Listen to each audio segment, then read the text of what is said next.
Die. Die. Die.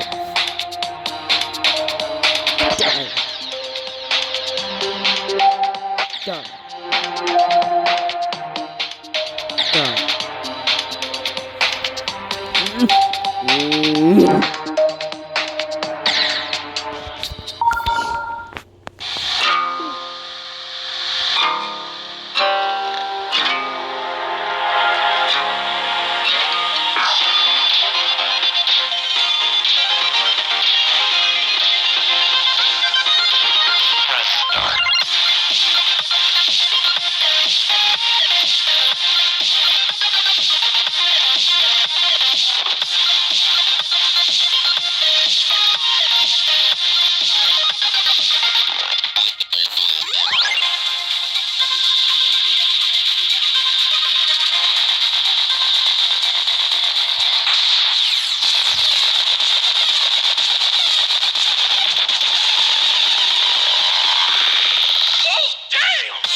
I know I'm fucking reacting like as if I just did a fucking demon, but you guys don't understand. I've been trying to make this fucking video for like 2 hours almost. I'll fucking die, bro.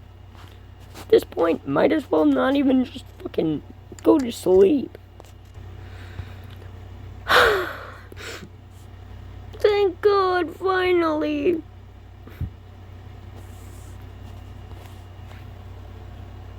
So we can finally watch something actually relaxing.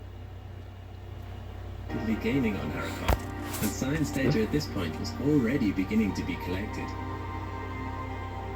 As New Horizons got closer and closer, Arrokoth's shape would start to be resolved. It was bizarre looking, what appeared to be a contact binary, and was relatively crater-free with a lumpy surface. It was unlike any of the asteroids or comets we've ever seen up close before. On the 1st of January 2019, New Horizons made its closest approach at a distance of about 3,500 kilometers from its surface, and it was on this day that it captured most of its science data. This flyby made Arrokoth the most distant object ever visited by a spacecraft, being 6.5 billion kilometers from the Sun at the time, or roughly 45 times further away than the Earth is from the Sun. Being this far away, the data speed was abysmally slow between Earth and New Horizons at only 1 kilobit per second. Although I will mention that it's incredible to me that the technology was there for them to communicate with New Horizons at all. This slow data transfer speed has meant that it's taken around 2 years to send all of the data it collected around Arrokoth back to Earth.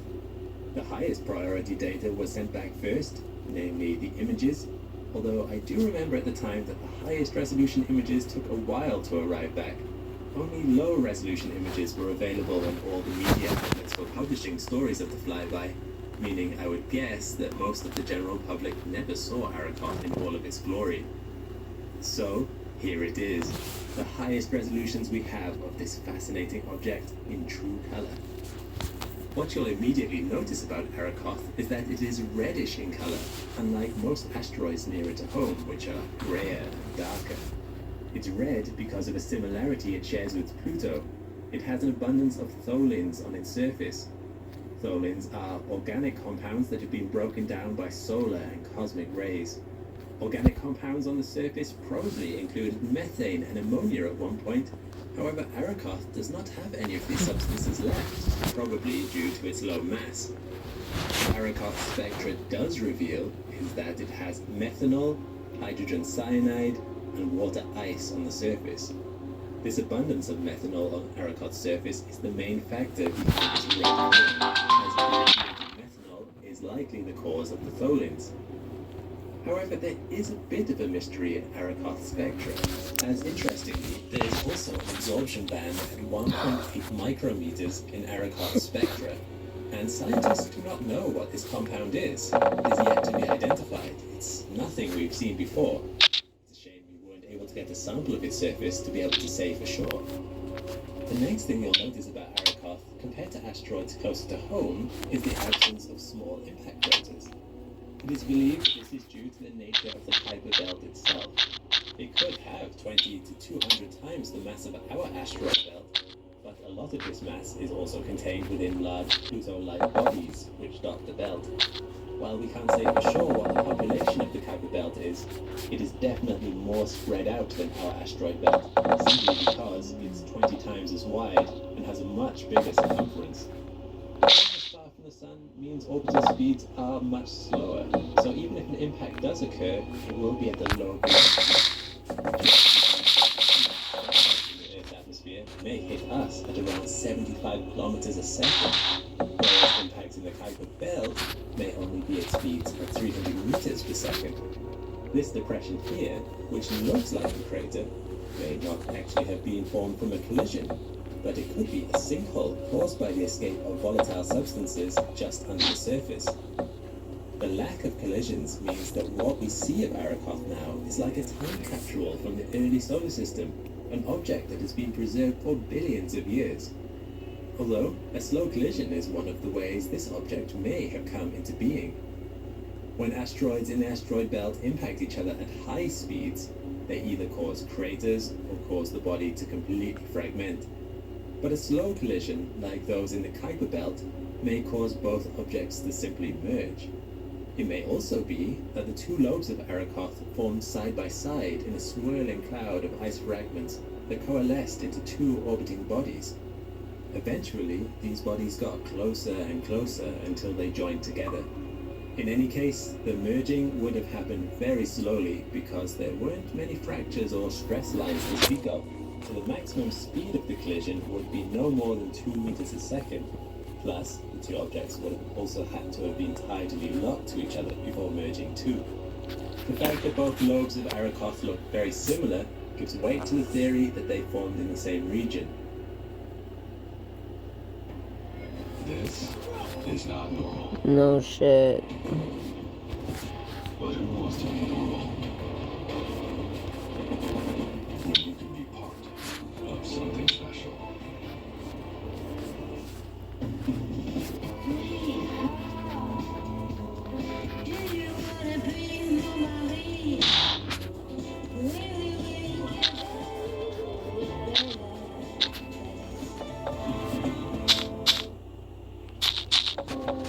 What's for dinner? What's for dinner? Yeah, what's for dinner?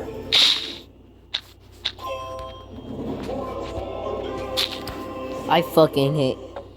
That ad's fucking crying, bro. More like man friend. Eczema isn't always obvious. Eczema isn't always red. But now, eczema isn't always going to stop you with Eblis. Eblis is a once-monthly treatment to help those with moderate to severe eczema find real itch relief and real results. Black skin that's still more clear at 1 year. Don't use if you're allergic to Eblis. Allergic reactions can occur that can be severe. Eye problems can occur. Tell your Fuck you. Before Arakoth got its formal designation, you may have known it by a different name. It was originally nicknamed Ultima Thule. Now, the individual lobes are known as Ultima and Thule. You'll also notice some very bright regions on the surface. The ones in the crater are probably from avalanches as material fell inward after the sinkhole appeared. The other major bright patch is found around the connecting point between the two lobes. It's not known with certainty why this region is brighter, but theories suggest that this region sees the least amount of sunlight, so perhaps volatile substances can build up here, like ammonia ice. It could also be that because this region would be the center of gravity of the object, loose material rolls down the lobes to collect in the center. With a density of only 0.5 grams per centimeter cubed, Arrokoth is not going to be densely packed, but it is probably porous. Volatile materials would have escaped the interior of the object over time due to an internal heat source, but then these materials would freeze on the surface, leaving behind only rocky remains inside. This heat source can still be detected to some degree, as models suggest that Arrokoth should only be 12 to 14 Kelvin. However, New Horizons found that it was in fact 29 Kelvin. That is still extremely cold, just not quite as cold as we were expecting. There's one last mysterious characteristic of Arrokoth that isn't immediately apparent in these images, that only got discovered after trawling through the New Horizons data. And that is that Arrokoth is in fact much flatter than we would have expected. We didn't notice it at first because Arrokoth rotates like this, meaning we didn't see too much of it lit up from a side angle. We don't really know why it's flat.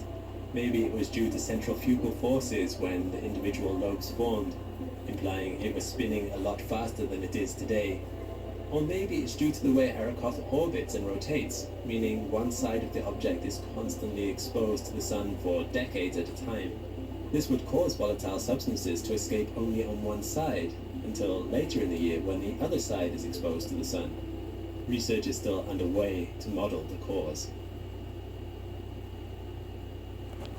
As New Horizons left Arrokoth, it looked back and caught one last glimpse of its silhouette against the backdrop of stars.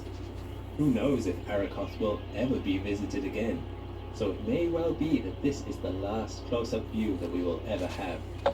What's next for New Horizons? Well, it still has life in its battery and 11 kilograms of fuel still on board, so the hunt is now underway to search for any additional targets. Beyond that, it will follow the path of the Voyagers, passing through the heliosphere of the solar system in the 2030s. Even if no other Kuiper Belt object can be discovered close enough to its current trajectory that it can do a third flyby, the New Horizons team is already submitting proposals for an extended mission that will have a completely different focus.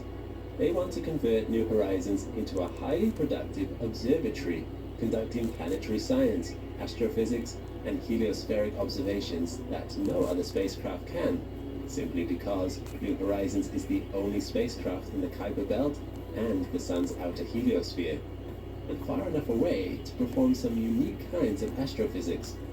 Those studies would range from unique new astronomical observations of Uranus... Was that a Neptune, fucking and sonar planets, bang? Was that a fucking sonar bang? to searches for free-floating black holes and the local interstellar medium, along with new observations of the faint optical and ultraviolet light of extragalactic space. Beyond that, New Horizons has already given us a wealth of data on Kuiper Belt objects that we would not have known about otherwise. Who knew that this is what Pluto would look like? That Charon has a red cap? That Arrokoth would be flat? And considering these are the only Kuiper Belt objects we've ever seen up close, there's bound to be a lot more out there that's still waiting to surprise us. Pluto is a captivating member of the solar system, but whenever I make an astro video about it, for all that I can never cover everything. Sometimes my videos leave you in the comments with questions unanswered, like, why is Pluto so hard to see from Earth when telescopes like Hubble can see distant galaxies? How is it that New Horizons photos of Pluto were so illuminated when it's supposed to be so dark out there, so far from the sun? Maybe because we have a thing called atmosphere, and since it's space, it's quite fucking hard to, fucking penetrate it.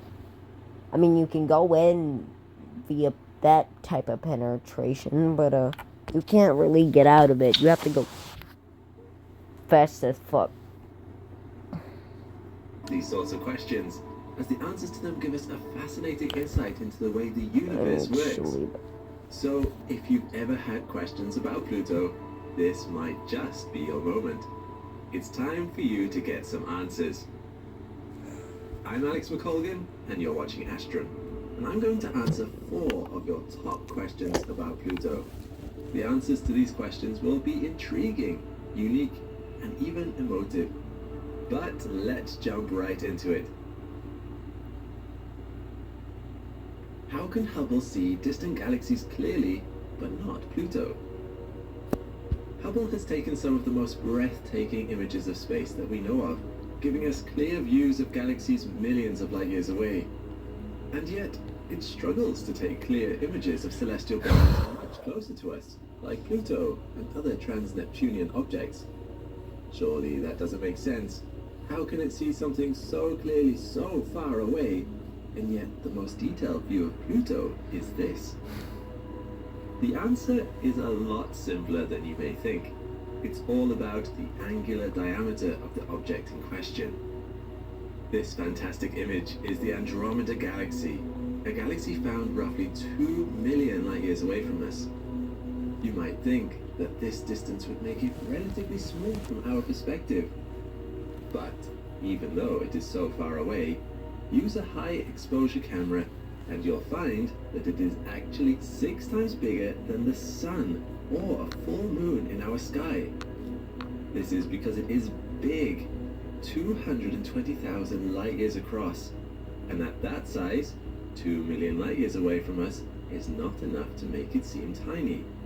Its size and distance from us means that it covers 3 degrees across the night sky. It is so big, in fact, that when Hubble looked at it, it couldn't see the whole thing in one go. It simply couldn't zoom out enough.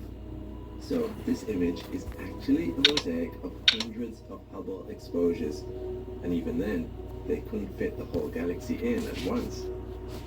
This is true of other galaxies as well.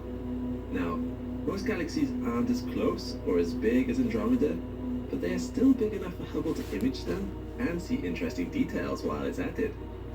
Here's the Pinwheel Galaxy, 21 million light years away. Notice how it covers the gap between some foreground stars found in our galaxy. That's to give you some idea of how big it is in the sky. If you could see it clearly with your naked eye, it would appear just smaller than the moon. I hope this is giving you some perspective. Even though it is so far away, it is huge, and so still has a large apparent size in our sky. As you can imagine, this makes it much easier to image. Just as a side note, I can only imagine how beautiful it would be if all galaxies local to us were bright enough to be visible to the naked eye. But what about Pluto? We might need to clarify our measurements. To describe the size of something in the sky, astronomers use degrees, arc minutes, and arc seconds. 60 arc minutes in a degree, and 60 arc seconds in an arc minute. So Andromeda was 3 degrees across, and the moon is about 30 arc minutes across. The Pinwheel Galaxy is about 28 arc minutes across. Pluto is a minute 0.11 arc seconds across at its closest approach to us. That makes it ridiculously small in our night sky. A wonder that Hubble can resolve any details on it at all. But again, closer and larger planets, which have bigger apparent sizes, can be resolved more easily by Hubble. That's why sending New Horizons to Pluto back in 2015 was so exciting. We really didn't know what to expect before we got there, as we don't have a telescope powerful enough to resolve any details on Pluto. And so, everything New Horizons sent back was a revelation. Here's one last example from right here on Earth, to really hit the idea home. In this picture, you can see objects at various distances and sizes. I want you to think of this flower as Pluto. It's small and blurry at this distance, and yet there's some buildings in the background much further away than the flower, which are clear in this image. Imagine these are the galaxy's Hubble images. So So that should clear up the mystery of our first question. On to number 2. Why does Pluto and its big moon Charon orbit around a point in empty space? Not all of you would know that Pluto was doing this, but those who had heard of it might have cause to wonder. Is there something invisible and hugely dense there? Perhaps some kind of tiny, lurking black hole? As the New Horizons probe approached Pluto and Charon in 2015, it saw this orbiting phenomenon up close and in detail. But in reality, no black hole explanation is necessary. Scientists were expecting this before New Horizons even arrived, even though they had never detected anything present at that point. This is because everything in space, not just Pluto, orbits around a barycenter. A barycenter is the center of mass between two objects. To help visualize this, if I get a nice butternut squash on one end of a stick and a kiwi on the other, we can see that the center of mass is more towards the butternut. For most of the planets, with their much greater mass than the moons orbiting them, the center of mass in these situations resides within the planet itself, meaning it wobbles as the moon's gravity tugs on it. With Pluto and Charon, though, they are much more similar in mass, which means the point in which they orbit is outside of Pluto, making it appear like they are swinging around an invisible object in space. The only other place that this happens, with all the other big celestial objects in the solar system, is, surprisingly, the Sun and Jupiter. So, another enigma about Pluto solved. Now, what about number 3? A lot of you have asked, how are the New Horizons images of Pluto so bright, seeing as Pluto is so far away from the Sun? Surely Pluto would be pitch black in reality, right? Well, the answer is, with your naked eye, if you were to look at Pluto, it would indeed be darker than in these images. But interestingly, not as dark as you may suspect. Thankfully, we don't have to try and imagine it, because twice a day on Earth, at dawn and dusk, the illumination of our sky matches how bright Pluto can get this high noon. NASA calls this Pluto time, and you can check this website out to find out when it will happen next where you are. As you can see, it's Pluto time here. Having a mobile phone camera can still easily take a video.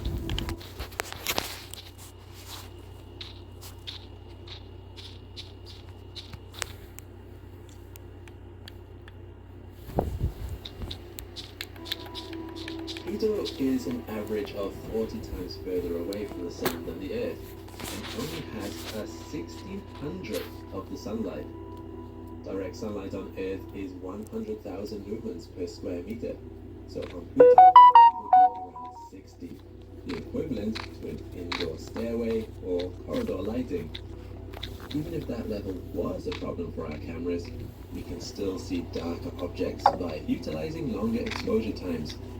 Here's nighttime where I am, and with a 15-second exposure, the camera can pick up a lot of details. And if it still appears dark, I can always up the brightness afterwards in some editing software. So, there you go, why Pluto appears so bright in New Horizons photos. We've got one last question to go, and I think this perhaps is the biggest question the general public asked about Pluto. It's part a search for answer, part a cry at the injustice of it all, but its answer actually comes with some fascinating nuance. It is, of course, this. Why is Pluto not a planet anymore? Before I explain, did you know that we once were considered to have 100 planets in our solar system? It's true. Throughout the ages, the number of planets in our solar system has gone up and down quite a lot. And no, before you ask, this is not because planets suddenly appeared and disappeared, but rather due to how they were discovered. Since antiquity, there were 5 planets beyond Earth. There was also possibly rogue planets, possibly, and this is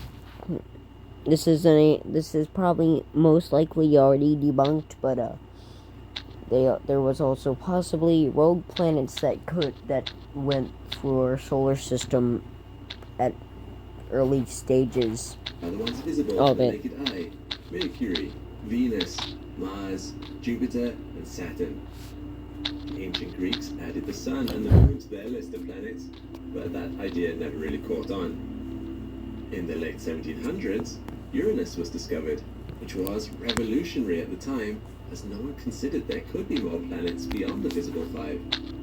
After this discovery, more and more planet candidates were being found, like Ceres, Vesta, Pallas, and Juno, which are all found in what we now know as the asteroid belt, or the large belt of asteroids between the orbit of Mars and Jupiter.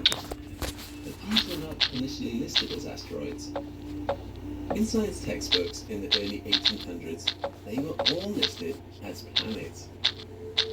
In the middle of the 1800s, Neptune was discovered, and within a few decades, we had quite a list of planets on our hands.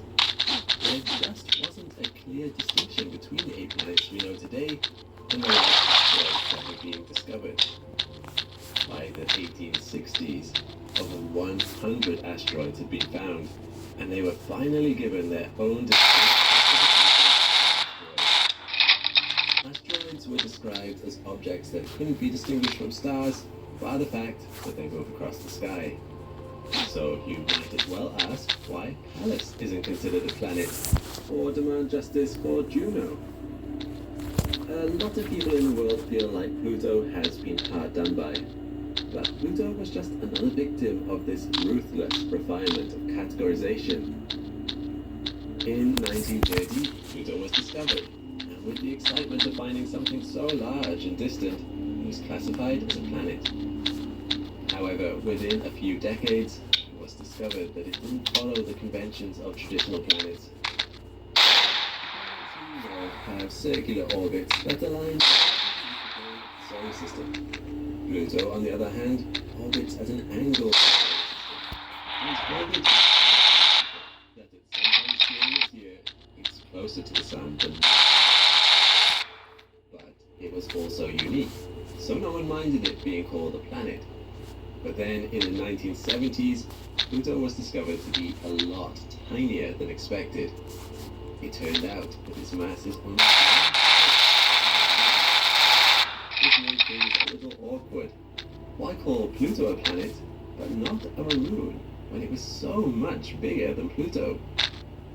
Trouble continued for Pluto in the 90s, when telescopic technology had greatly increased, and other worlds were being discovered in and around the orbit of Pluto. Just like the discovery of the asteroid belt, it quickly became apparent that there was another belt beyond the orbit of Neptune, now known as the Kuiper Belt. These objects are still being discovered, the most famous ones being Eris, Sedna, Haumea, and Makemake. But seriously, they have found a lot. Just look at this list. In 2006, the International Astronomical Union knew that something had to be done. It was time to come up with a new definition for the word planet. They finally classified a planet as a celestial body that A. is in orbit around the Sun, B. has sufficient for its self-gravity to overcome rigid body forces so that it assumes a hydrostatic equilibrium, or a nearly round shape, and C. has cleared the neighborhood around its orbit. So, although Pluto fits the bill for the first 2 categories, because it lies in the Kuiper Belt, it has not cleared its orbit, and thus is not a planet. I have heard argument that lots of the planets actually have many asteroids in their orbits too, but it is a bit different to have some asteroids around you compared to being in an actual belt. Pluto is instead known as a dwarf planet. Whoa. I wonder why it's not been able to fucking clear the Kuiper Belt. It's almost the same, except it's not massive enough to have cleared its orbit. We shouldn't see this as a slight against Pluto, but rather because of these new discoveries, we have a whole new category of celestial objects to learn about. Also, because of the classification change, there is a silver lining for the once planet Ceres, it got promoted from being an asteroid to becoming a dwarf planet. Better than nothing.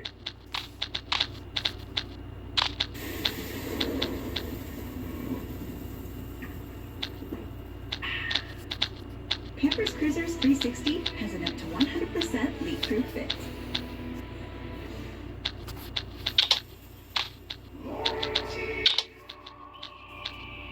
Fuck you. Co-pilot, I bet my daughter an ice cream that is snail's faster than a slug. Am I gonna win? You might be treating your daughter to some ice cream. At 12:07 p.m., you knew nothing about mollusks. At 12:09 p.m., you were out 2 scoops of ice cream. Marshall's buyers are always hustling to get the best of the best for you on Marshalls.com. Trend detected. So chic. We get the deals, you get the good stuff online. That's correct. Marshalls.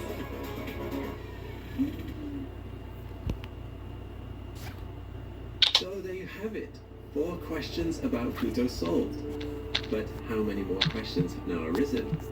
Perhaps as you've watched the icy beauty of Pluto and learned of its mysteries, all that's happened is it's got your mind turning in even more directions. Like the mythical Hydra, maybe this is a beast that can never truly be slain with just chopping off its heads. But that's part of the beauty of the universe. We can learn so much, and there is still so much more to learn. It's the journey that is the most satisfying. If watching this video has sparked in your mind any more questions about Pluto, its motions and characteristics, or about our solar system in general, let me know in the comments below. I might do more videos like this one going forward, and would love to know what you think.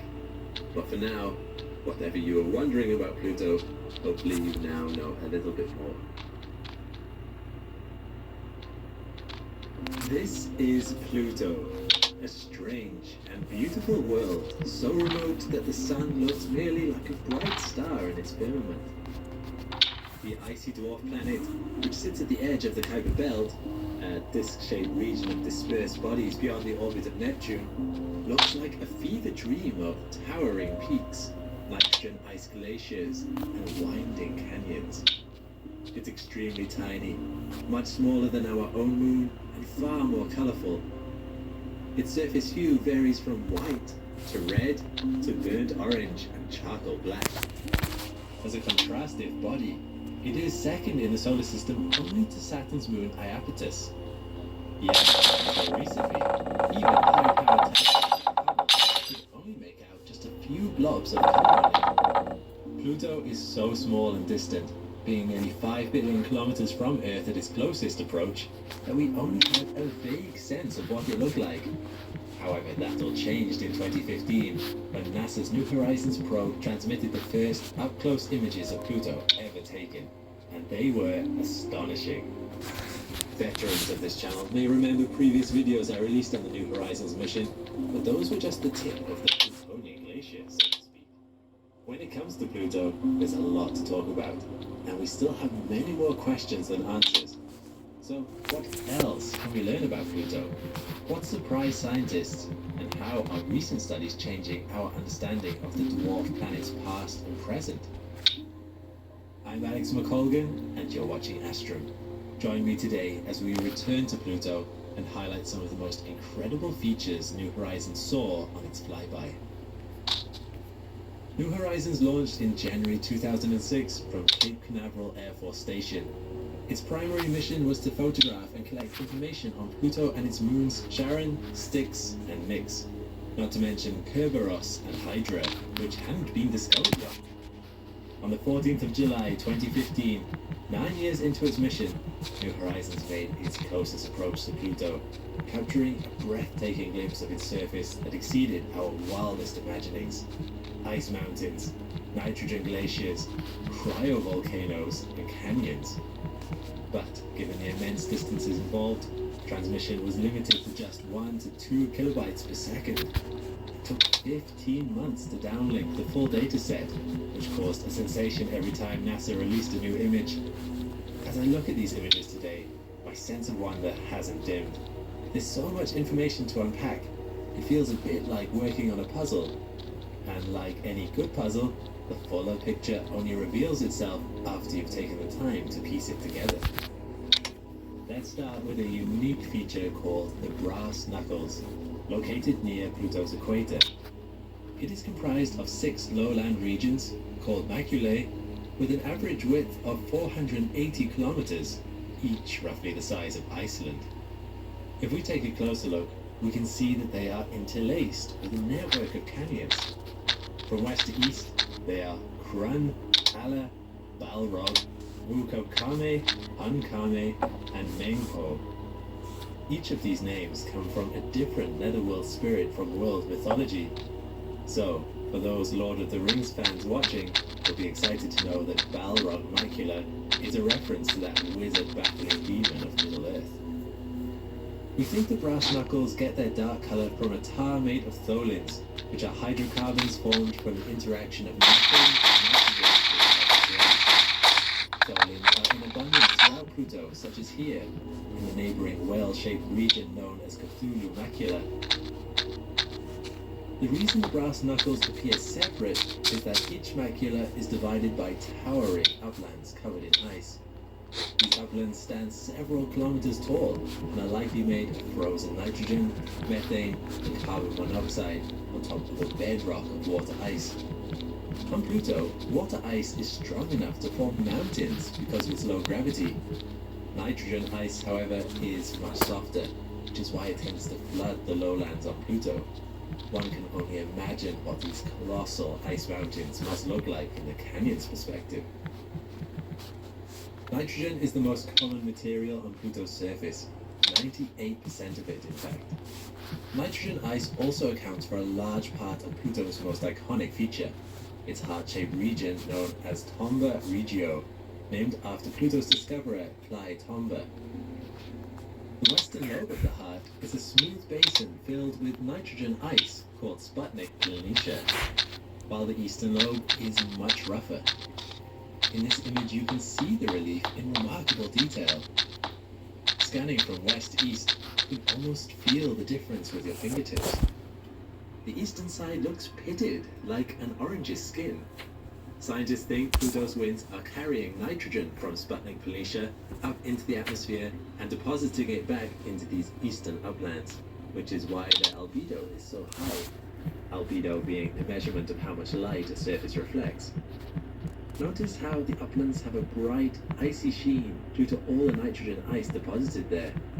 We think that some of that nitrogen, in turn, slides back into the lowlands via glacial flow, meaning the western and eastern halves of the heart have a transactional relationship. It's an unusual arrangement, but who are we to judge? Over on the western side of Sputnik Planitia is a towering mountain range called Al-Idrisi Mons. Here, the winds blow tiny particles of methane ice towards the mountains and deposit them back onto the surface like grains of sand. This is remarkable in itself, since Pluto's atmosphere is very thin. We didn't expect its winds to be capable of this kind of transport. Most likely, these methane particles are uplifted by sublimating nitrogen ice, the process which a substance changes phase from solid to gas. We think the sublimating nitrogen rips tiny grain-sized particles of methane ice, which carry up into the atmosphere and settle closer to the mountains.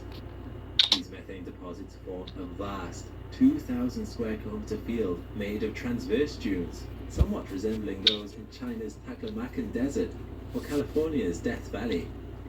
But unlike those deserts here on Earth, these dunes form in frigid temperatures of minus 230 degrees Celsius. The tiny grains of methane that form the dunes are much lighter than sand, and in Pluto's low gravity would likely feel like dust spilling through your fingertips. However, given the minus 230 degree temperatures, I wouldn't recommend trying. The dunes aren't the only item of interest in this corner of Sputnik Planitia. On the western side of the mountains is a deep trench, which you can see as the dark blue band on this colorized elevation map.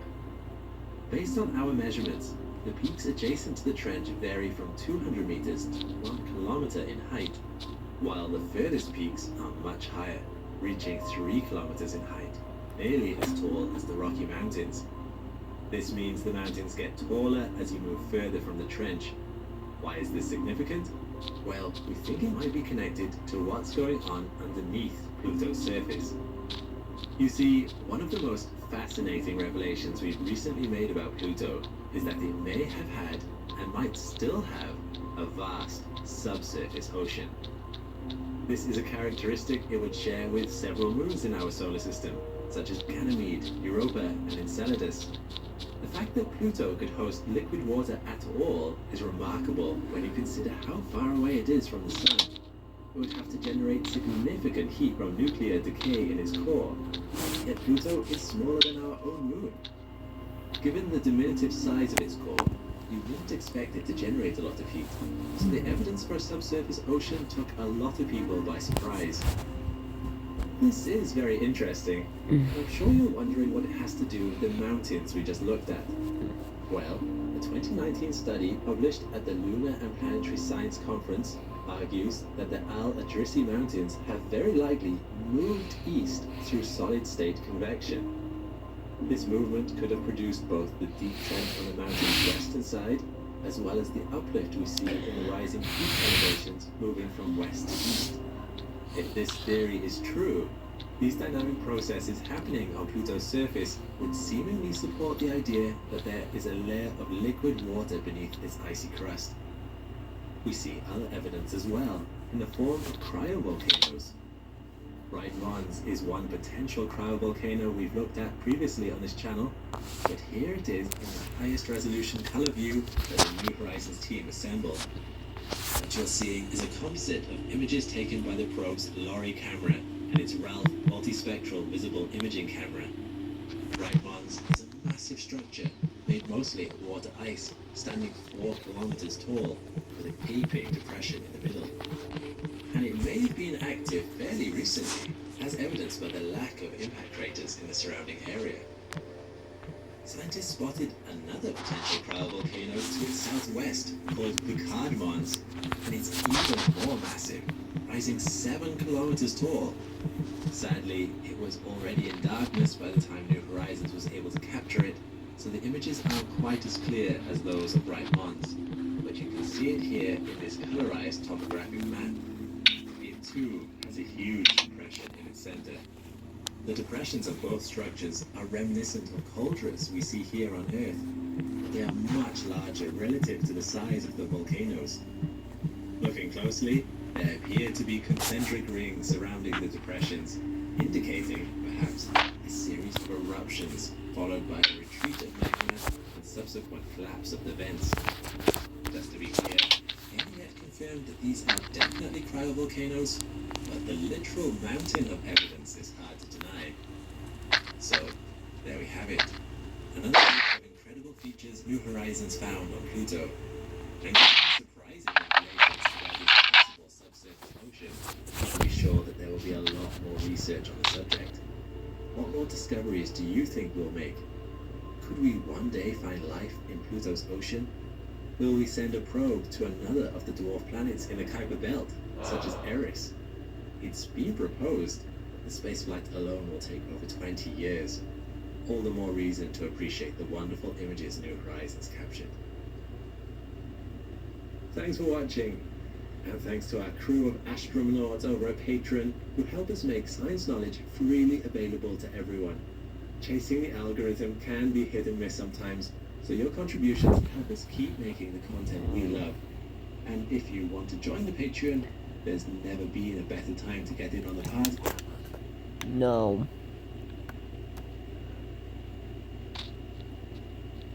Oh my god. 7b is an object with a very complicated history. Once thought to be a super Saturn with rings 200 Kai times bigger planet. than Saturn's, it turned out to likely be a rogue brown dwarf surrounded Jade by protoplanetary disk, where new planets are active and forming. 147b is not an actual fucking planet.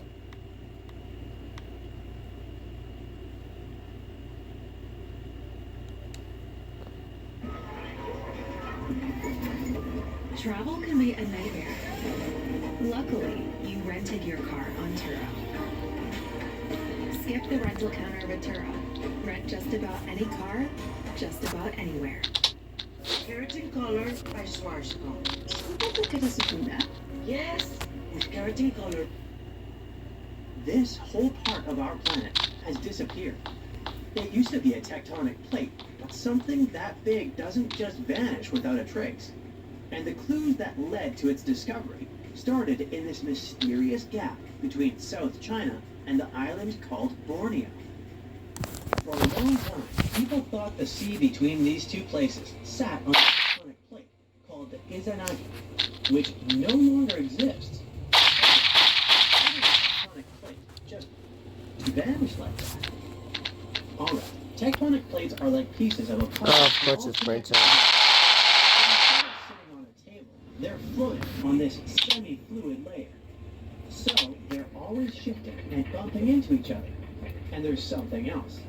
Some pieces of this puzzle are heavier than others.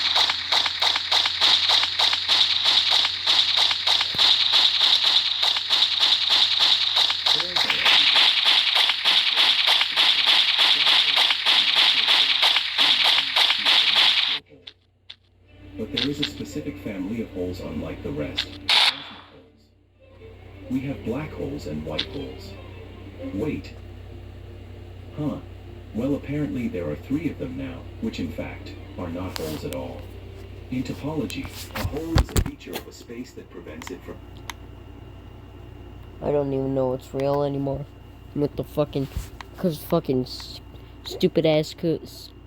Fuck it, anti-fray memes. Good enough. That's real enough. Like, legitimately, any of that fucking astronomy and physics shit, I don't know. Or, I like the...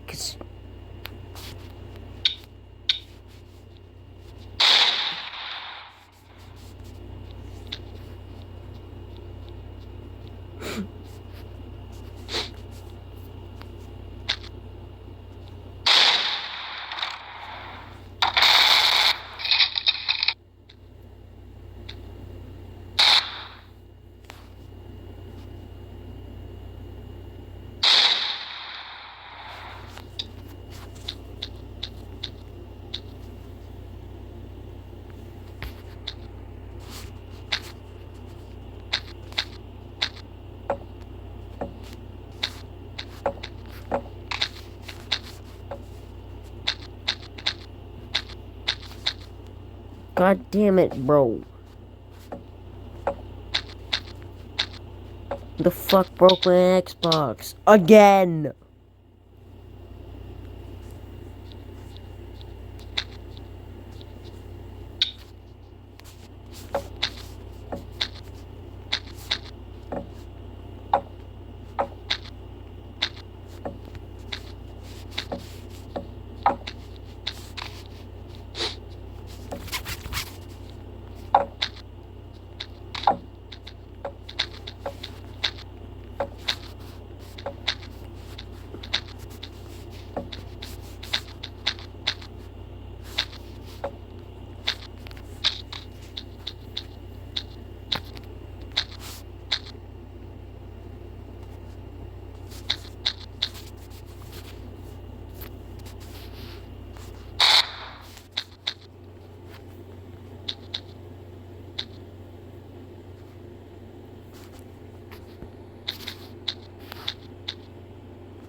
Hit the left.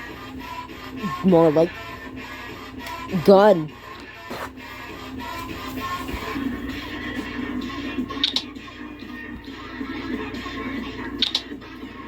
What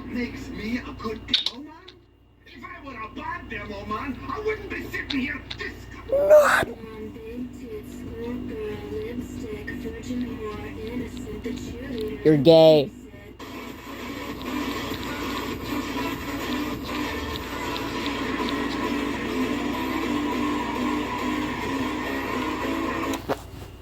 Hang on, guys.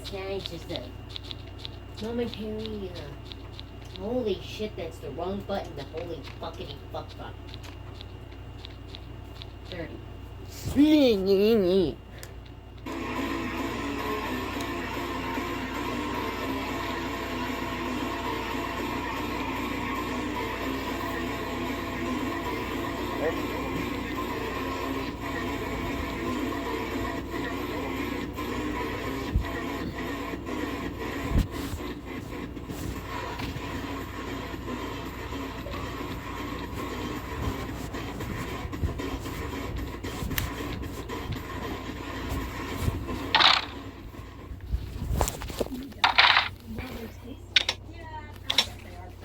Did you say tasty?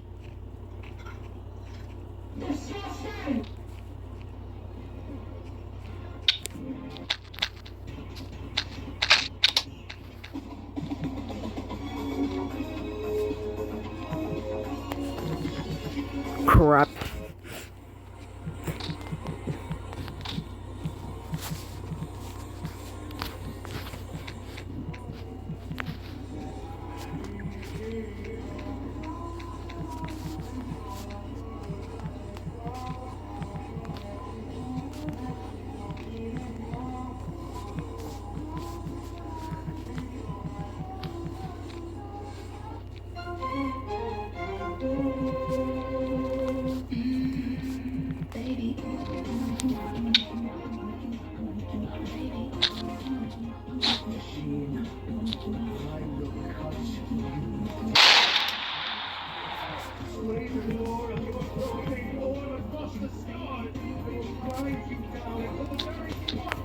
Torture time.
Brrr.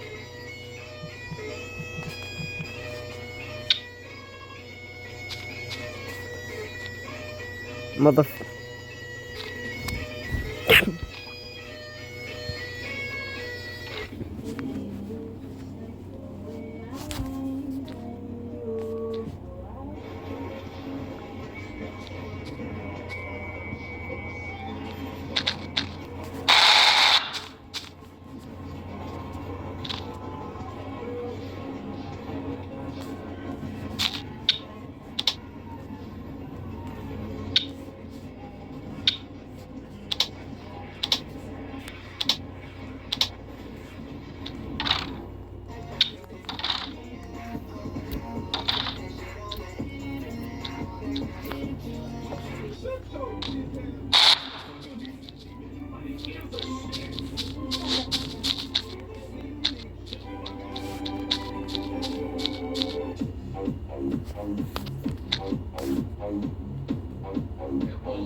Grenade.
Kill yourself.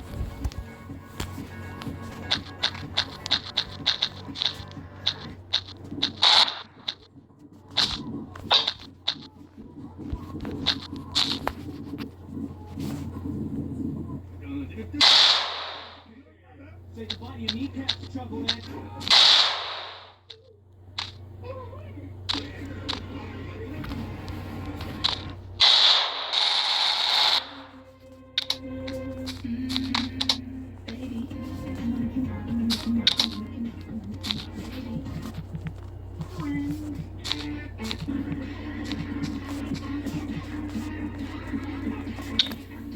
Or get.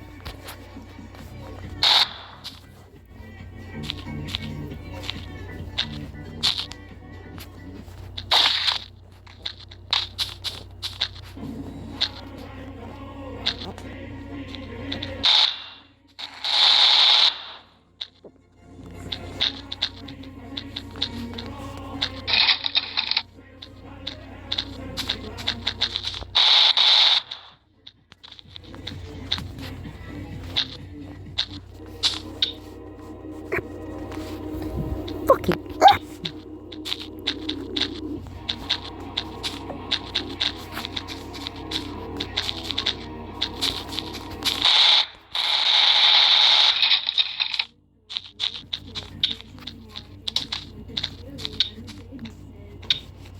You should have done it first.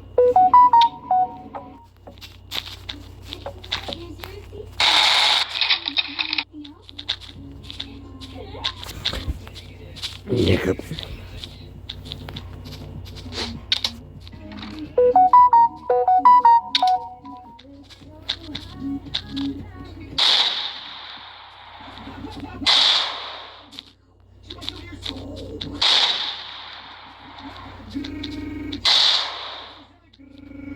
Destroy that guy with an Uzi. Now I have the peacemaker. I see a guy here. Shoot the shot. Come over here. See this guy. Hit once. Destroy that guy. Now I have the AK-47. See this guy. Destroy him. Got the revolver. Destroy that guy. Come over here with the shotgun. Boom.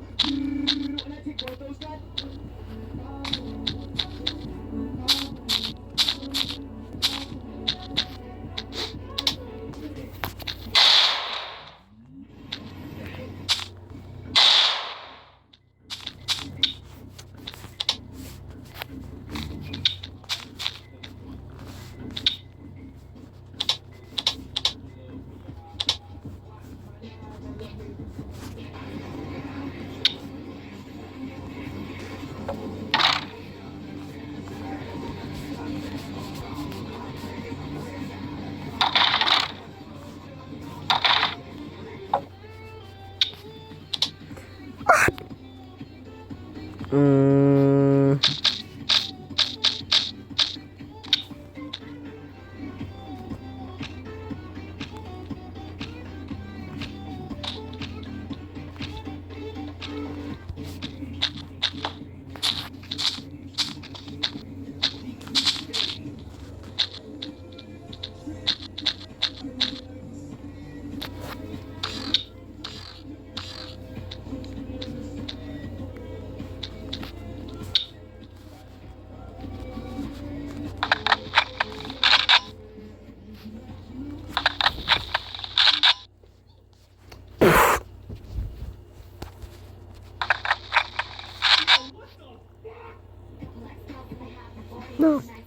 No. Fuck you. You Nick. You broke nip.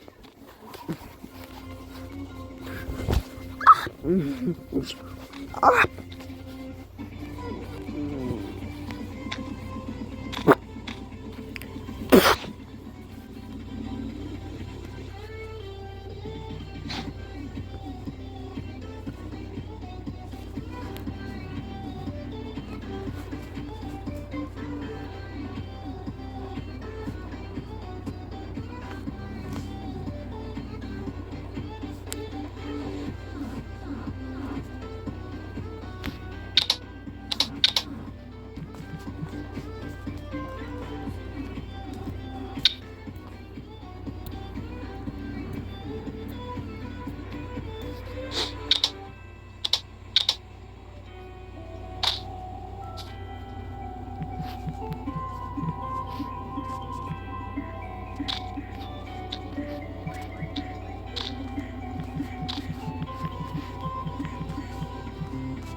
Yo, there's a dick.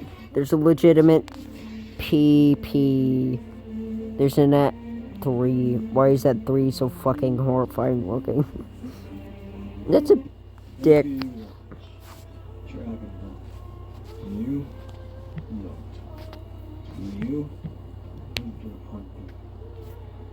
What do we watch, boys?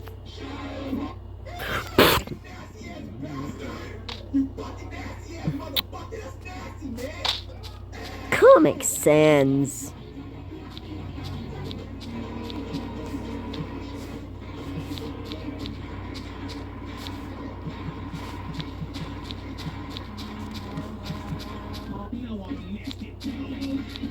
On an exposed humanity for what it really is.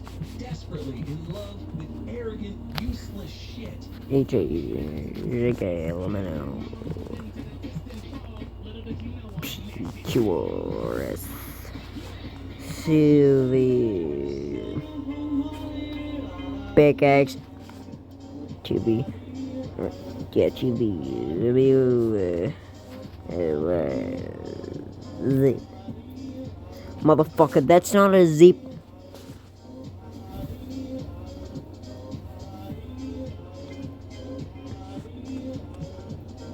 Many people have been talking about this so-called fandom. They say that the fandom is people Yo, go back to fucking playing Minecraft in 2018. fandom isn't all what the haters think though.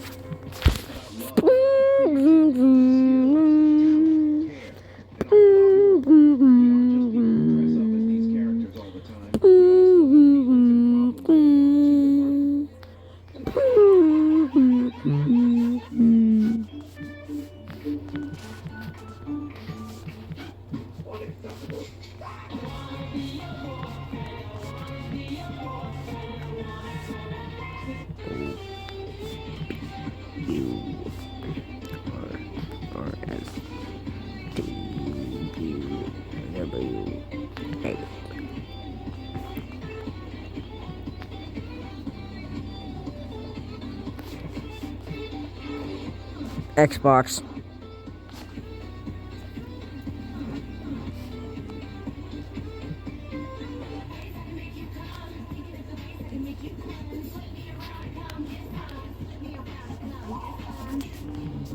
No.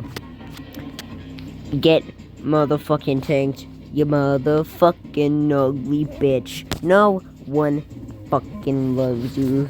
Contest. Look at. I was gonna do the broken, but I didn't. But they cut out.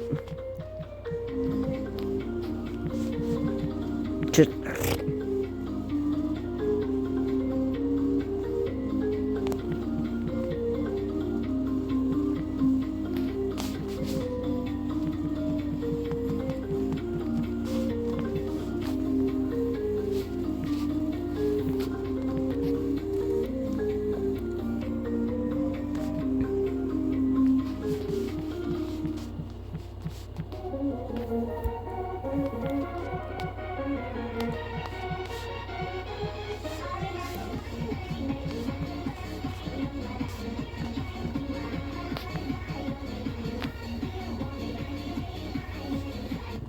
What in the actual...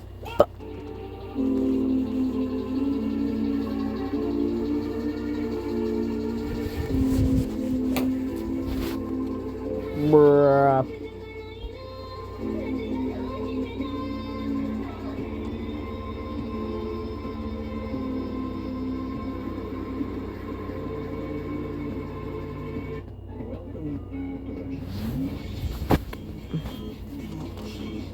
I think the only place. Wait, shit.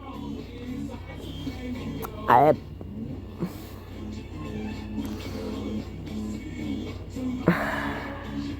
Well, actually.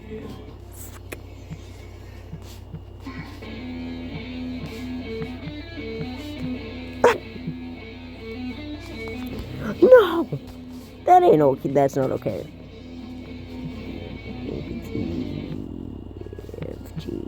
H I J K L M N O P Q R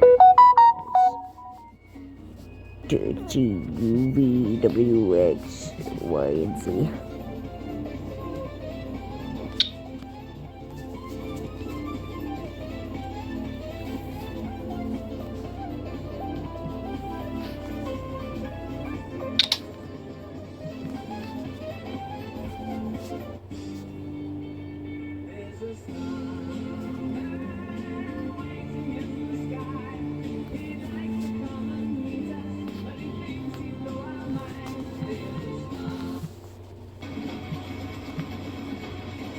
B, C, D, E, F, G, H, I, J, K, L, M, N, O, P, Q, Q, what the fuck? R, S, T, U, V, W, X, Y.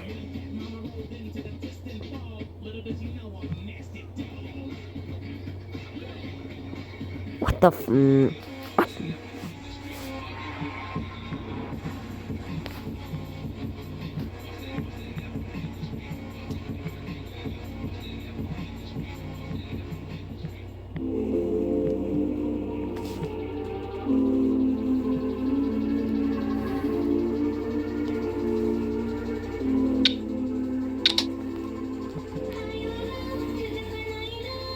You're fucking get.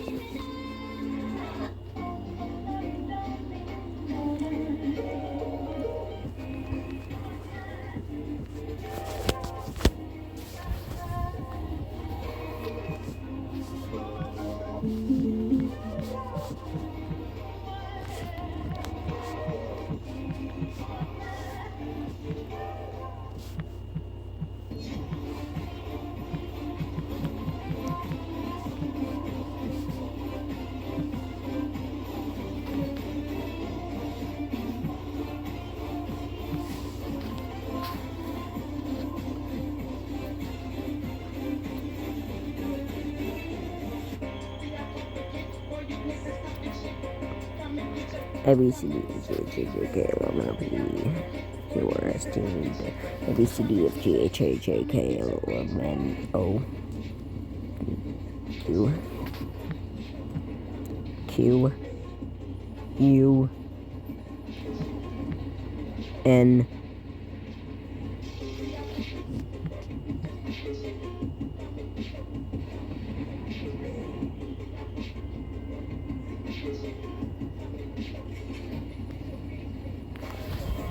Q, R, S, Q, N,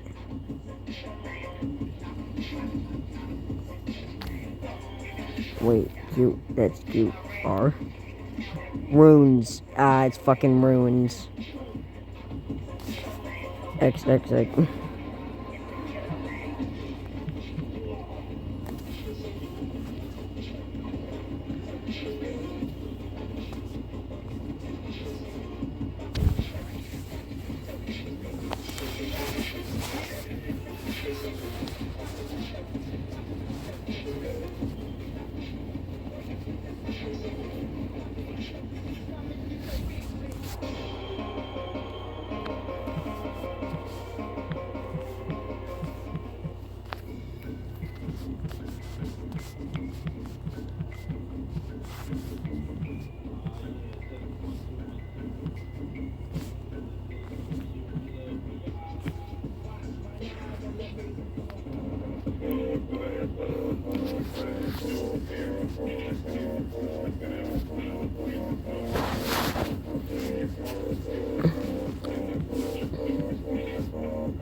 G, H, A, J, K, O, M,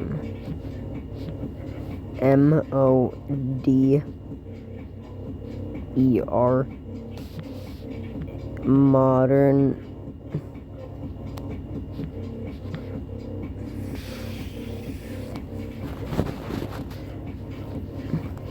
Modernifics,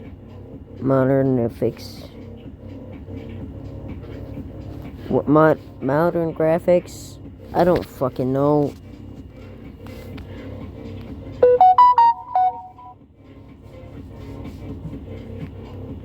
Most likely modern graphics, or whatever.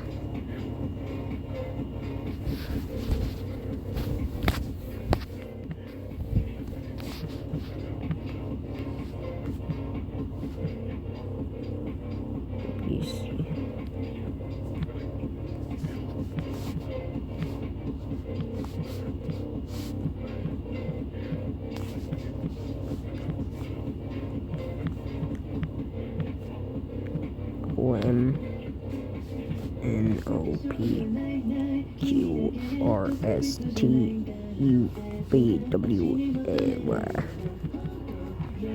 X, Y, Z, A, B, C, A, B, C, D, E,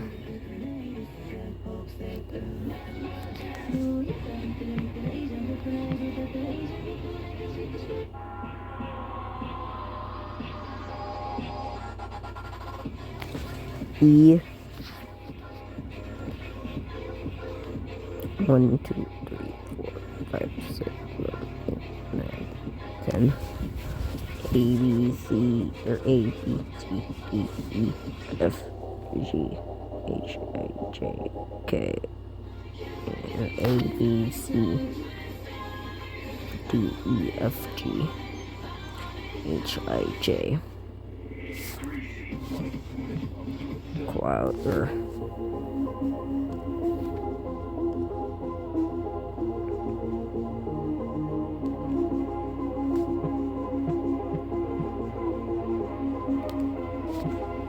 J.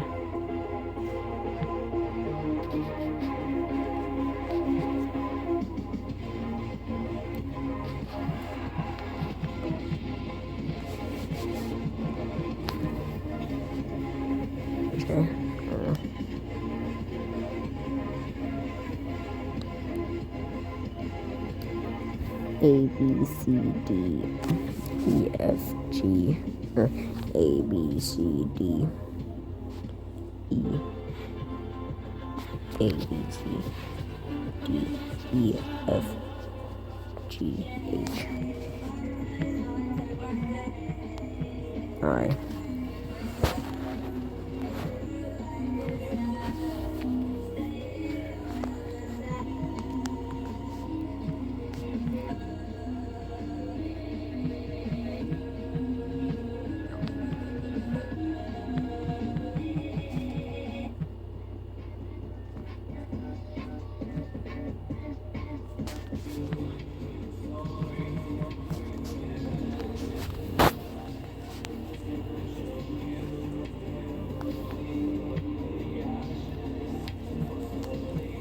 E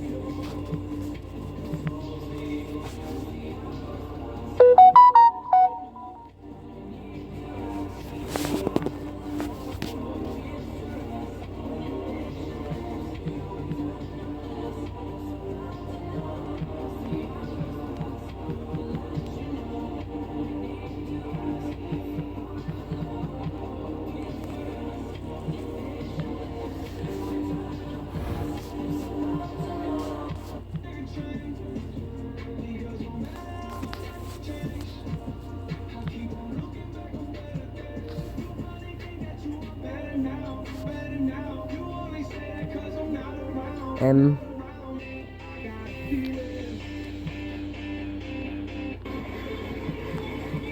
O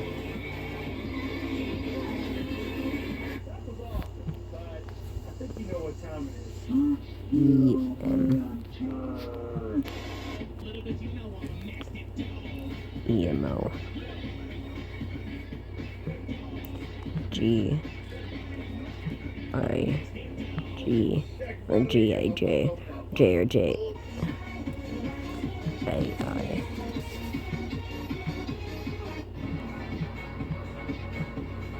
What?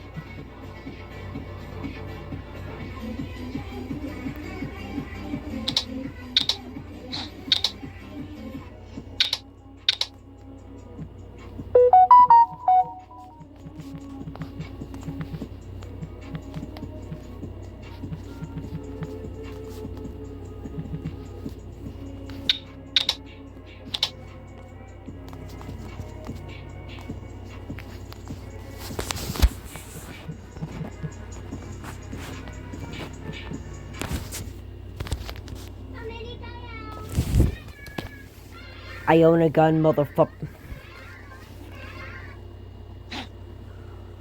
Beeps in American.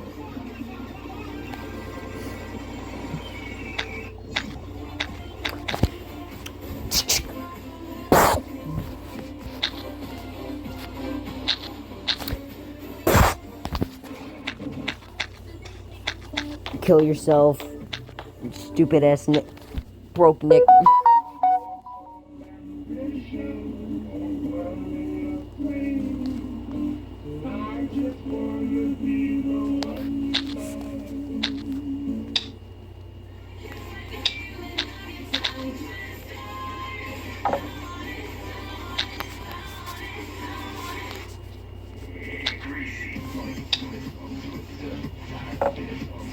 You're fucking ugly.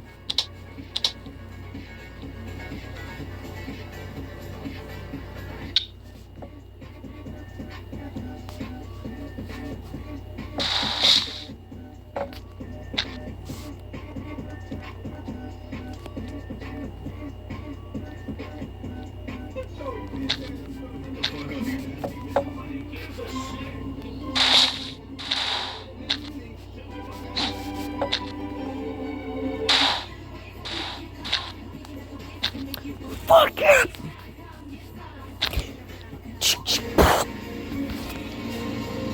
No, oh god, it's a nerf.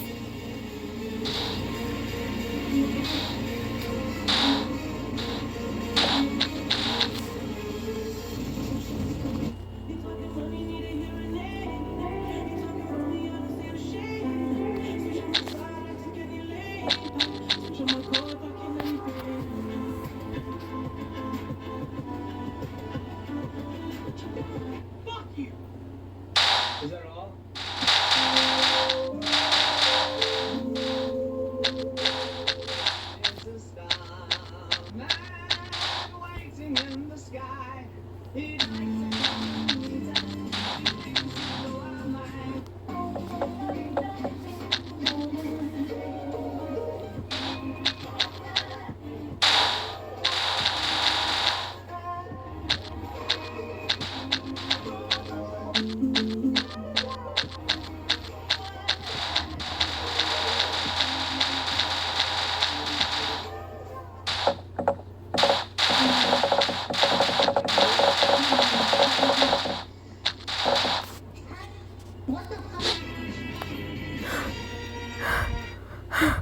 Where did you come from, Dolly?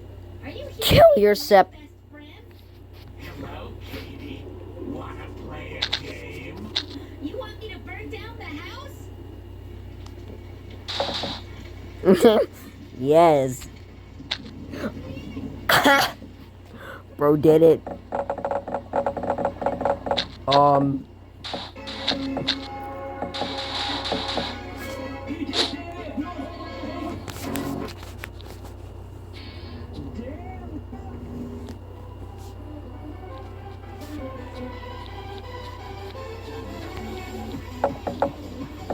Fuck you.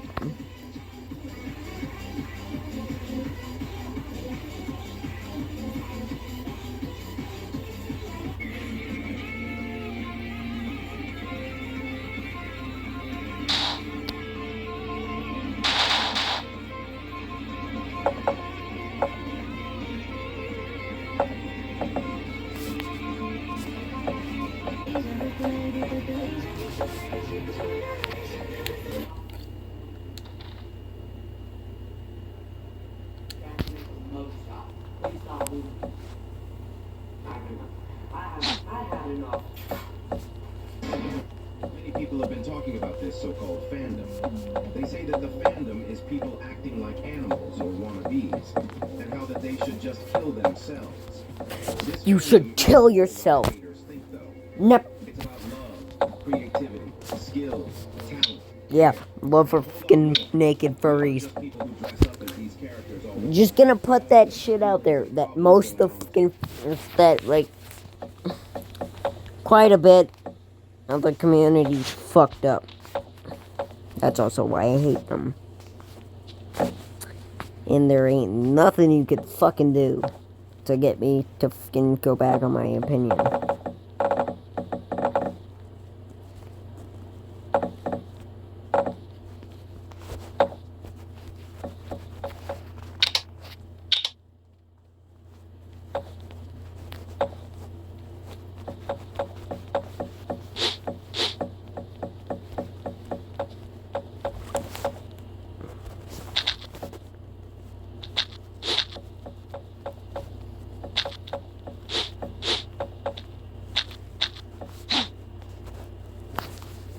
two in life.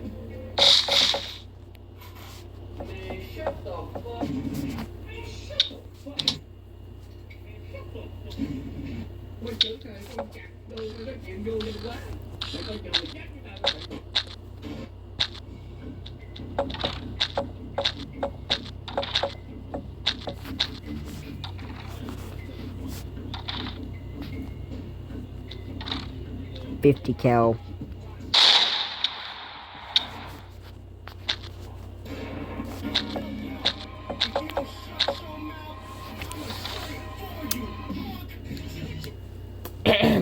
Motherfucker, I can burn you alive.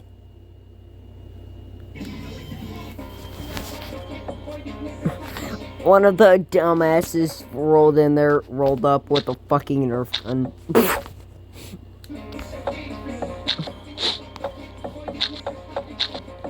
Like that's gonna do shit.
No, nigga.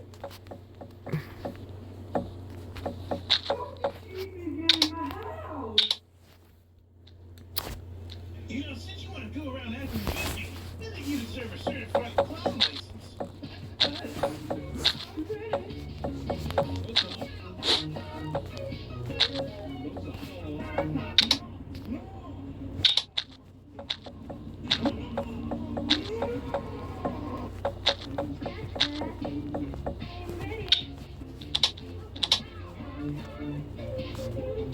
You're fucking ugly.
So a couple weeks ago, I shot the fucking dog that lived across the way.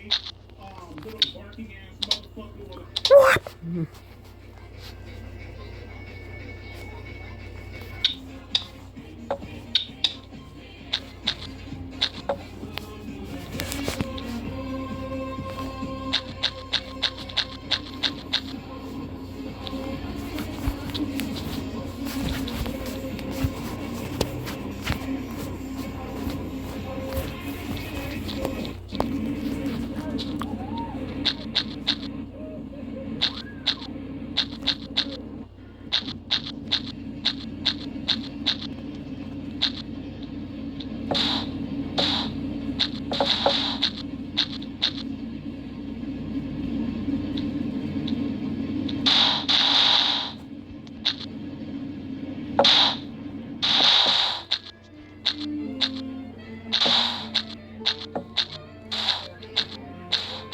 Wow. Just wow. They're fucking, when they play, my ears get raped. Or no. When they fucking play their gay ass music, bro. I stab my fucking ears until they don't exist.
Why the f...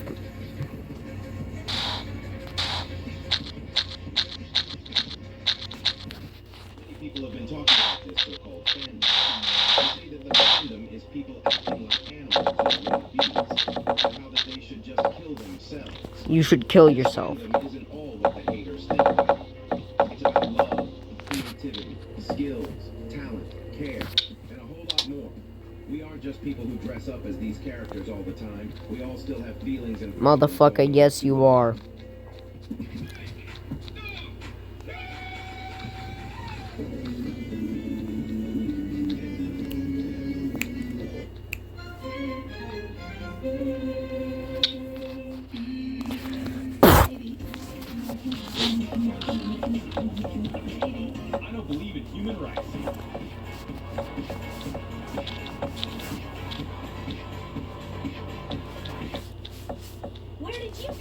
Dolly. Are you here to be my new best friend? Hello, Katie. Wanna play a game? You want me to burn down the house?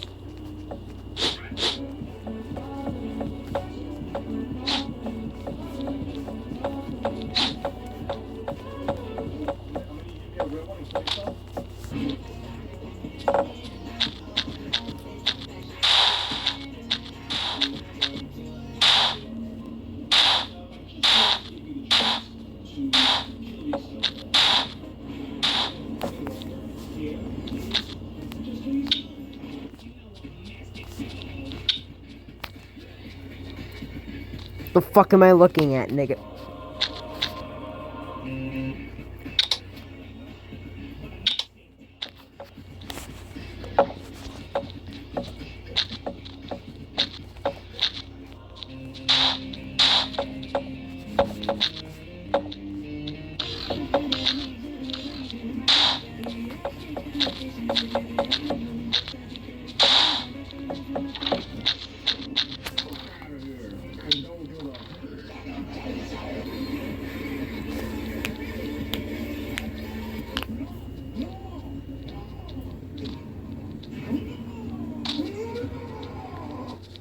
People have been talking about this so-called fandom.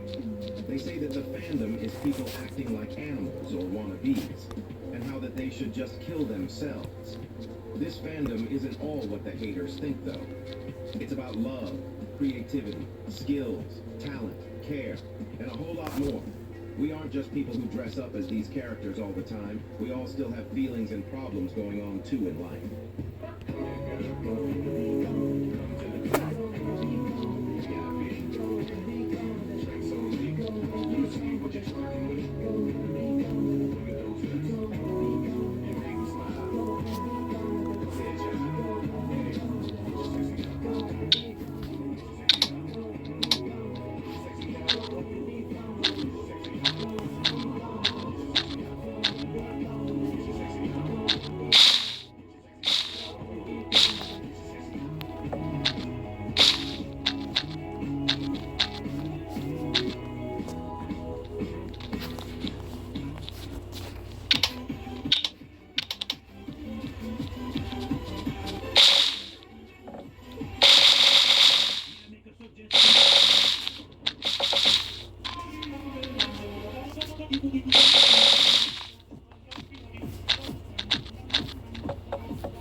the f-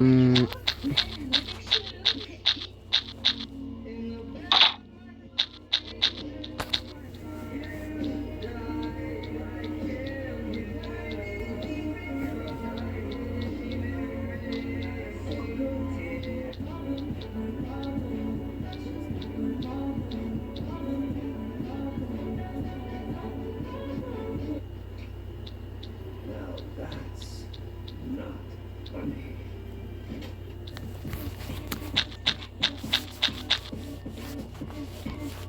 How's about this for a trade? I think you were fucking caught. Right on, Captain.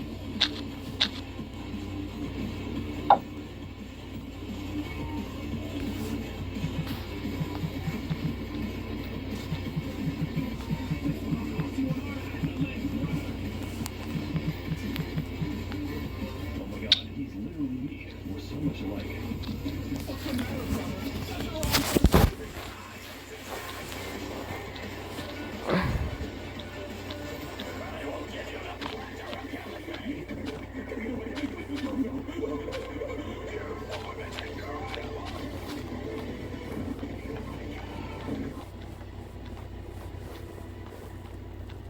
See if this one does anything.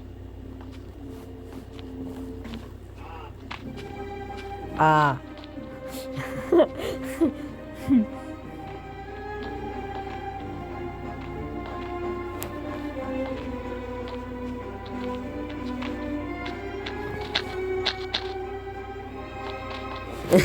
Ah, it appears to have done something.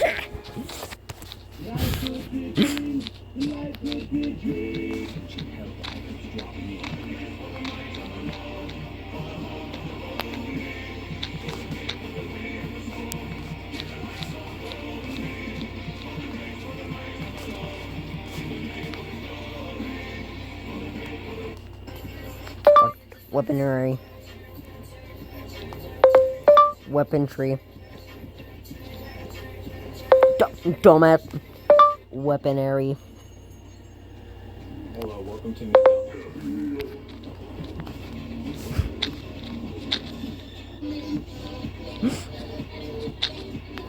Even they had to fucking eat.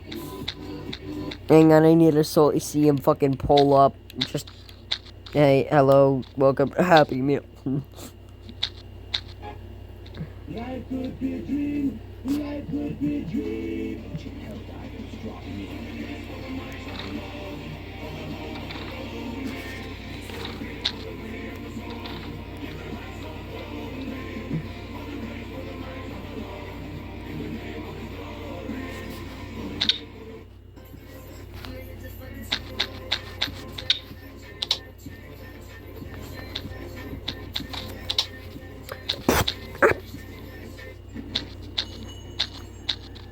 Hello, welcome to McDonald's.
Kill yourself.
You shouldn't have done that. Bad move. I'm not mad. Just disappointed.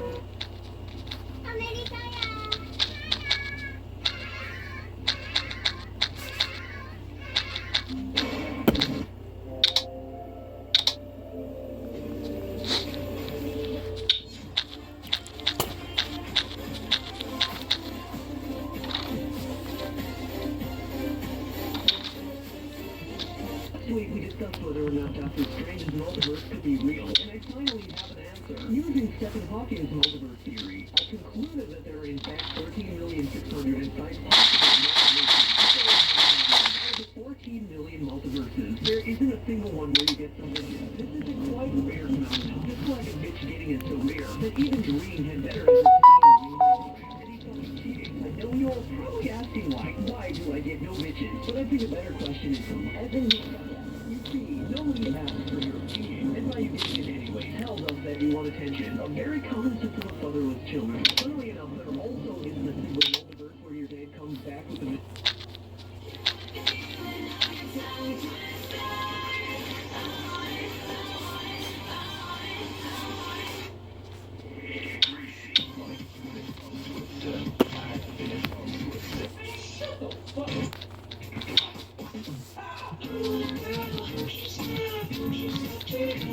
You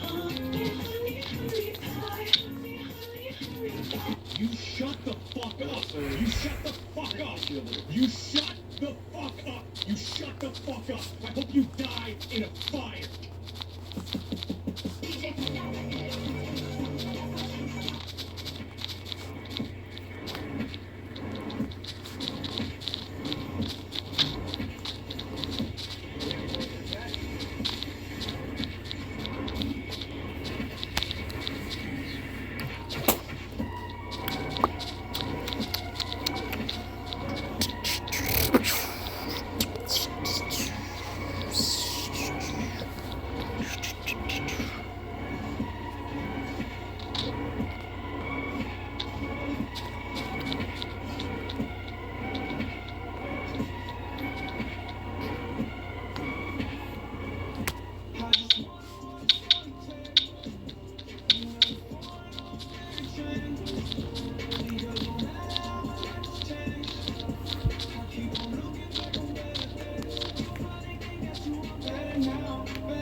There's a starman waiting in the sky. He likes to come and meet us, but he thinks he's the one man.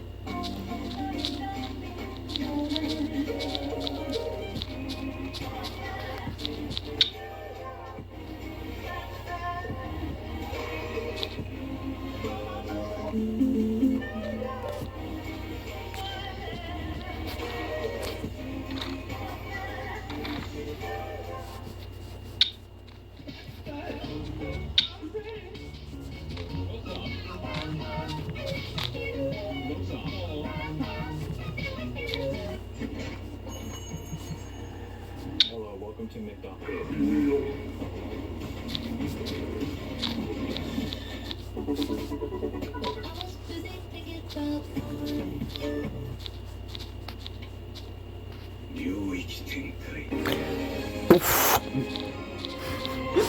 Mental health institute. Okay, look. I know you like me. He knows you like me. Everyone knows it. So here's the tip. If you want to kiss me, I might let you.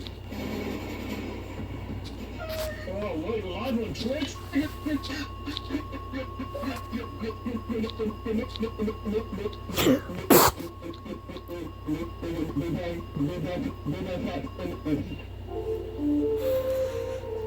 LMFAO.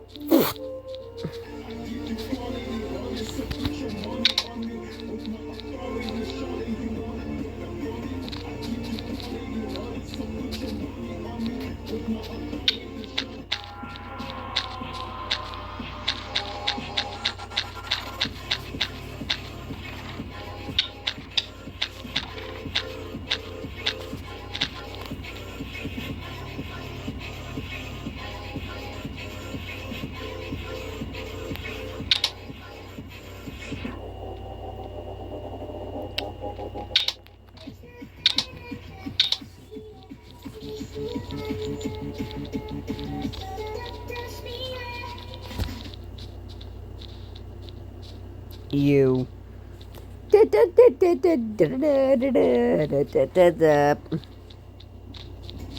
Oh.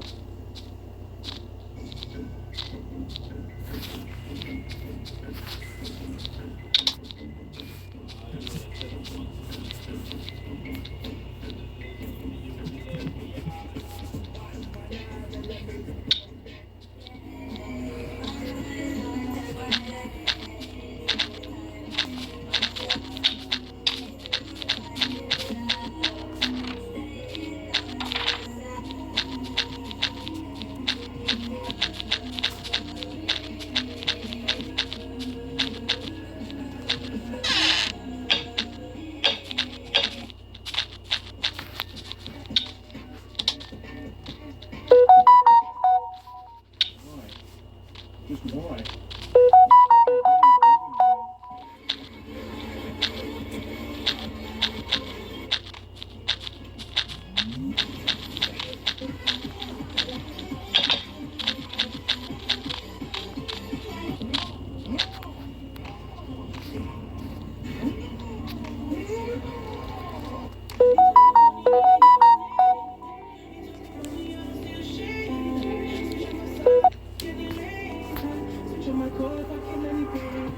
The f-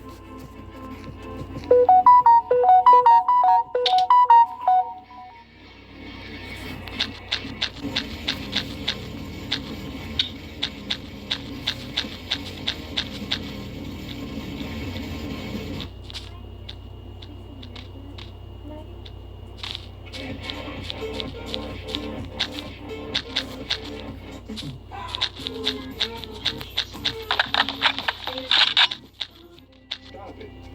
Get some help.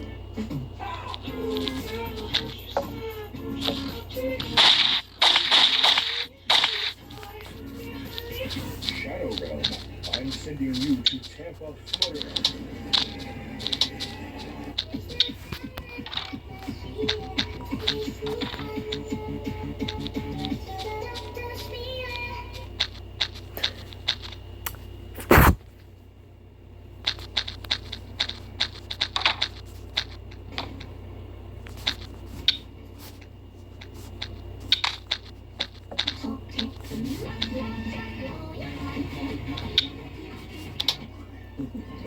It was me! Oh, yes!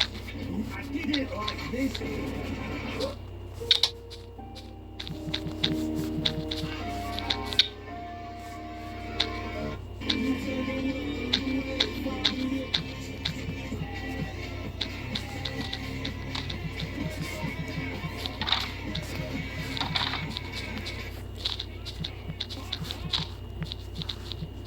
Thank you!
Oh, the fuck? Yeah, these are just starting to loop now. Okay, Brrr.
I'm going to fucking... I want to murder somebody right now. You fucking control you, useless piece of shit.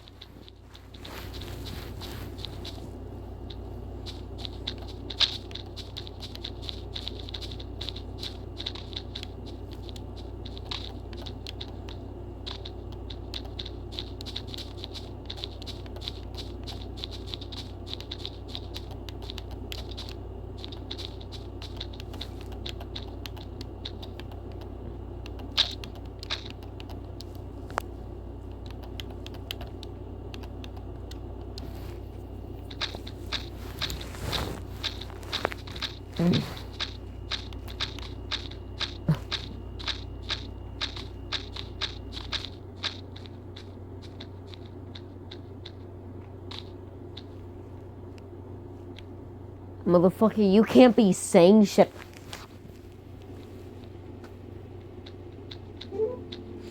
You're fucking gip.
Wait, are you?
How could you do that to your own father? I hate you. I've always hated you. I'm going to kill you, and I'm going to make it hurt. Oh, how I hate the way you used to cry when I screamed at you. It's going to get so much worse.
fuck you! I mean breastbone. Yes, you can. Let me serve you some.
I'm not gonna fucking...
openly.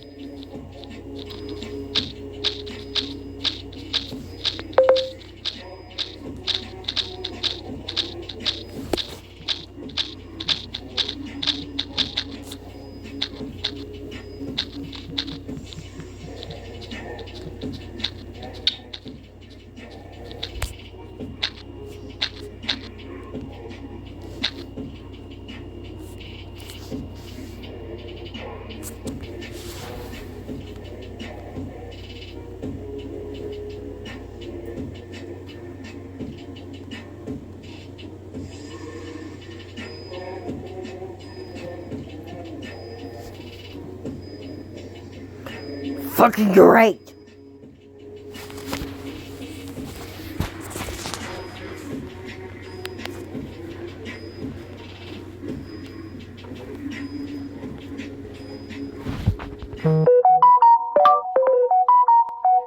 Server crashed again. Server crashed again.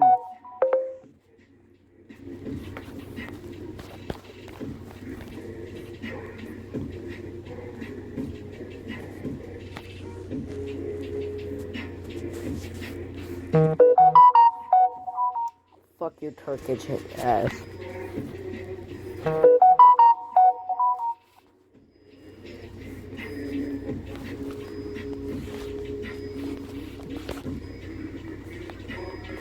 Fuck you.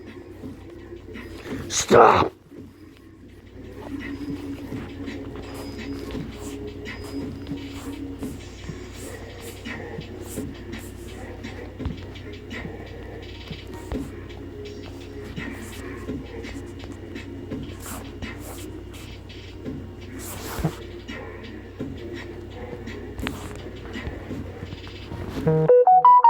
Shut the fuck up.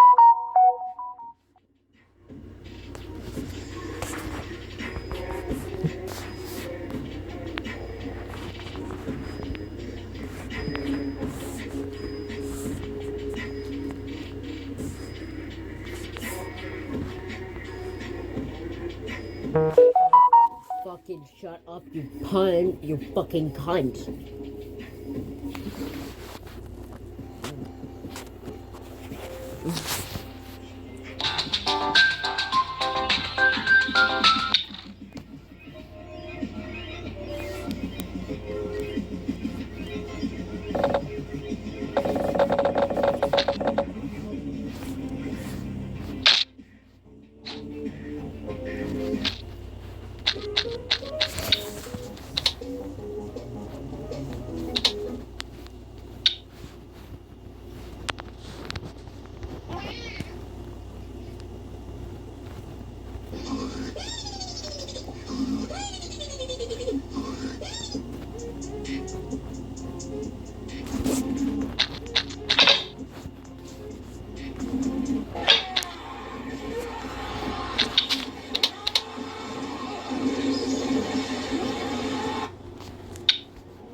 You have to put the CD up your ass.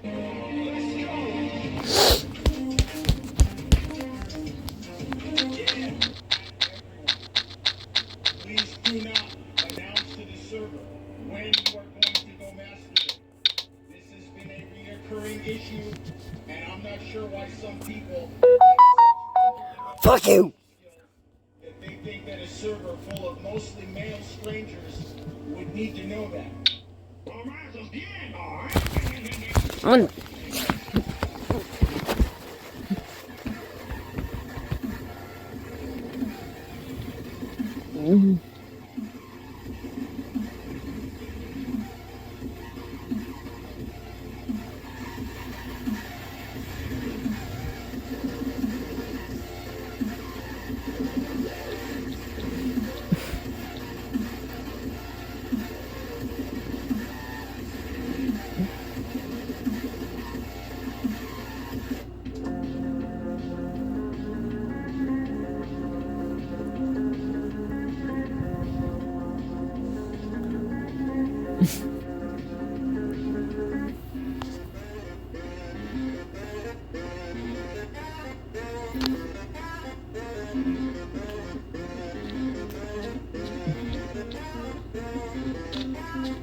Motherfucker, what am I watching?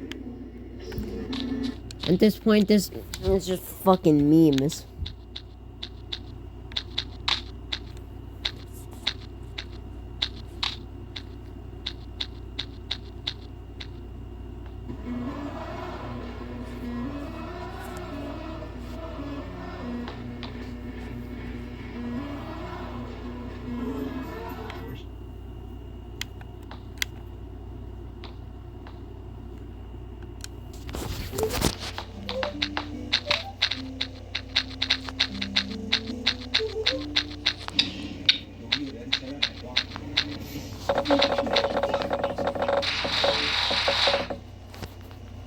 You know what? I'm just gonna jump into the Cybergrind. Why not? Standard Cybergrind. You know what? Let's go. Let's go.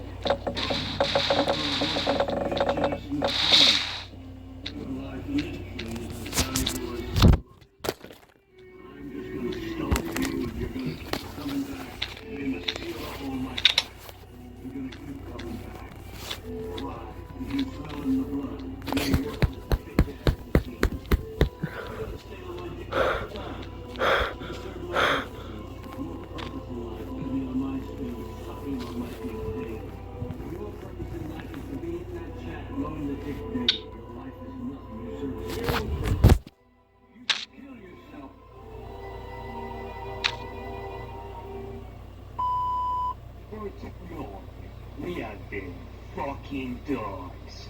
They have laughed at us, unwilling to listen to our unfunny news. But now, the furry community is getting like usual. We have dogs. We have to be disabled. How bad can I be? I'm just building the economy. How bad can I be? Just look at me petting this puppy. How bad can I be? A portion of pussy.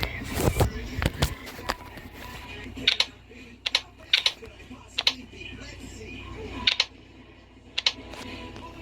Customers are paying.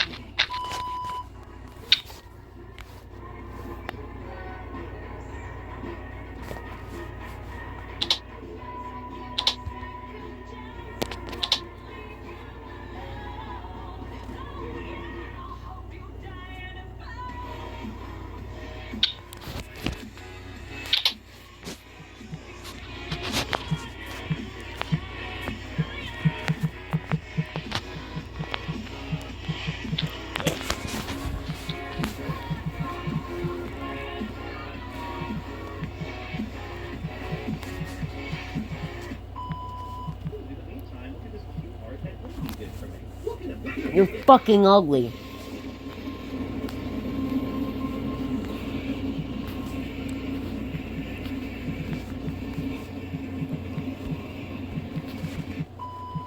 Olá.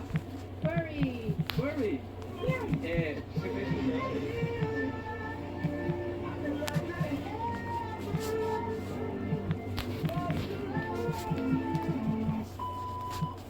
Hey, y'all, come look at this.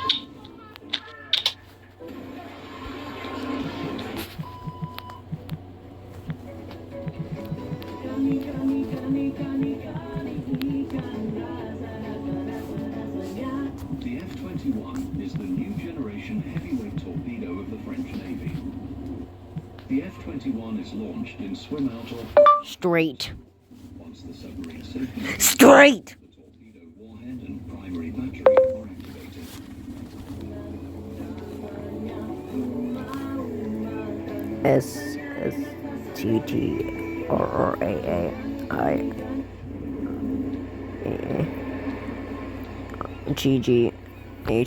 SSTTRAAIGGHHTT.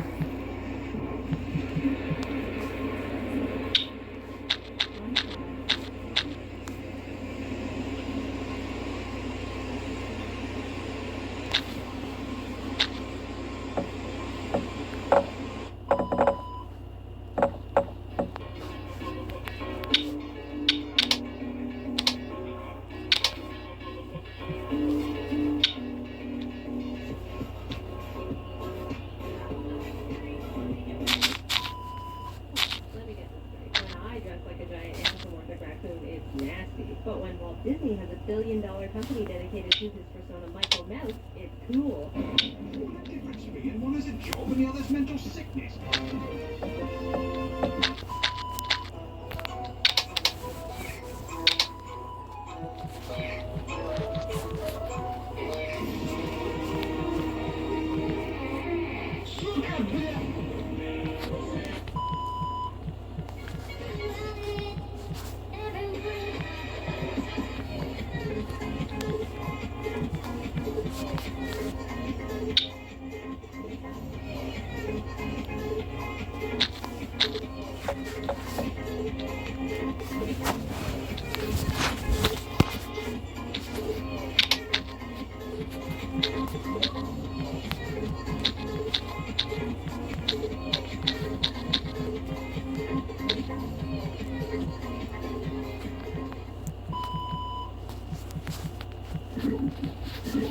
You're a nigger.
Fuck it, I'm not gonna.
Suddenly like men. Ooh, you guys fly highs and cuddle men. You like kissing boys, don't you?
Ooh, you're so warm. Couldn't help but notice your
They're fucking ugly.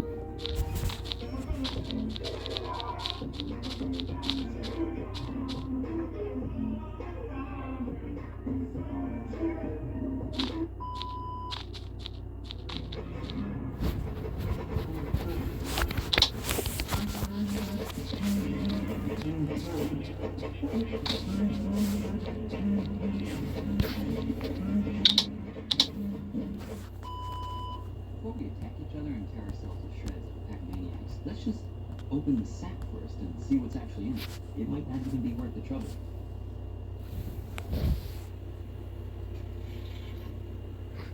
Okay, it's worth it.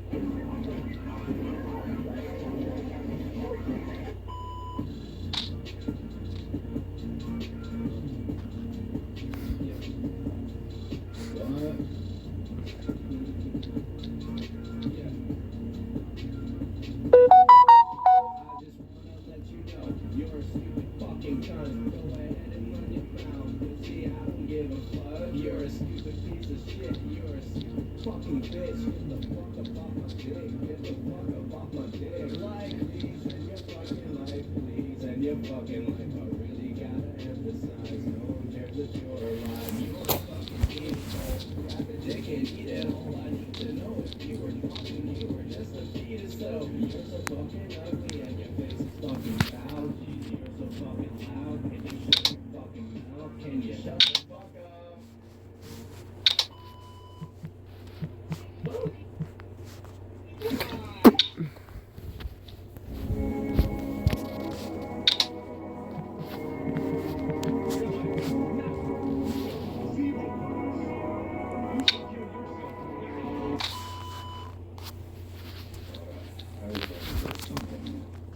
Something urgent I need to see. So let's take a look. What the hell? What am I looking at? What the fuck is this? This here is just unacceptable.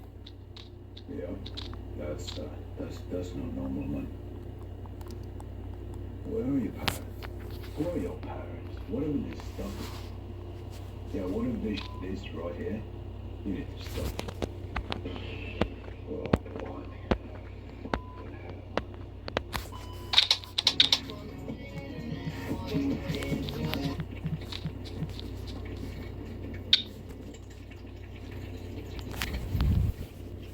The fuck?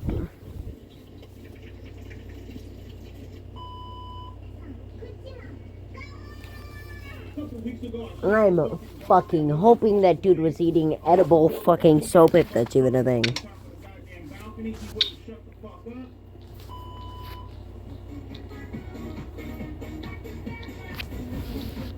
You sick fuck. Not everything has to be so goddamn horny with you.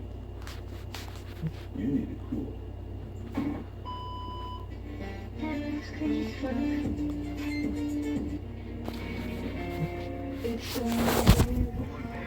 I don't know why. It doesn't matter how hard you try. Keep that in mind. Every line is rhymes was slain in due time. All I know, time is a valuable thing.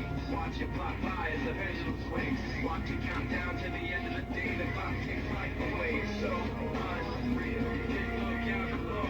Watch the time go right out the window. Trying to hold on. Didn't even know what we.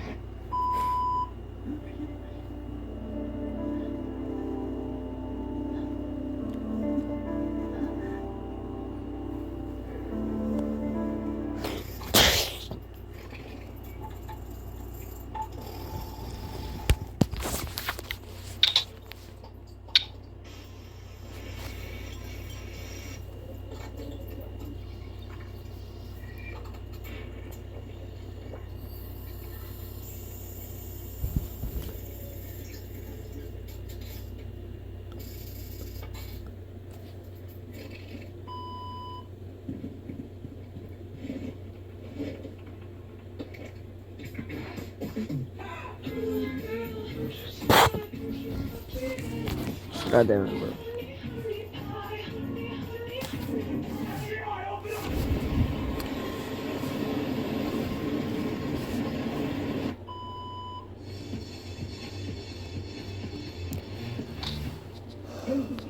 Michael here.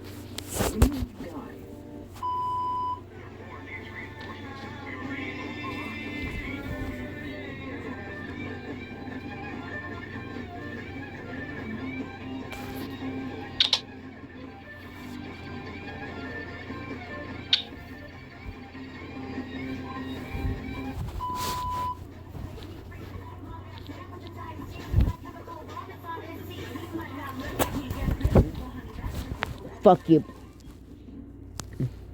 ともたやすく行われるえげつない行為。我が心と行動に一点の曇りなし。この私が最初のナプキンを手にしたぞ。ダーティービールダンダートチーズ。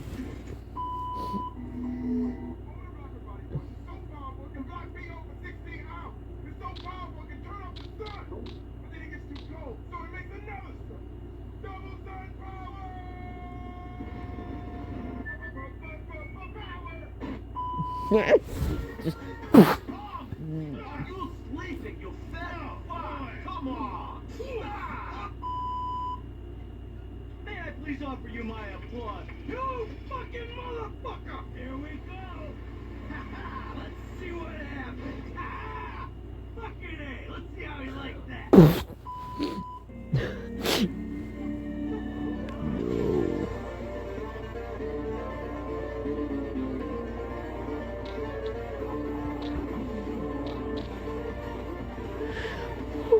Trap.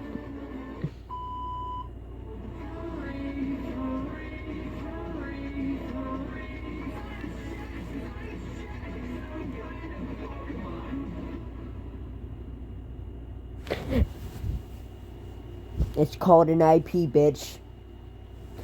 An IP can stop you. And there's this thing called 4chan, motherfucker.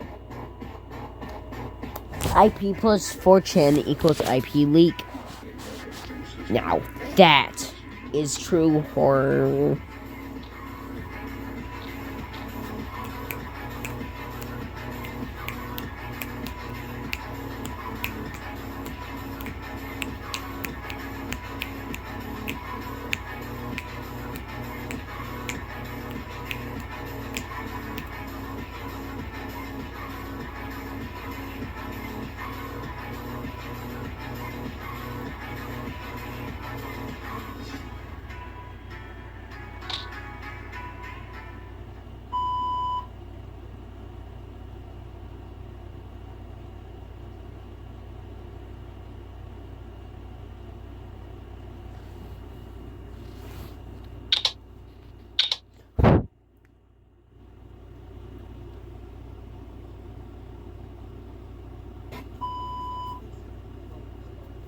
God damn it. You should kill yourself. Oh my god, Professor. Oh, okay, time to dance.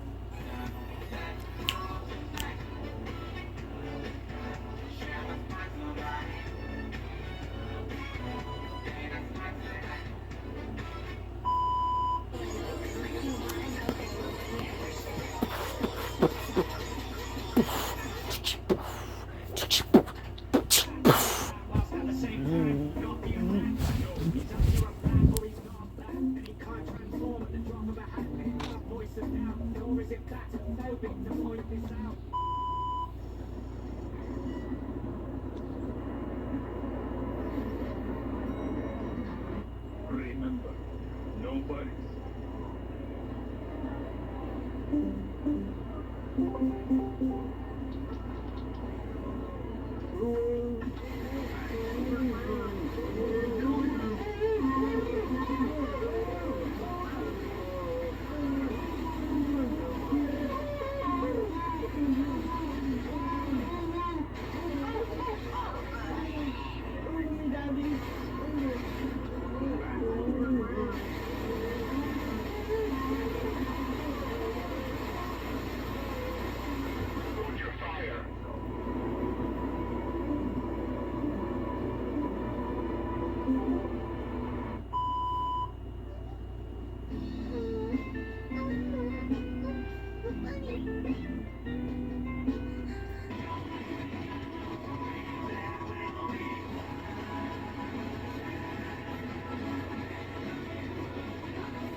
Why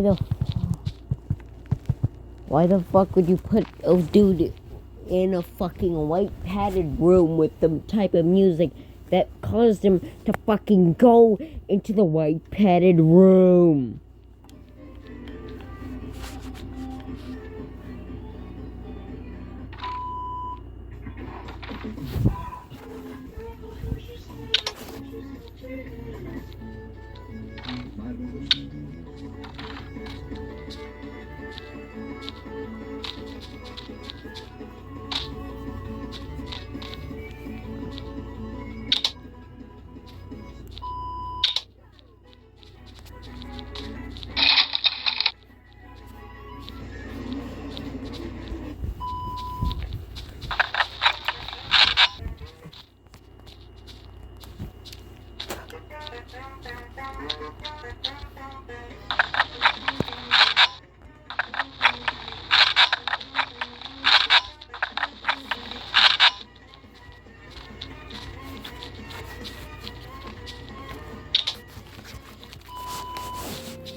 What are you on?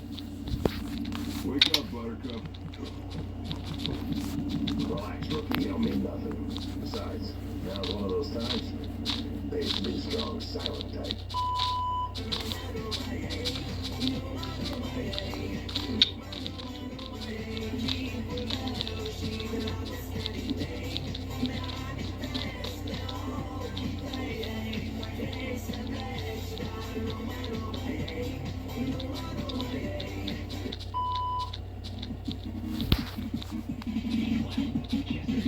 I know why you dislike it. Neither.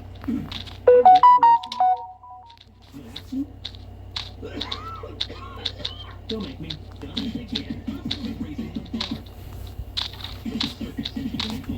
What in the bloody fuck is this? Okay, now I see where the 8.2 million dislikes are coming from.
When right can take notes, while I take notes of the marijuana smoke.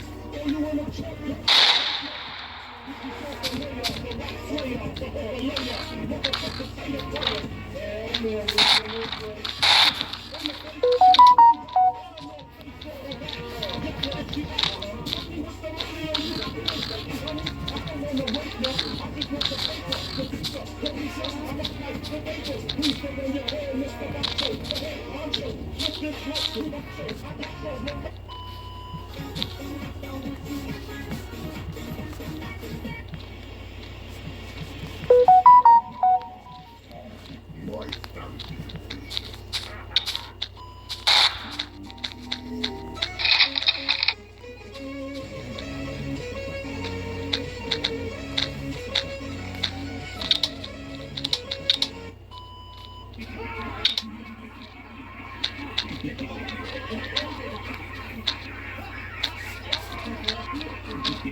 Bro, you know what I was thinking, bro? If your leg get cut off, would it hurt?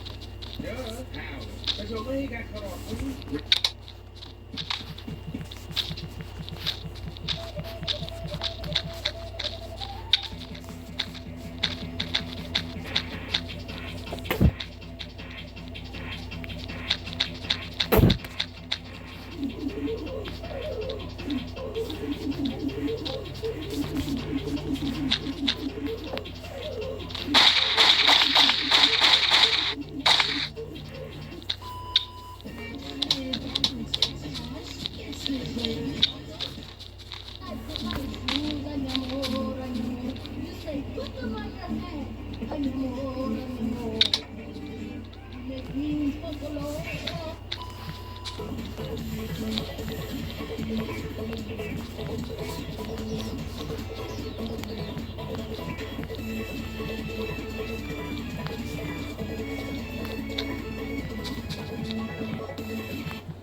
Well, you see, quite frankly, the motherfucker just exists.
What?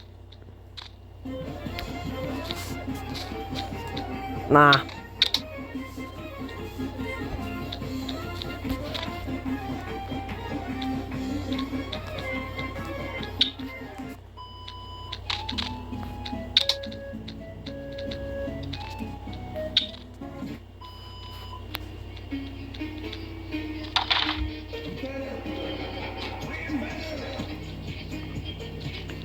Palms.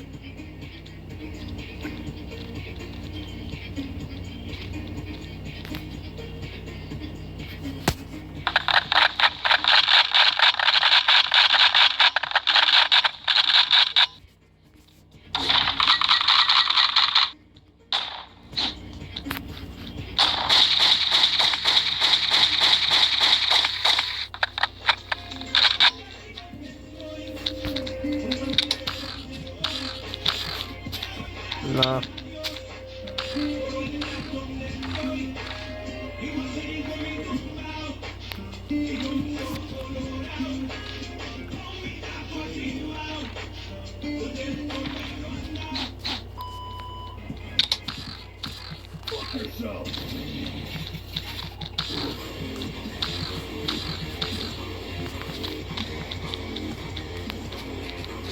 Is that her name? No, fucking Jesus. Violently slams cranium into the fucking wall.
Yes, you can. Let me serve you, sir.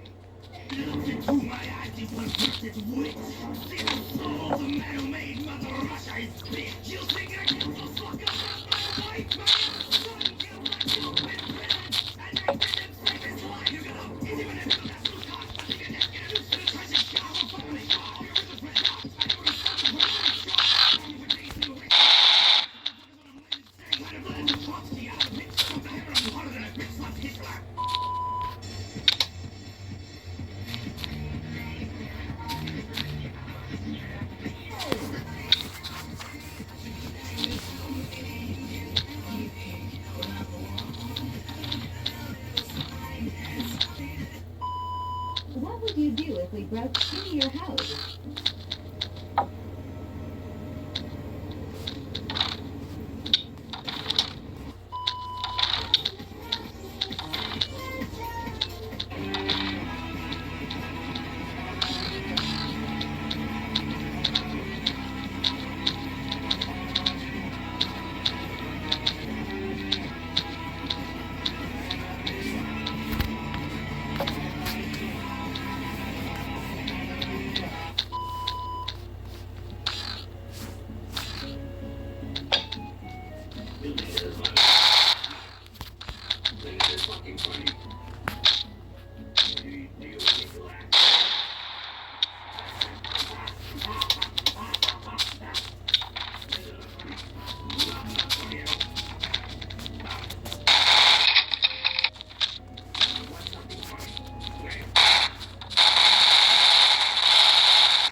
Motherfucker, in what?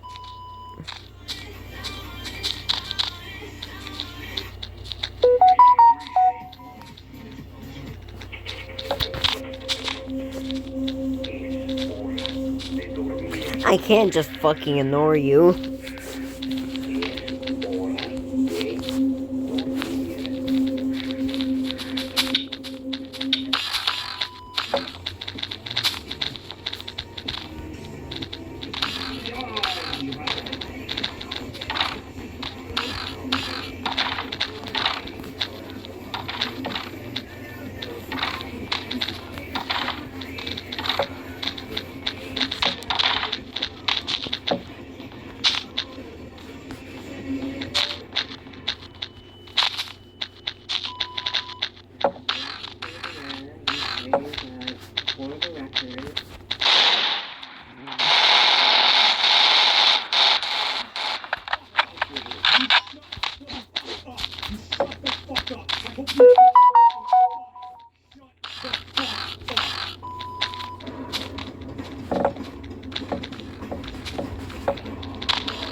Fuck you.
Exciting.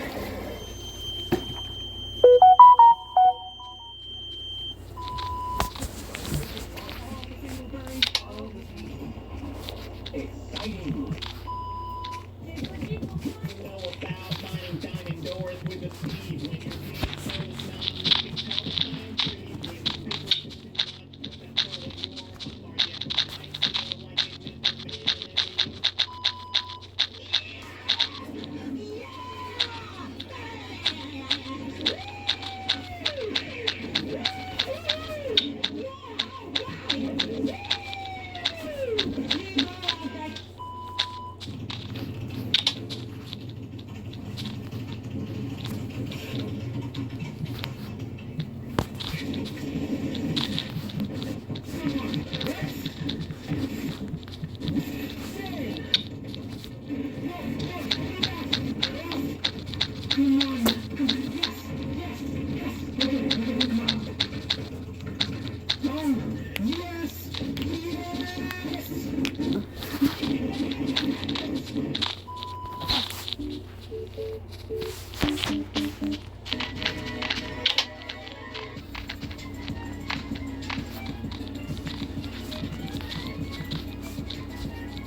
I'm CJ from Grove Street, man. Did the heinous gangbangers and cold heat. And Los Santos neighbors get no sleep. Even with anybody competing for cold meat.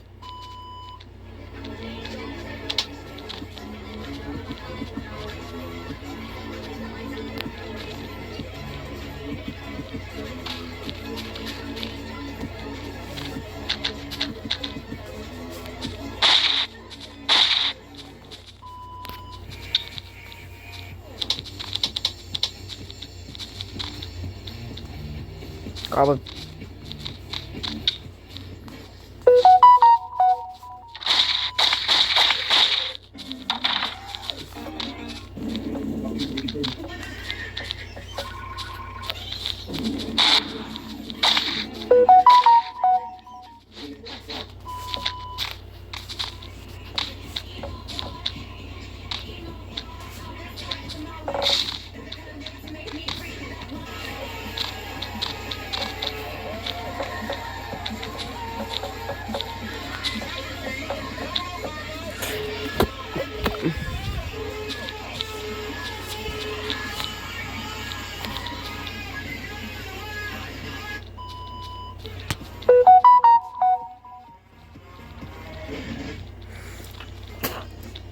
Estaban contentos porque había llegado el 18 tiquitiquiti. Cuando iba saliendo de mi casa ya me estaban esperando estos tacos culiaos hijos de la Madonna. Y como andaba de feliz me puse a bailar cuelga a los oros tiquitiquiti tacatacata tequete 9 la tatatata y me fui corriendo a comer esa olla.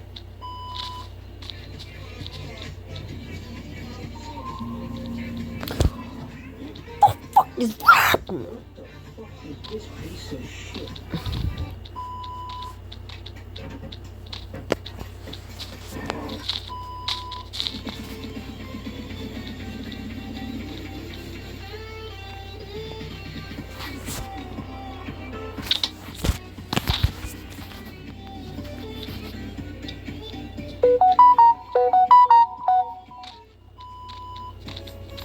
Grab.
What am I looking?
My brother doesn't fucking play BG.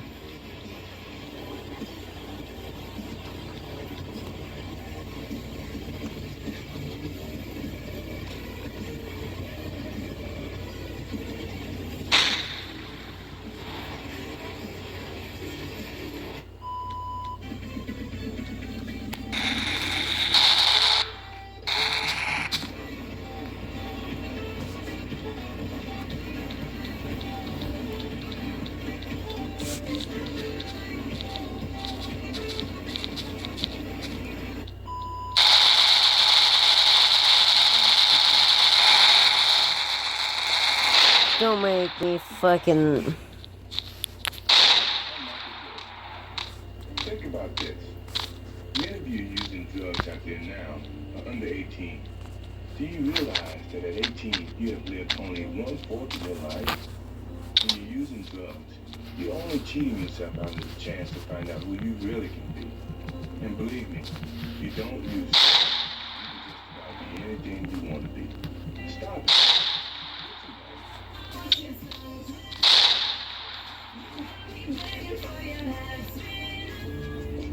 What the fuck? What the fuck is this? That is not funny. That is not that funny.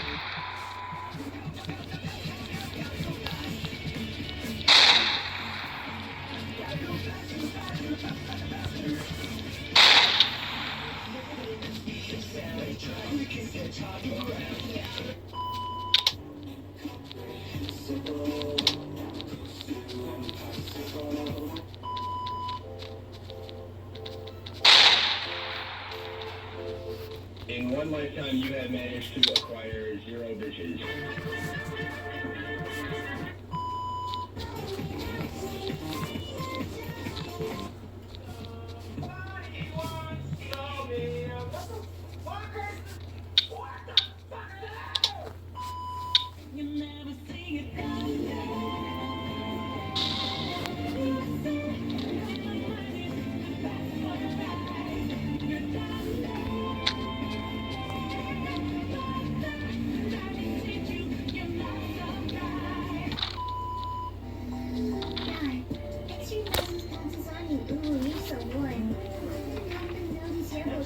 internet for me today. I am going to wash myself with clean water to get rid of all the stupidity I saw today. It's time for you to choose what you want me to use in this charity event.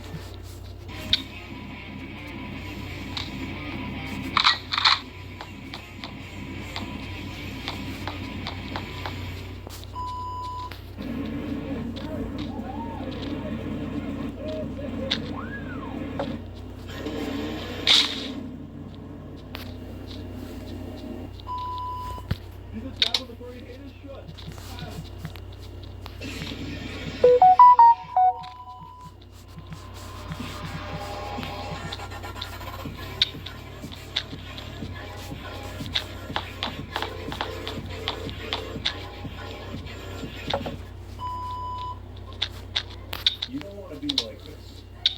This is disgusting. This is awful in every way. If I could kill it, I would. But I legally can't. But I'd consider it. Ah, good God! It's hideous.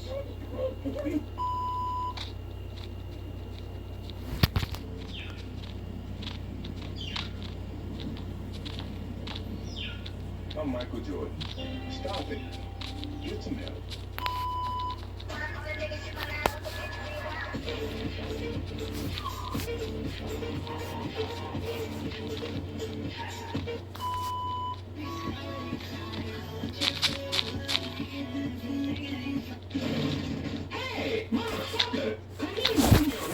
No.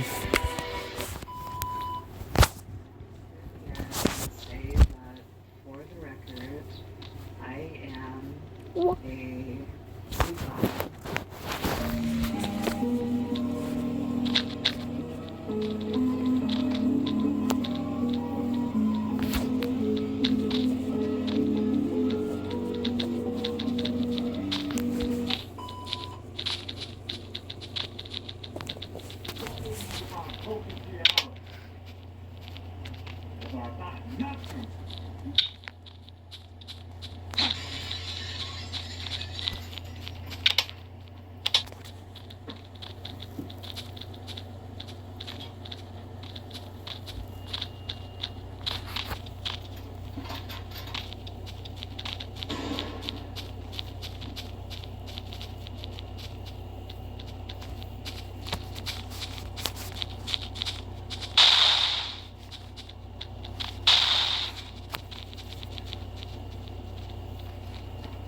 Okay, I was gonna.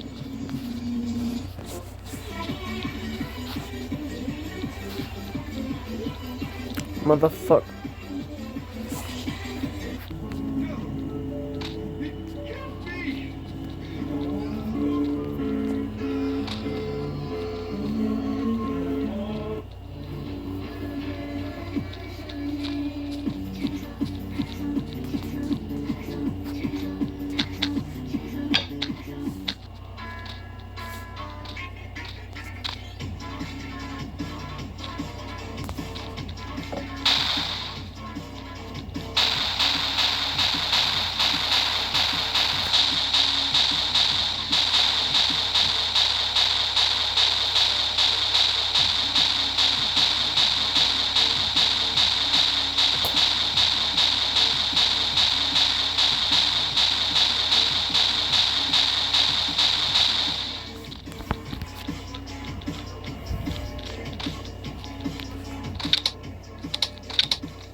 can't read and write, and then we're going to teach them incorrect grammar. I mean, it's ridiculous, okay? Who gave permission to talk about this? Because there's two genders. There's two genders. There's two genders. You're born with a penis and you have testicles. That's just anatomy. You're a male. You have a vagina and ovaries. You're a female.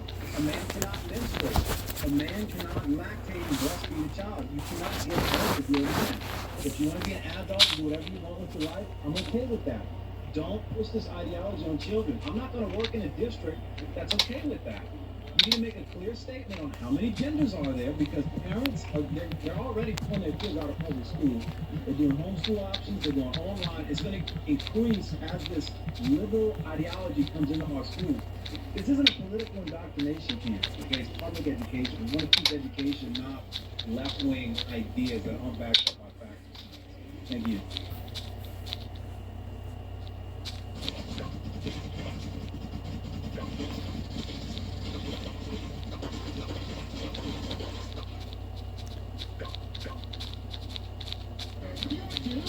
You don't want to be like this.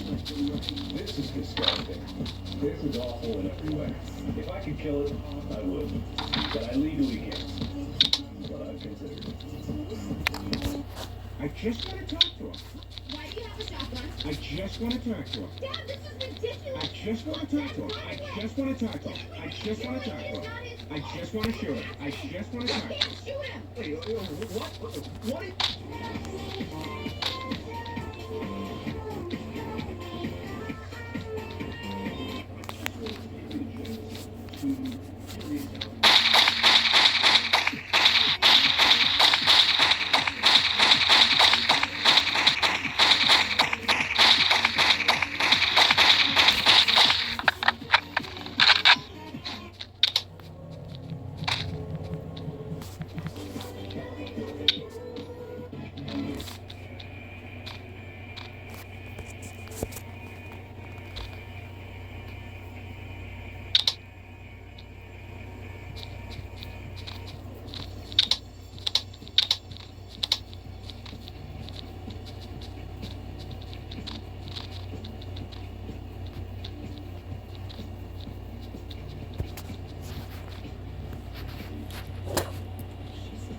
Pencil. You will never be a real woman. You have no womb. You have no ovaries. You have no eggs.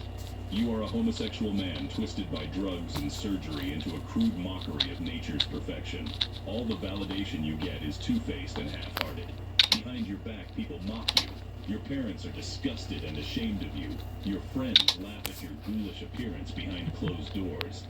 Men are utterly repulsed by you. Thousands of years of evolution have allowed men to sniff out frauds with incredible efficiency. Even trannies who pass look uncanny and unnatural to a man. Your bone structure is a dead giveaway, and even if you manage to get a drunk guy home with you, he'll turn tail and bolt the second he gets a whiff of your diseased, infected axe wound. You will never be happy. You wrench out a fake smile every single morning and tell yourself it's going to be okay, but deep inside you feel the depression creeping up like a weed, ready to crush you under the unbearable weight. Eventually it'll be too much to bear. You'll buy a rope, tie a noose, put it around your neck, and plunge into the cold abyss. Your parents will find you, heartbroken but relieved that they no longer have to live with the unbearable shame and disappointment. They'll bury you with a headstone marked with your birth name, and every passerby for the rest of eternity will know a man is buried there. Your body will decay and go back to the dust, and all that will remain of your legacy is a skeleton that is unmistakably male. This is your fate. This is what you chose. There is no turning back.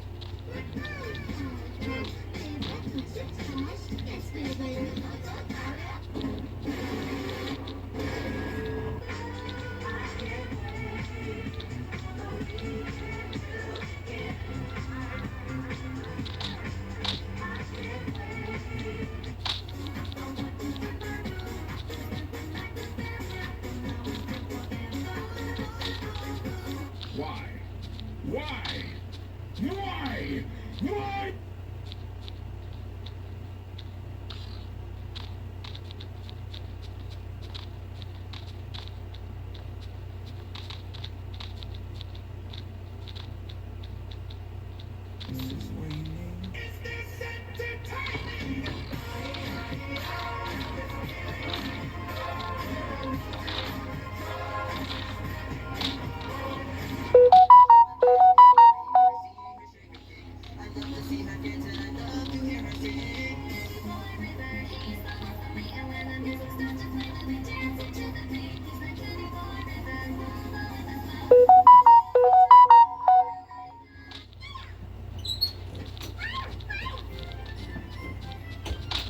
been sentenced to fucking death.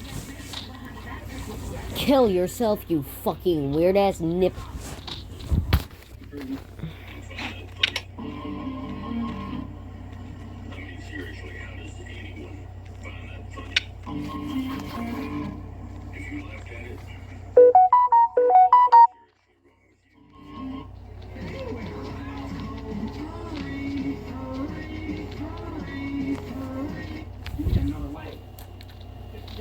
King the what?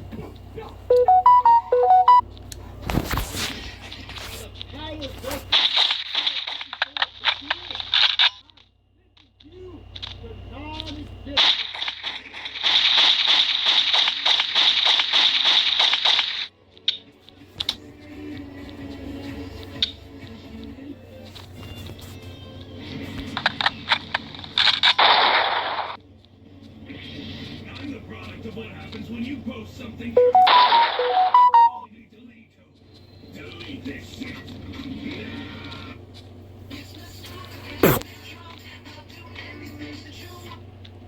Then you should kill yourself, right? Kill yourself. Now. Because how so just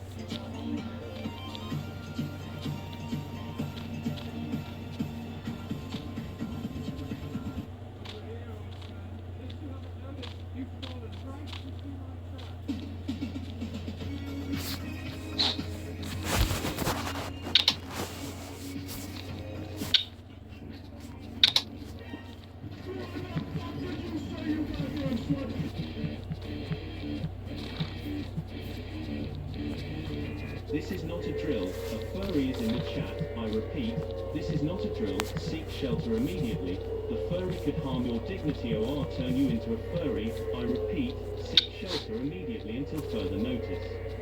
This is not a drill. A furry is in the chat. I repeat, this is not a drill. Seek shelter immediately. The furry could harm your dignity or turn you into a furry. I repeat, seek shelter immediately until further notice.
Fucking get slammed to the fucking other side of the wall. What?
Fuck you.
Yeah.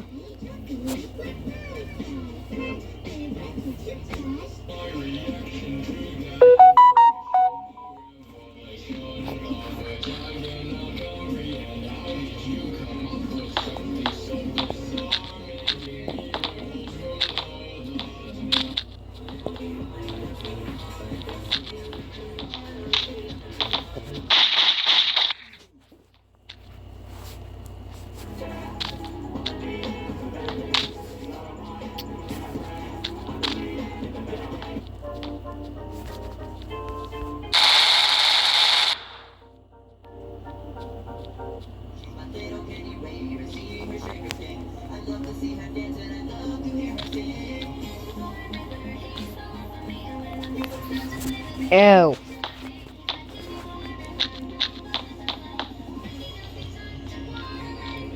You should have died.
Legislation, and a bill has just been filed here in Oklahoma.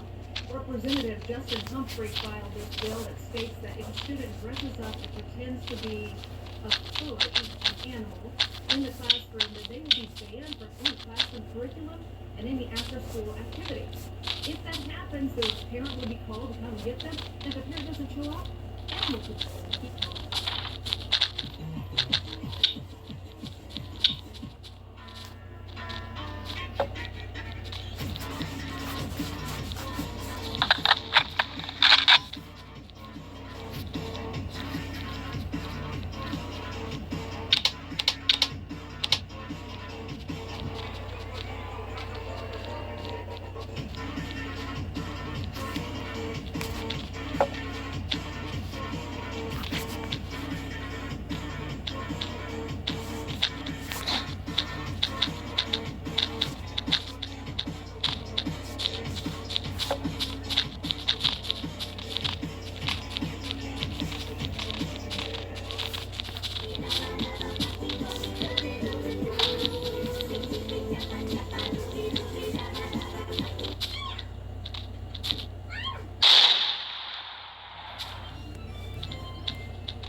You should reset character now and give somebody else a piece of that oxygen and ozone layer that's covered up so we can breathe inside this blue trapped bubble. Because what are you here for? To use religion and animal abuse for content? Rethink your life. I mean that with 100%, with 1,000%. What are these things? Brace yourselves. It's called furry.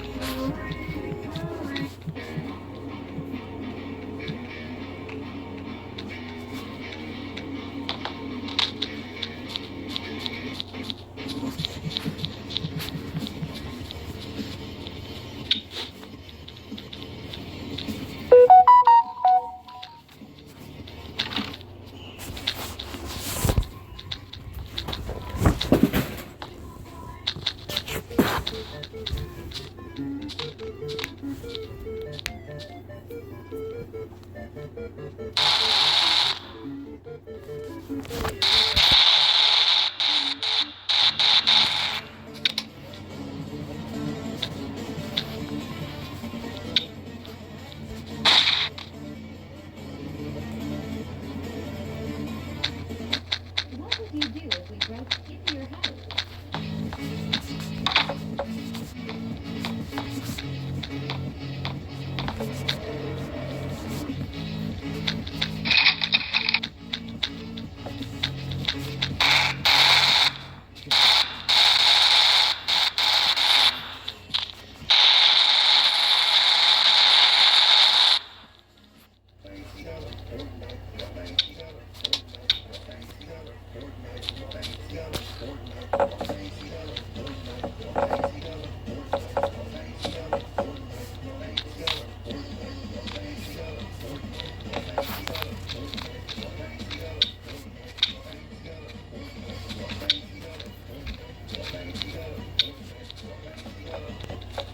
Furries identify as something other than human.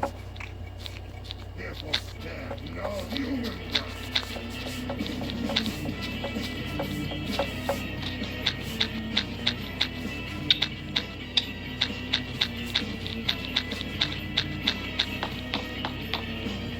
Because my sexual attractions, minus is major. Can't even play hopscotch without popping a rager. Always been a pervert, so I accept insults. When I was a kid, I fucking molested adults. So she one hand, waving, moist, hypocritical. If you bitches think I give a motherfucking shit, if y'all get me banned, get me off that.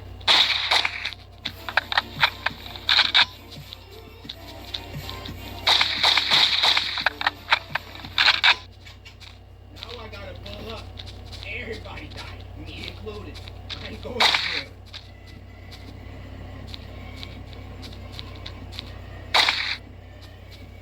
Mollusk, precious little thing.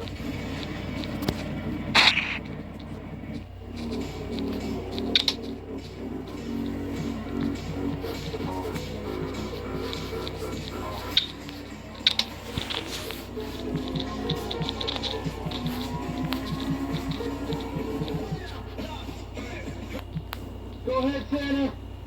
Let her know if the alligators are naughty or nice. I say naughty. You hear anything? That's because they're naughty! That's what naughty people get!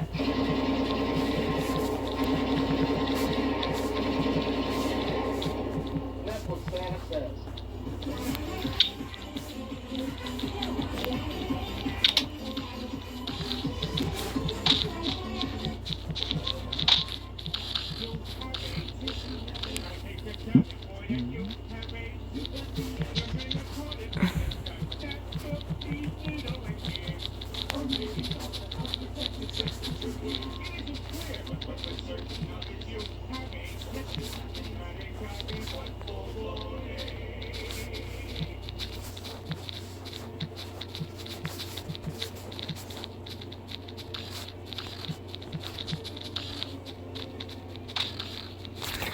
I fucking got fucking spilled, god fucking damn it.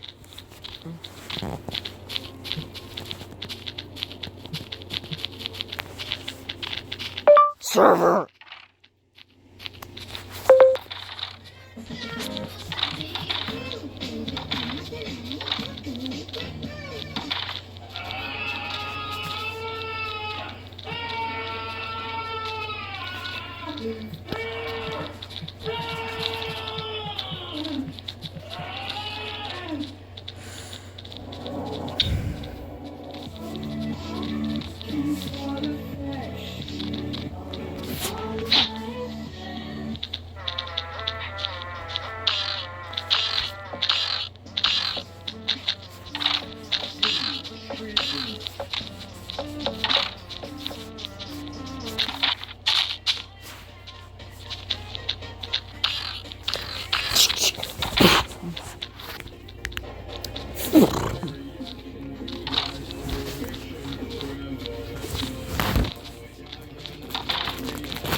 I do not care.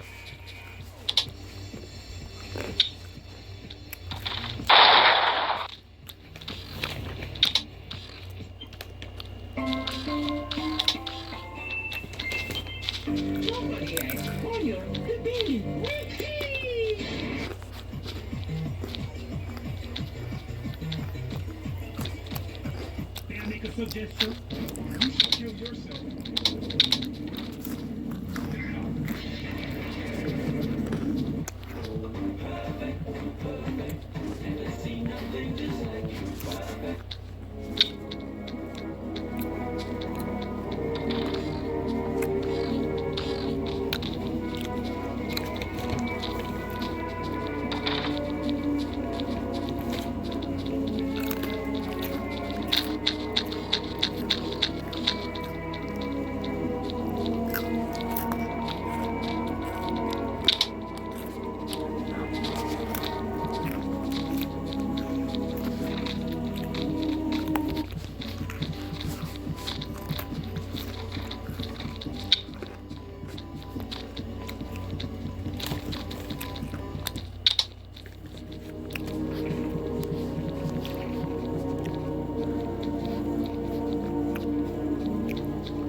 Try some crack, motherfucker. Nah.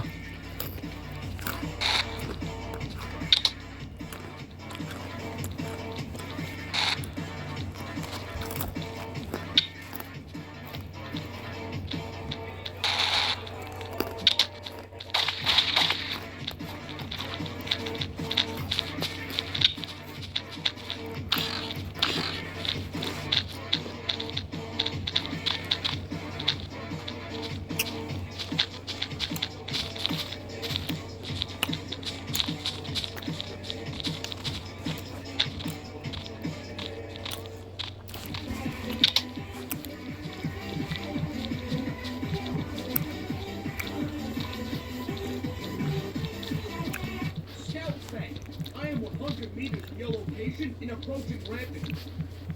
Stop running. It's been dubbed anti-furry legislation, and a bill has just been filed here in Oklahoma.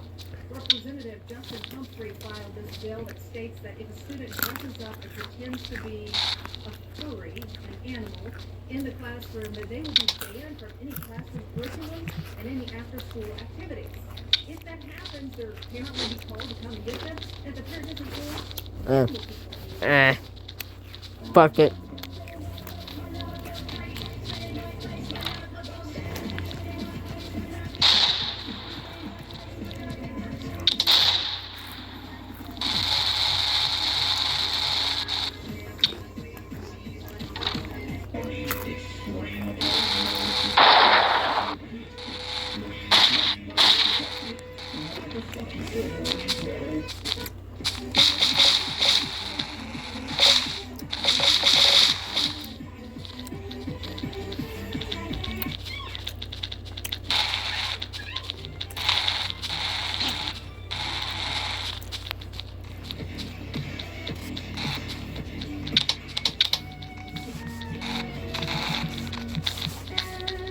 That's it.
There.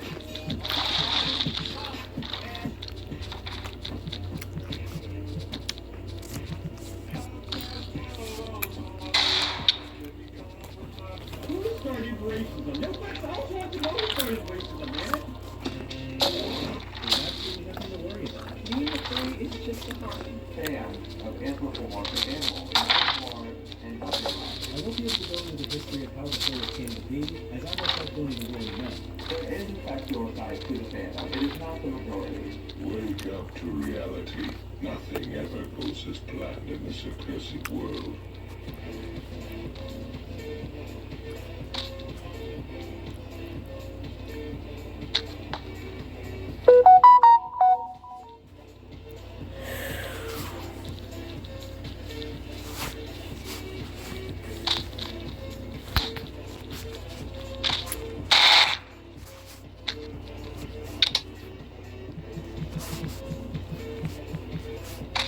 What a hoe.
Your mom.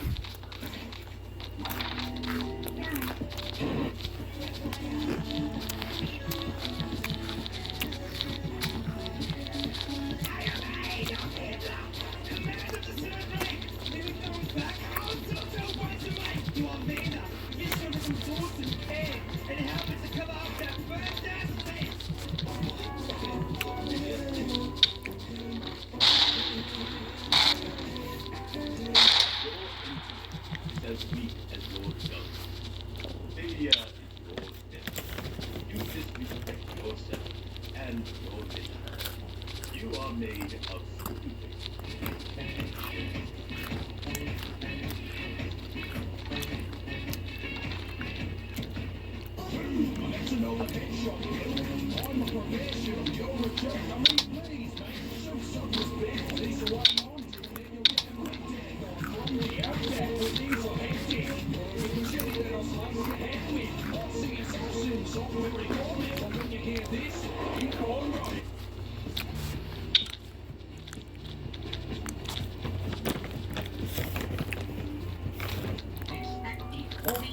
The fuck is Louis Cameron?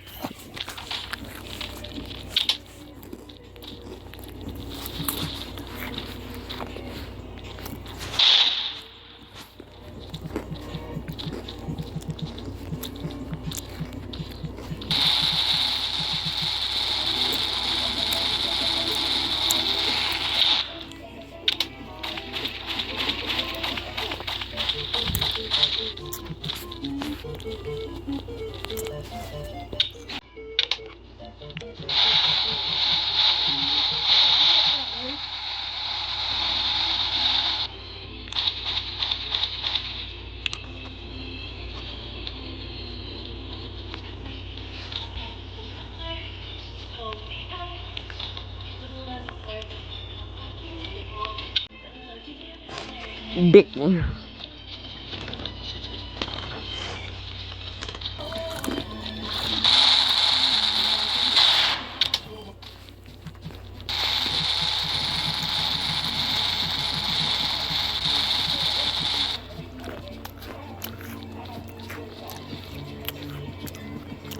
Well, make a sandwich, you dick chugger.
Oh.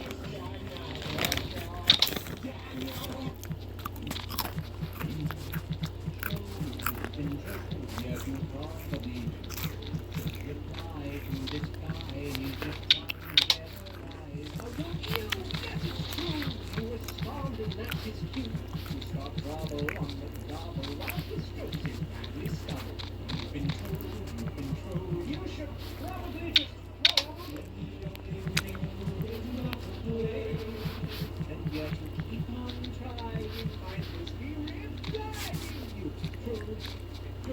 a nice day.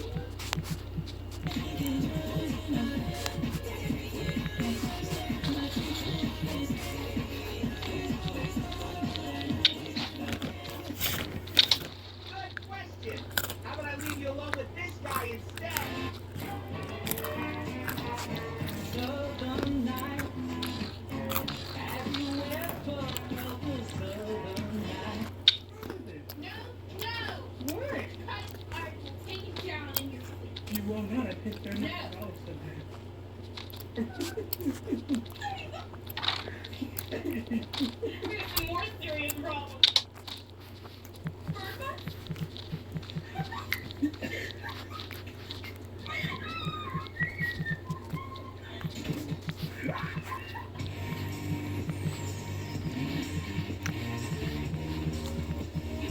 Change her or tag her. Yeah, tag her.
Damn, you're ugly then.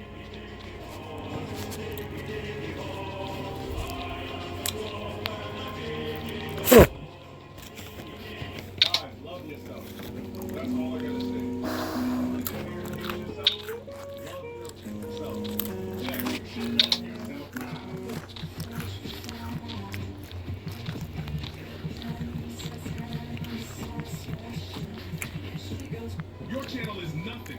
It serves zero purpose. You should reset character now and give somebody else a piece of that oxygen and ozone layer that's covered up so we can breathe inside this blue trap bubble.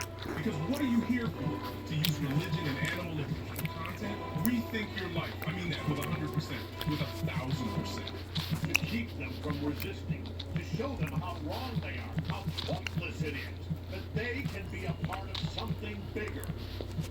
Or die.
Stop it. Get some help.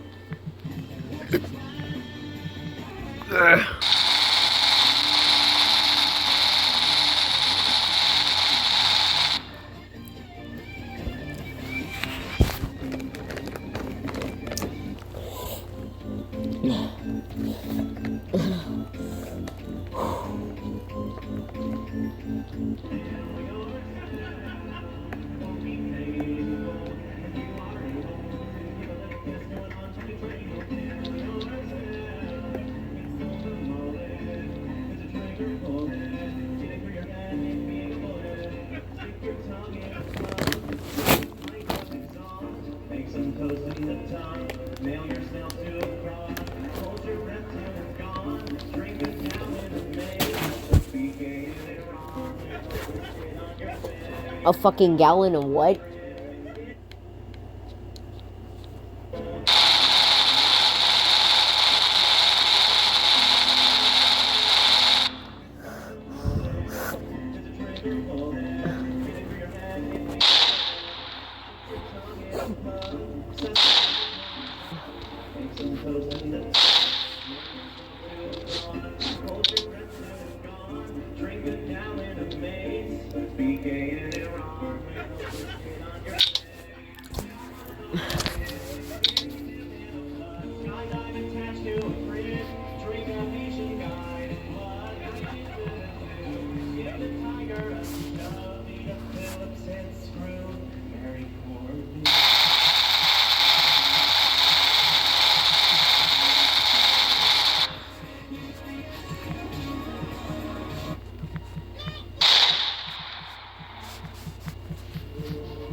It's not for God.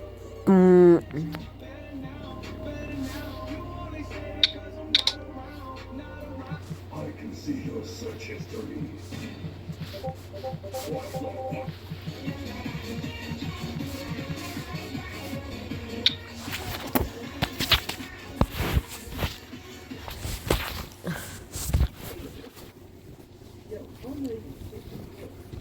Oh, I think that's another one of them in the, or that's a few of them in the background.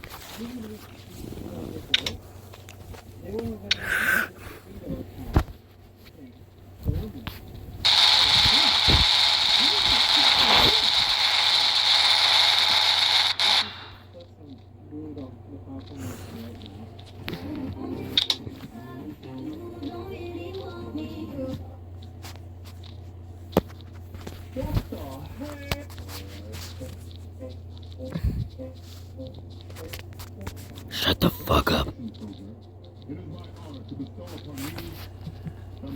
God damn it.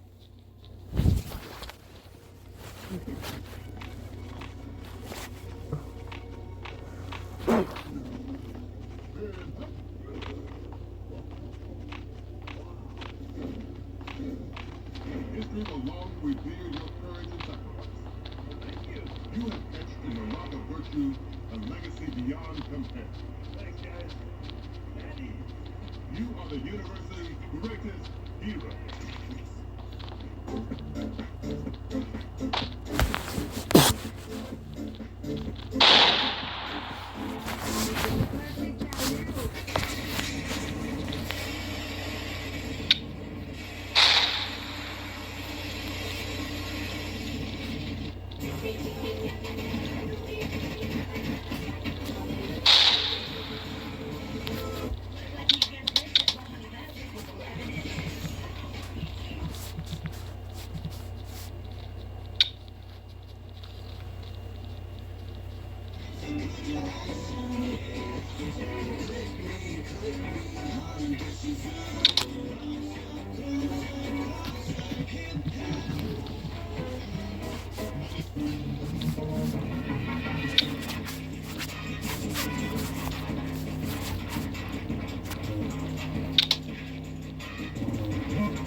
Then you should kill yourself. Yeah, go fucking die, you motherfucking trash.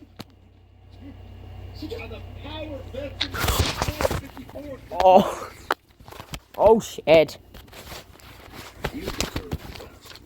At Harbor Freight, you can afford it. We design our own tools with performance and durability in mind, and hire the best engineers to put them through their paces.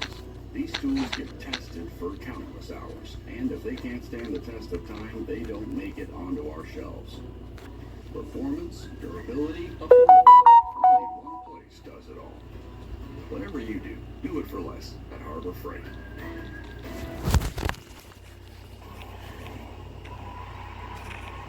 The new season, the time for new beginnings. It's not just for stats-obsessed spreadsheet warriors, although shout out to Mo, he's got a colour-coded transfer plan. It's for people like Kate, playing for the first time this year, half an hour picking a team name, 5 minutes on the spot. Priorities. Tyler's in again. I shall dump lava on their fip. Still beats me. My brother Dan won last year, and now refers to himself in the third person. Dan has not been charmed. And Luca?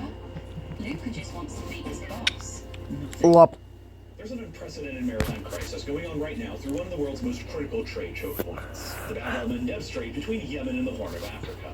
The Houthis, a major military faction in Yemen backed up by Iran, have fired hundreds of missiles and drones at dozens of trade ships passing through the choke point over the past few months that has caused companies from all around the world to cease sending their ships through, opting to take the longer route between East Asia and Europe around the entire African continent instead. In January, the United States and the United Kingdom began launching aerial bombing raids against the Houthis across Yemen in an attempt to destroy their capability to continue attacking merchant ships in the area and unblock Nice. the Bab el-Mandeb Strait in the process, Ow. returning the fastest possible trade route between East Asia and Europe to shipping companies as well.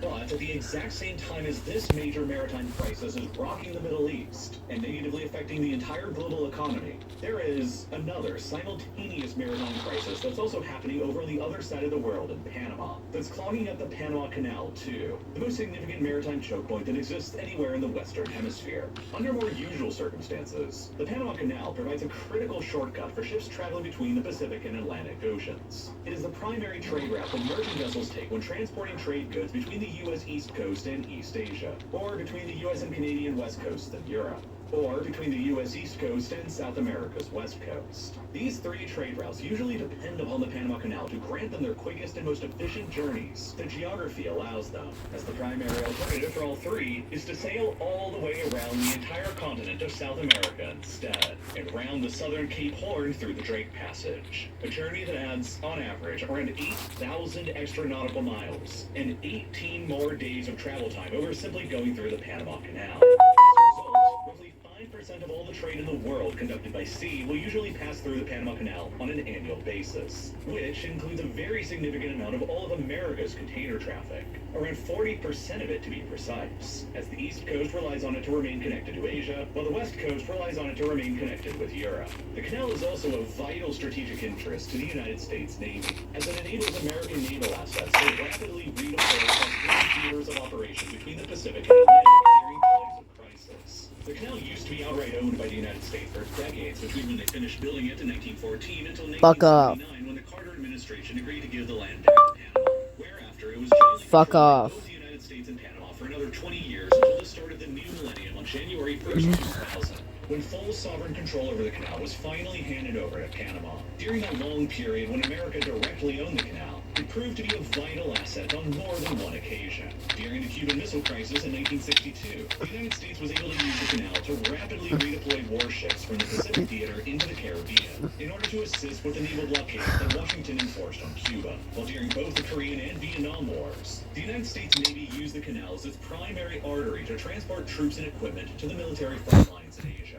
And today, even though Washington no longer owns the canal, it remains of vital interest to the United States anyway, in light of a potential great power conflict with China in the future over the ultimate status of Taiwan. Because if China initiated a sudden invasion of Taiwan, it began with surprise first strikes against American naval bases at Guam and Okinawa. The Panama Canal enables American warships based on the U.S. East Coast to rapidly redeploy over to the Pacific and reach the theater of operations 18 days sooner than if they had to travel the long way all the way around South America. 18 critical days saved that could become vital to ensuring the ultimate outcome of the war, if the invasion ever happens. The canal is also the most vital asset that's owned by the Panamanian government. Because the canal's shortcut is so vital to so many economic and military interests from all around the world, Panama is able to charge various tolls and fees on all of the ships that use it. Across 2022 alone, when the canal was functioning normally, the Panama Canal was able to earn a whopping $4.32 billion US for Panama's government as a result, which all on its own was equivalent to roughly 6.5% of Panama's entire GDP. Panama, as a country, is basically a state that is based around this canal and control over this choke point. It's no surprise that the country's most densely populated belt of people follow the canal's route. It's largely the reason why Panama is among the wealthiest and most developed countries in all of Latin America today. And without the canal, the entire country would be in some very serious trouble, as would the entire globalized economy and the strategic interests of the United States. And unfortunately, last year in 2023, and still lasting through today in 2024, the canal is beginning to break down, and its future is suddenly becoming very uncertain. And unlike the war that's currently disrupting traffic through the Red Sea and the Suez Canal, the problem that's disrupting traffic through the Panama Canal is more natural and geographic in nature, and so it's much more challenging to actually solve. It has to do more with unpredictable climate change, increased droughts, and rival alternatives that stand to steal its market share in the future. The war in the Middle East will eventually come to an end, and traffic will continue back through the Suez Canal like business as usual, while traffic through the Panama Canal may be reduced indefinitely. And in order to understand why, you need to first understand how the Panama Canal actually works, because it works completely differently than other canals around the world, and this is really important. When a ship arrives at the canal's entrance, it encounters a series of 3 separate divided by gates. When the first gate opens up, the ship at sea level travels into the first lock. The gates behind the ship close, and then a valve pumps water from the second lock into the first lock, which lowers the water level in the second lock and raises the water level and the ship in the first lock. When the water level between both locks become equivalent, the second gate is opened and the ship travels through into the second lock. Then the second gates are closed and the process is repeated again, leveling the water between the second and the third locks. Then the third gate opens up, the ship travels into the third lock, the water level is raised back up again from the lake on the other side. Then the third gate opens up, the ship travels into the third lock, and just like that, the ship has been raised up 26 meters in elevation above from where it started at sea level, and can then effortlessly travel the rest of the way across Panama, largely over Lake Gatun at 26 meters up in elevation, which was a lake that was artificially created by damming the nearby Chagres River to flood the interior here. Then, when the ship reaches the other end of Lake Gatun, it has to be lowered back down to sea level again through the exact same water leveling process as before, but simply in the reverse order. Well, it's undoubtedly a genius design built to overcome Panama's hilly topography. The big issue with this process is that it requires a lot of fresh water to actually function. When the ship enters that first lock, the water level within the lock is raised by the water being pumped into it from the second lock, which originally came down the chain from Lake Gatun itself.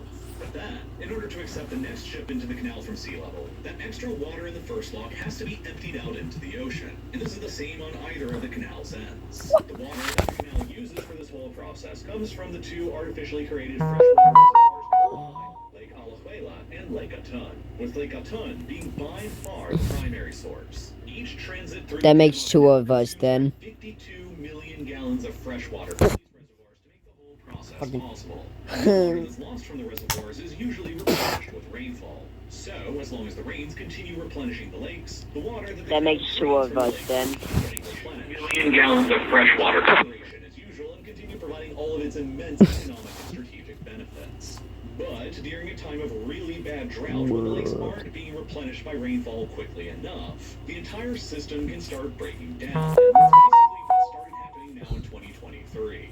Panama, you see, is generally a pretty rainy country, but there are usually separate dry and wet seasons that cycle across the year. Panama's wet season, where most of the rain usually falls on the country, lasts from around April through November, while the dry season usually lasts through the winter from December through March. But in 2023, a climatic event known as El Nino begins severely disrupting this usual process in Panama. El Nino is a regular oceanic and climatic phenomenon that cyclically repeats about every 2 to 7 years in the central and east central Pacific Ocean. During an El Nino event, the usual trade winds that blow from the east to the west and push warm water away from the Americas to the west begin. Oh, the last few days Warm water is pushed back further to the of PE for me was actually fucking hell. So I legitimately just said no. I legitimately didn't do any of them.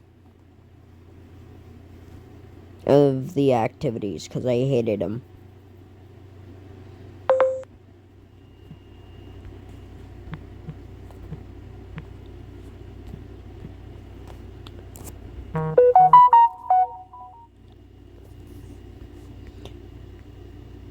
You need to sleep.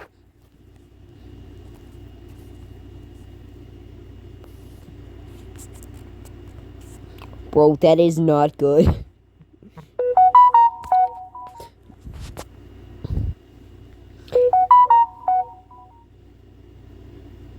Melatonin.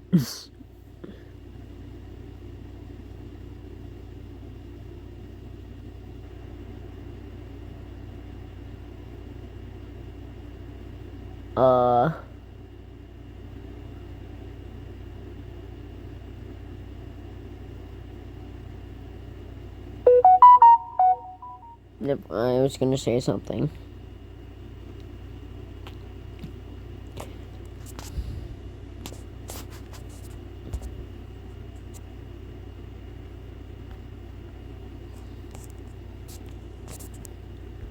I'm gonna make a room.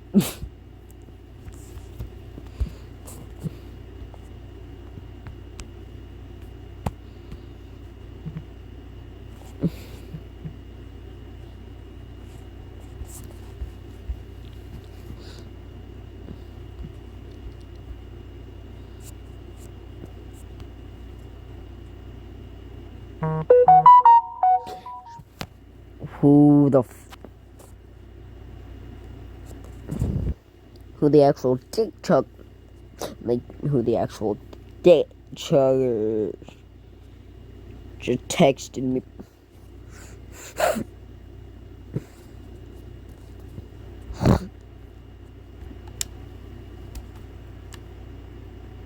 East back towards the America's west coast that prevents deeper, colder waters from upwelling towards the surface. Then this big patch of warm water that sits that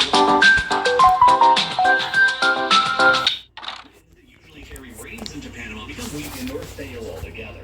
This is what began happening in 2023, but the drought that has caused in Panama this time has been much more severe than its historical. Rainfall in Panama during the month of October of 2023 is 41% lower than historically usual for that month.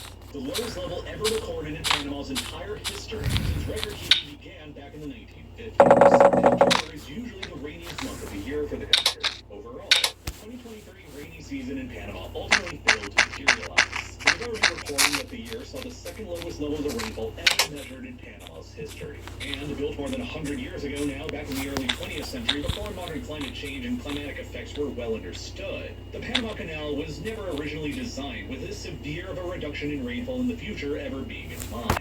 Without the rains replenishing the lakes, and with the canal still consuming huge amounts of the water from the lakes to continue operating, the lake's water levels have been decreasing to unprecedentedly dangerous levels, down to about 3 meters lower than they usually are at this time of year. And now in January going into February, Panama is in the middle of its usual dry season, and the lakes aren't expected to begin getting any of the replenishing waters until the next wet season starts to hopefully pick back up again in April. But it might not. El Nino events typically last for around around 9 to 12 months. But as the effects of climate change have been worsening around I'm not gonna finish that. those have sometimes been lasting for longer, and they can sometimes even last for years. NOAA stated in September of 2023 that the currently ongoing El Nino had a 60% chance of lasting through to the summer of 2020. Oh, damn it. I can't spell. I can't spell shit. Also become disrupted, and the lakes in the country will continue struggling with being replenished, which ultimately means that the Panama Canal itself is simply running out of the water from these lakes that it needs to continue functioning. A huge accounting problem besides being the primary water source to feed the canal, is also the primary drinking water source for most of Panama's population of 4.5 million people. The lake provides roughly half of all these people's drinking water supply, especially because it's the biggest source of fresh water that's located anywhere nearby to both of Panama's largest cities and the most densely populated part of the country that hugs the canal area. And to visualize how much water the canal consumes from the same source, a single ship's transit through consumes the same amount of water as 500,000 Panamanians do in a day. And dozens of ships usually transit through it every single day. This means that Panama is facing a very difficult set of decisions right now with regards to how it chooses to utilize the diminishing water supplies in the lake. Will it allocate more of the decreased supply to the operation of the canal that funds the Panamanian government with billions of dollars and represents 6.5% of the country's total GDP?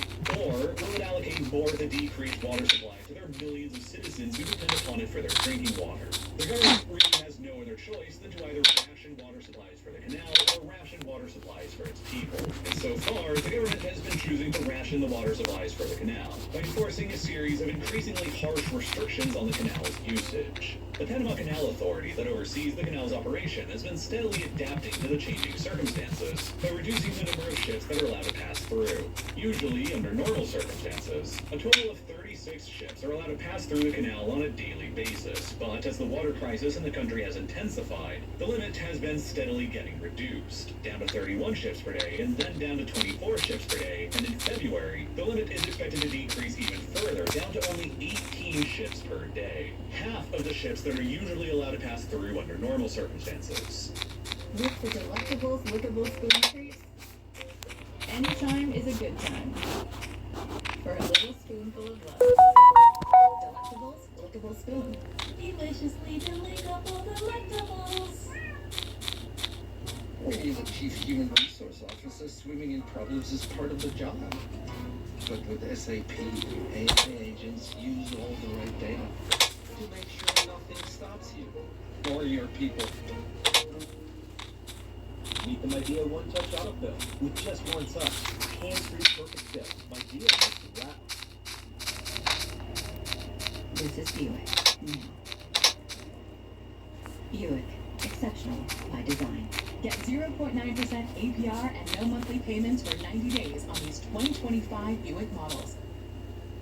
We can stop HIV, Iowa, and it all starts with health equity. We must work together so that all Iowans have access to the resources they need to prevent, diagnose, and HIV. Visit stopHIVIowa.org. God damn it. Finally. Only half of the ships through the canal as usual saves half of the water that the canal usually consumes from the lakes. And the authority is adopting even more drastic measures to cut down on the water consumption even further. Get the fuck out of here. Admin. Through the system of locks at the same time. And in order to reduce the amount of water that they need to pump into the locks to keep the ships afloat in them, the authority is restricting the volumes of cargo the ships are allowed to carry with them through the canal. With lighter loads, the ships displace less water and require less water to move through the locks. But it also means that in addition to only half of the ships as usual being allowed to pass through the canal, the fewer ships that are being allowed to pass through are carrying up to 40% less cargo than they usually would be.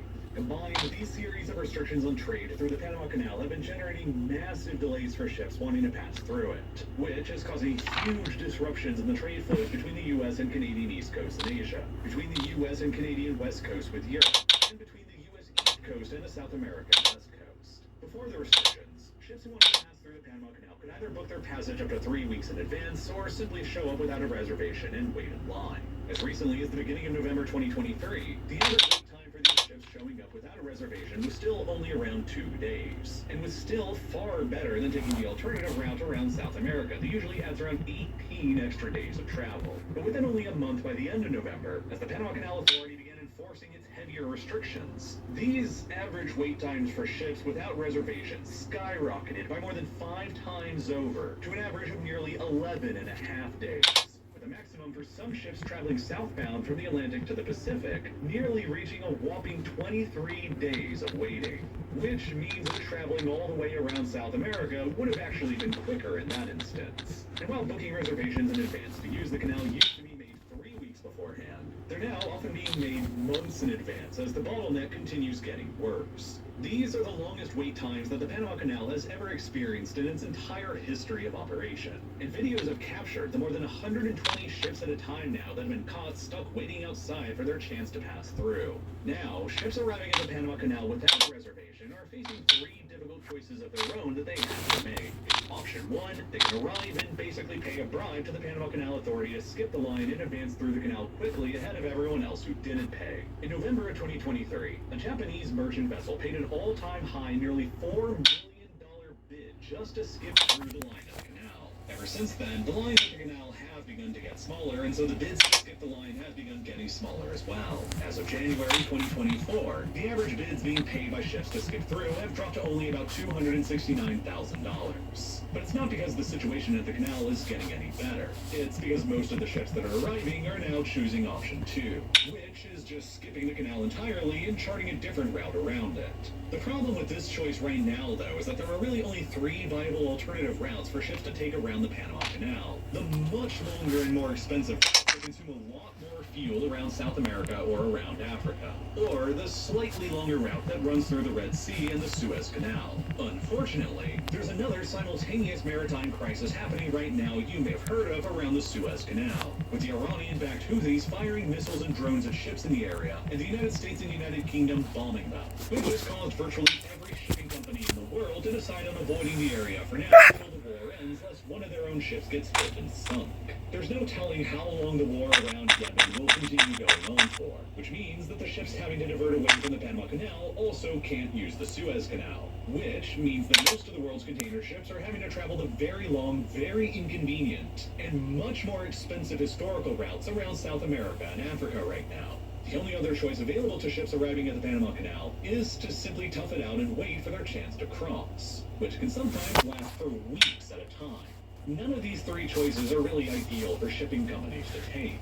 They all add unexpected increased costs to their journeys, which will get passed on to consumers through higher prices for the goods that they carry, which will continue exacerbating inflationary pressures all around the world that are challenging to actually solve, especially when combined with a simultaneous maritime crisis in the Red Sea that's causing similar increased costs and inflationary pressures. Both of these crises happening at once at 2 separate major maritime choke points is a practically unprecedented situation for the global economy to deal with.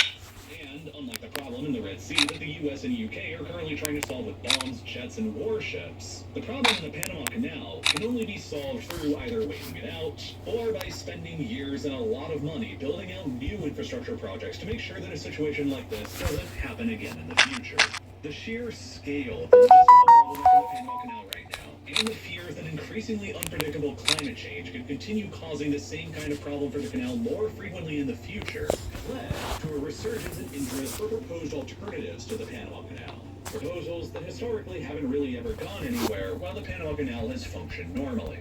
But proposals that could all of a sudden now completely revolutionize the way the trade flows around the world in the near future. And proposals that could end up deeply cutting into the increasingly unreliable Panama Canal's stable historical market share. As it currently stands, there are 4 major infrastructure projects that have been proposed across the Americas as alternatives to the Panama Canal in the 21st century, with varying levels of credibility and non-credibility. The first major proposal has been the so-called Bi-Oceanic Corridor, a series of paved highways and bridges extending across lower South America through the countries of Chile, Argentina, Paraguay, Might just get off. that will eventually enable trucks to carry goods from coast to coast rather than ships. Nothing quite like this has ever been built before in the region because of South America's uniquely challenging geography. The continent beneath the Panama Canal has has always presented challenging barriers to regional integration. It is a continent that is dominated in the west by the enormous Andes mountain chain, the longest continuous mountain chain anywhere on the surface of the Earth, that runs for nearly 9,000 kilometers, and the highest mountain chain located anywhere outside of Asia,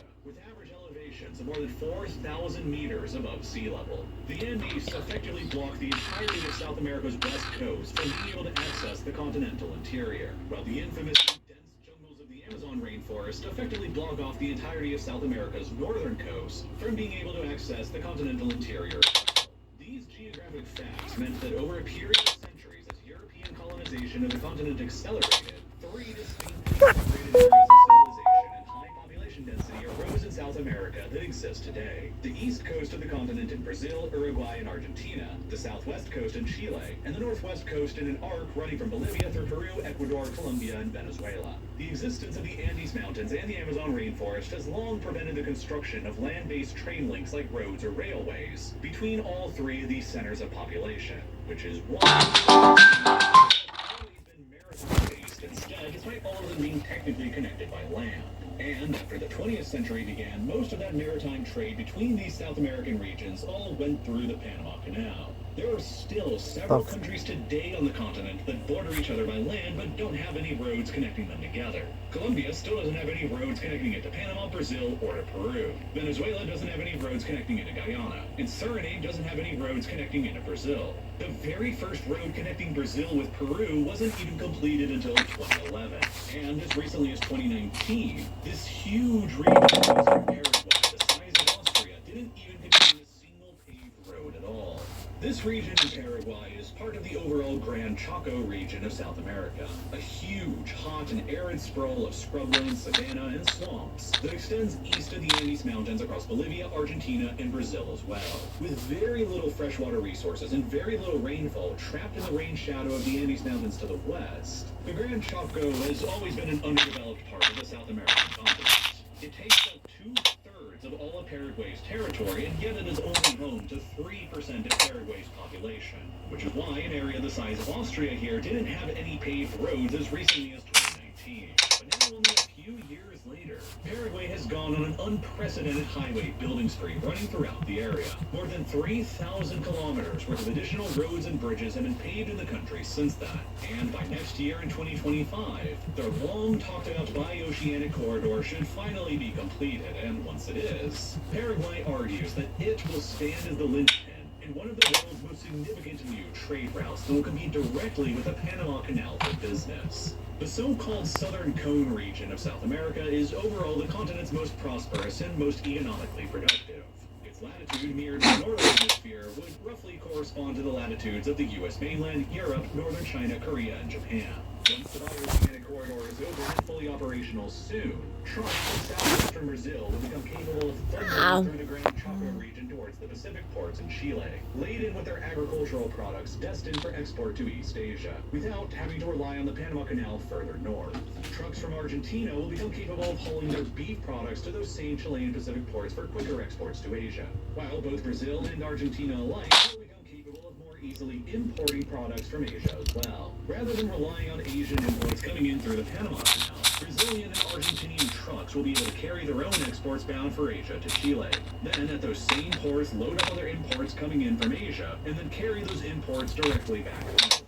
And perhaps even more importantly, the bioceanic corridor will prove revolutionary for the development of the so-called lithium triangle region, located nearby to it right here. A region that spans across Chile, Bolivia, and Argentina that is currently believed to possess more than half of the entire world's known reserves of lithium. An element that is crucial for the creation of lithium-ion batteries that will power the 21st century's green energy transition. There are even those who believe that as the world moves further and further toward green energies, the lithium triangle in South America will become the 21st century version of what happened to the Middle East during the 20th century, and its proximity to the bioceanic corridor will enable enable its lithium to travel on the backs of trucks to Atlantic ports in Argentina and Brazil for direct export to the U.S. East Coast and Europe, without having to travel through the Panama Canal at all. That could end up making Paraguay the linchpin in the future world's green energy trade if they play their cards right. And it could make the Bioceanic Corridor one of the future world's most important trade routes that everyone will want to make sure remains secure and stable. Paraguay ultimately claims that once the project is finished, it'll save the countries of the Southern Cone 14 days of travel time and $1,000 per container to use it over the Panama Canal, which, if true, would become a net savings of roughly 1/3 of these countries' current logistics costs, which would almost certainly cut into the Panama Canal's current and future business. The second currently proposed alternative to the Panama Canal is located further to the North and South America across Colombia. Currently, Colombia has 4 separate freight railway networks. 2 in the east of the country that connect to Colombia's coast on the Caribbean, 1 in the west that connects to Colombia's coast on the Pacific, and 1 more in the east that doesn't connect to either of the coasts. Because these rail systems are currently all geographically separated from one another because of Colombia's mountainous geography up here at the northern extent of the Andes, there currently isn't any way for trains to carry freight from one of Colombia's coasts over to the other. But within just a few more years, the Colombian government plans to finally fix that.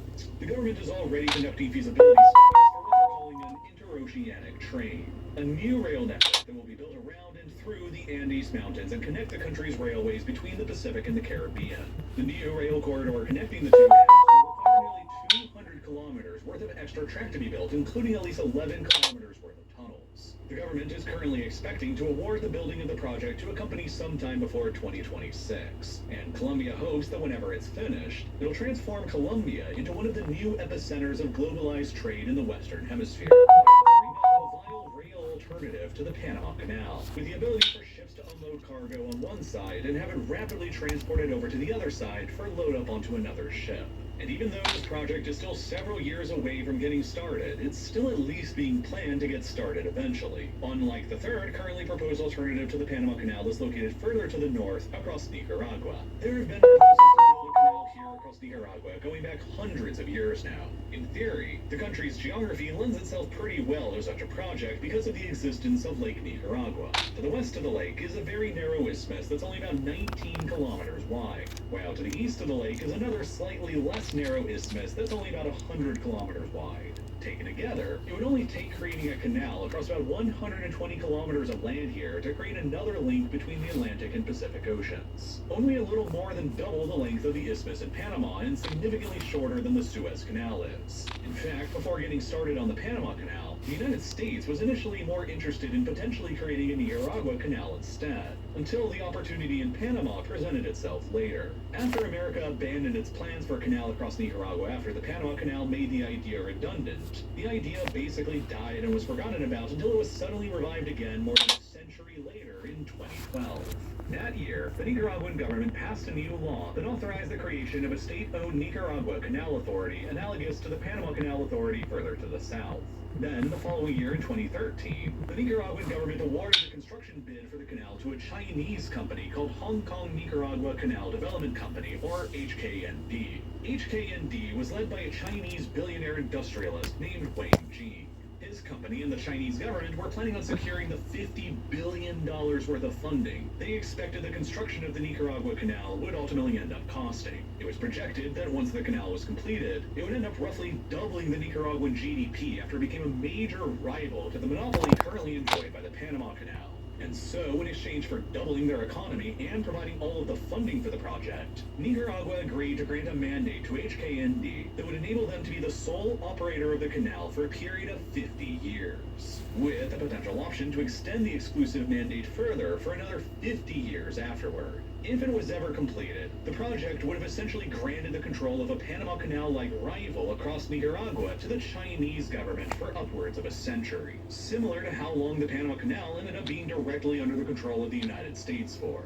That probably never, ever would have been tolerated by Washington, but thankfully for them, the project never even managed to get off the ground in the first place. Environmental feasibility studies suggested that the project could end up introducing salt water into Lake Nicaragua and destroy the largest source of fresh water that can be found anywhere in Central America in the process. Nicaraguan farmers protested bitterly against the proposals to expropriate their lands for areas that the canal would flood. And then between 2015 and 2016, the Chinese stock market crashed and Wang Jing lost the vast majority of his once enormous fortune. Within only 3 years between 2015 and 2018, his estimated net worth rapidly evaporated from around $10 billion down to only $905 million, a more than 90% decline in his fortune.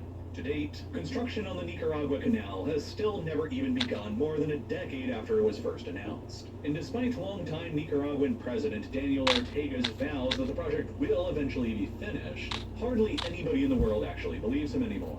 Ortega has remained in power in Nicaragua ever since 2007, and has featured frequent violent crackdowns on opposition movements against him in elections that have been widely criticized as being unfair and rigged. Tens of thousands of Nicaraguans have fled the country into neighboring Costa Rica, as the country has grown increasingly authoritarian and corrupt under his rule, while most of Nicaragua's government officials are actually under U.S. economic sanctions. The Ortega regime in the country, therefore, has an incredibly terrible relationship with the United States as a result, while Nicaragua is overall one of the poorest and most deeply corrupt countries in the Americas. On the Corruption Perception Index, an annual index measuring corruption in all of the world's countries compiled by an NGO called Transparency International based in Germany, Nicaragua ranks as not only one of the countries worst riddled by corruption in the Americas, but in the entire world. As of 2020, Nicaragua ranked as being tied for the 11th most deeply corrupted country on Earth, and is only just barely beaten out by the likes of North Korea, Haiti, Yemen, and Venezuela. There is almost no hope for this country ever creating a canal that will cost tens of billions of dollars anytime soon. And so that brings us up to the fourth and final currently proposed alternative to the Panama Canal that's further to the north in Mexico. Just as with the narrow isthmuses across Panama and Nicaragua, there have also been proposals and surveys to carve out another canal between the Atlantic and Pacific across Mexico's narrow isthmus of Tehuantepec for centuries, ever since it was first encountered by Hernan Cortez. At its narrowest point, the isthmus separates the two oceans by only about 192 kilometers, which is about precisely the same length as the Suez Canal is. More than a century ago, back in 1907, the Mexican government built a railway across the isthmus here to transport freight from one side over to the other, between ships waiting on either end. But then only 3 years later after that, in 1910, the Mexican Revolution exploded in the country and threw Mexico into chaos for the next decade. And during that chaos, the Panama Canal opened in 1914 and ate the Tehuantepec Railway's lunch. The railway fell into disuse and disrepair for a century afterwards as global trade shifted to the south through Panama. And then, almost out of nowhere in 2020, the Mexican government under President Andrés Manuel López Obrador, or AMLO for short, announced that Mexico would finally begin revitalizing the old Tehuantepec rail route again.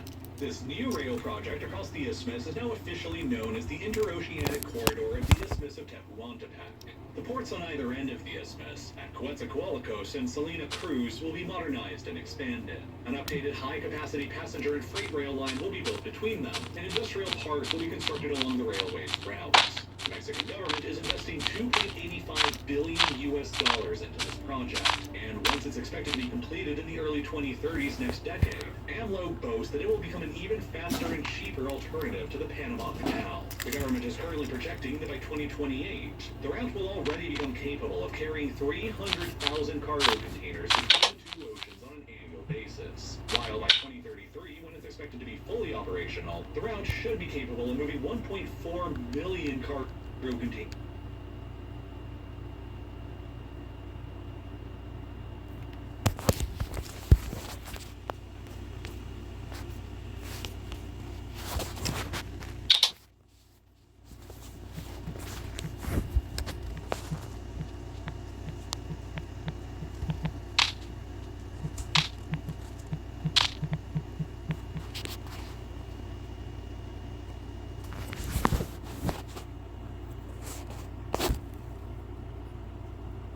Between the oceans, representing about 33 million tons worth of total freight.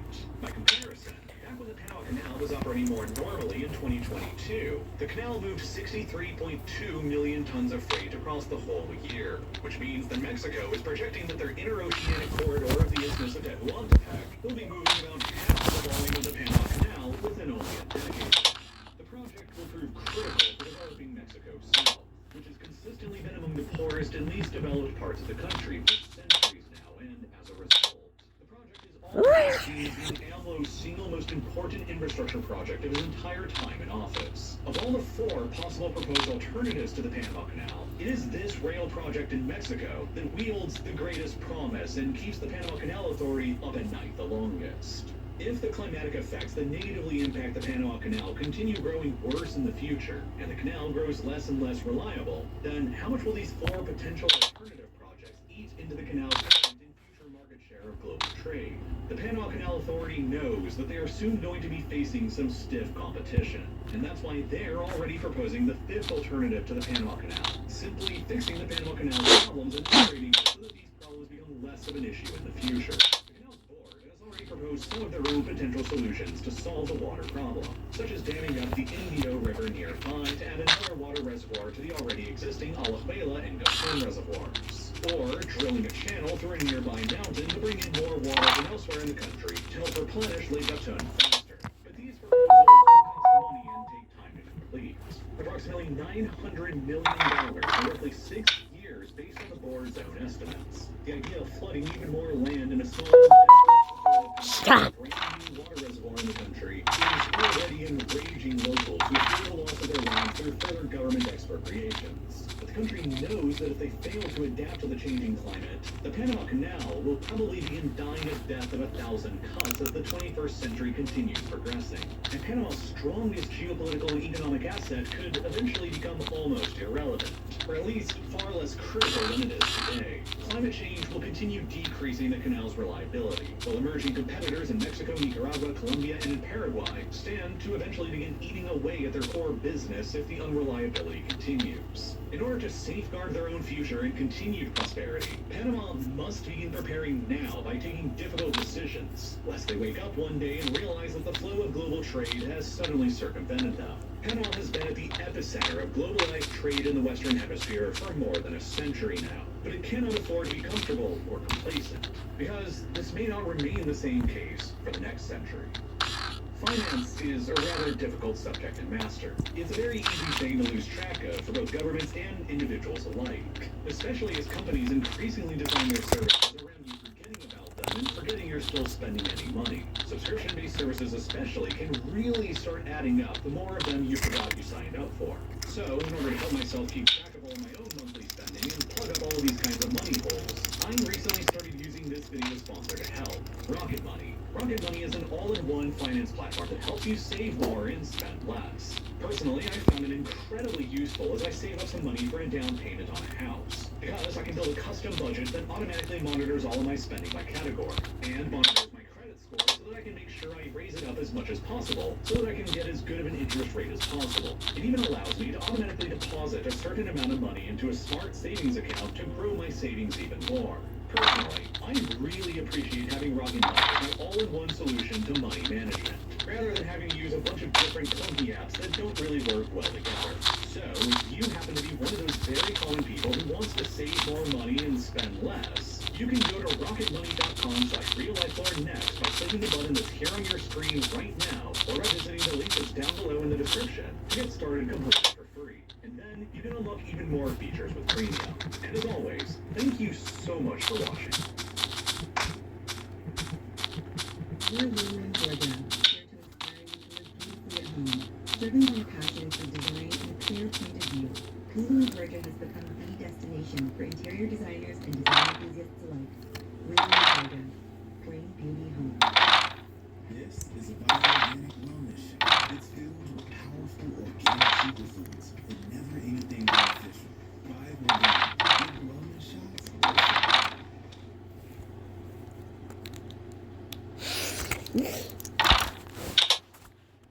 As history continues evolving with time, new and old countries come in and out of existence pretty much all the time. Dozens of new UN-recognized countries have come into existence in only the past 30-plus years since the Cold War began coming to a close back in 1990. And as a result, the world map has officially changed dozens of times in many of our lifetimes. East Germany faded out of existence in 1990 when it was legally absorbed by West Germany. Between 1990 and 1991, the collapse of the Soviet Union led to the birth of 15 newly recognized independent states, and arguably a 16th in the form of Chechnya, which is a really interesting case study in how countries can be born and die.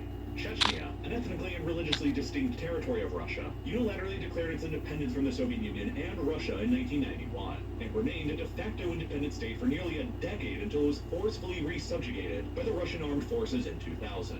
During that whole time, though, the only other country that ever formally recognized Chechnya's independence was Taliban-ruled Afghanistan.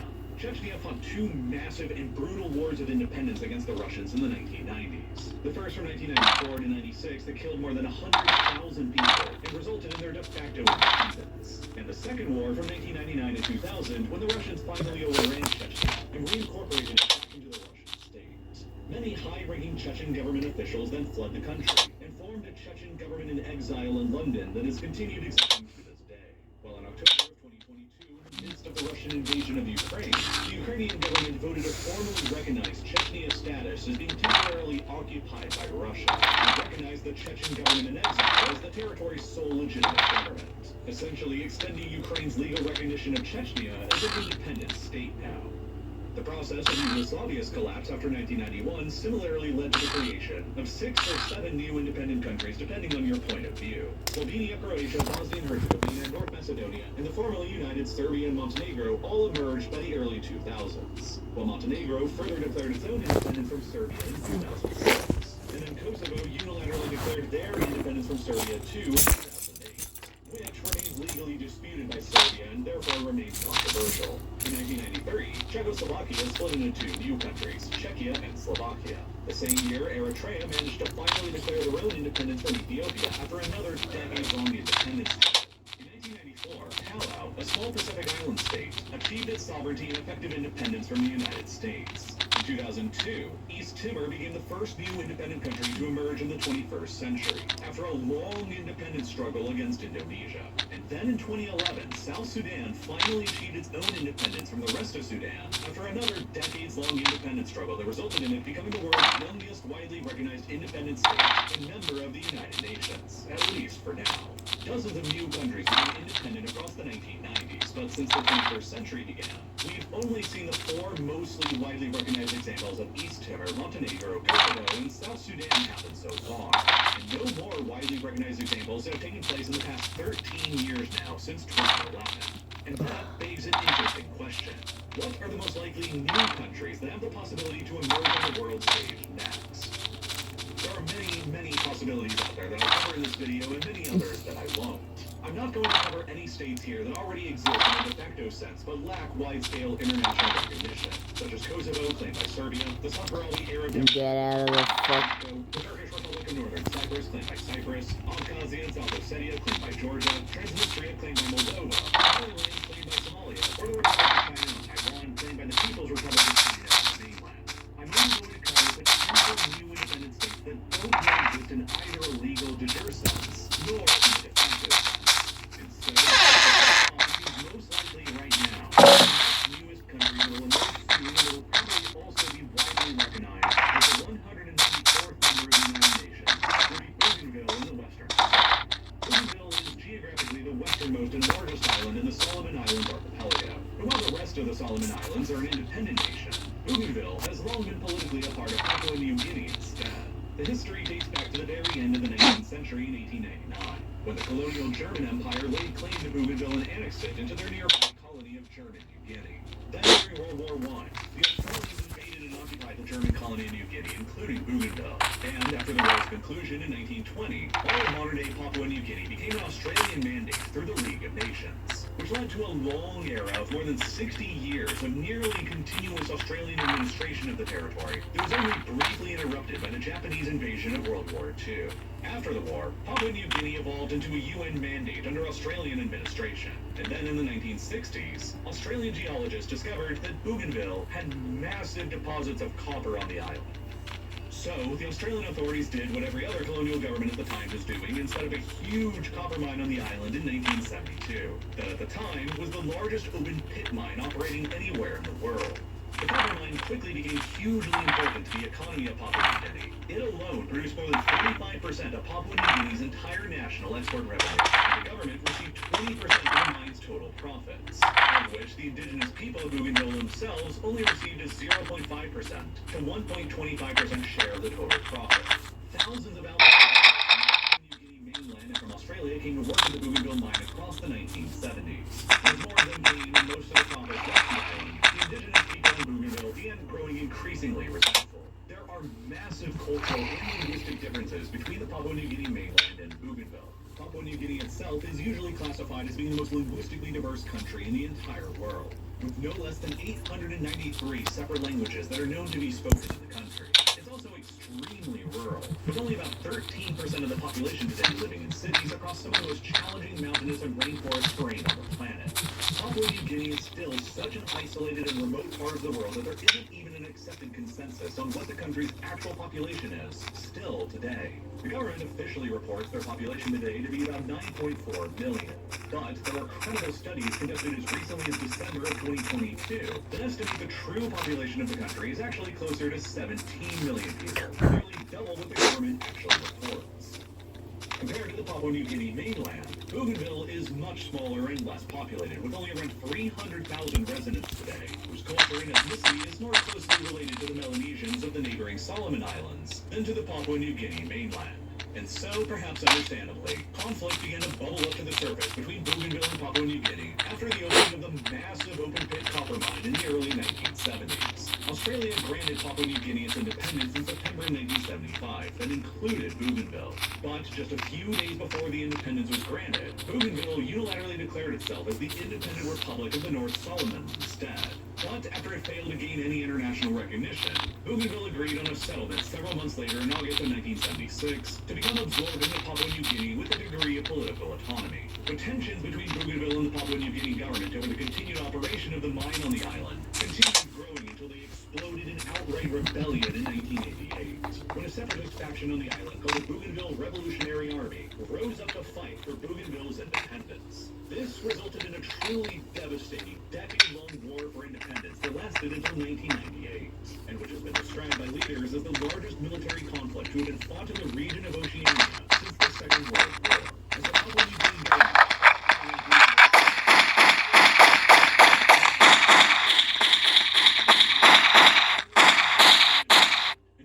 thousands of their soldiers estimates vary greatly as to how many people were killed in the decade-long war, but it's usually estimated that between 15,000 and 20,000 people in Bougainville died during the conflict, while at least 300 Papua New Guinea soldiers were killed and thousands more were wounded. Between and 1998, roughly 10% of Bougainville's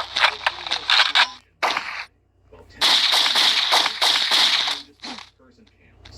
The two warring sides agreed on a ceasefire in 1997, and Papua New Guinea forces began withdrawing from the island the following year in 1998, while Australian peacekeepers came in to take their place. A formal peace agreement was settled between Bougainville and the Papua New Guinea government in 2001 that solidified Bougainville's status as a fully autonomous part of the country, and which also granted Bougainville the right to hold a non-binding referendum on outright independence within 20 years in the future. That promised referendum was eventually held in Bougainville at the end of 2019, which saw an absolutely overwhelming vote of 98.3% of voters on the island choosing independence, with a huge 87.4% voter turnout, showing that the will of the Bougainville people clearly desired independence. And though the referendum was technically non-binding on the part of the Papua New Guinea government, the overwhelming results of it for independence and all of the previous history have made it extremely difficult for the government just to simply ignore it.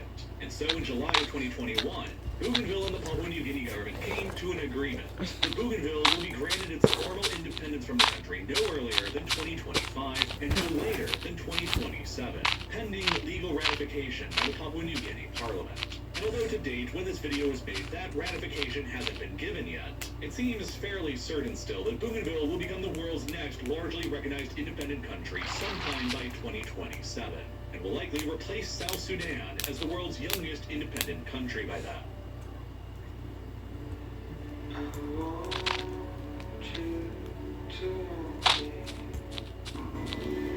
Fuck you.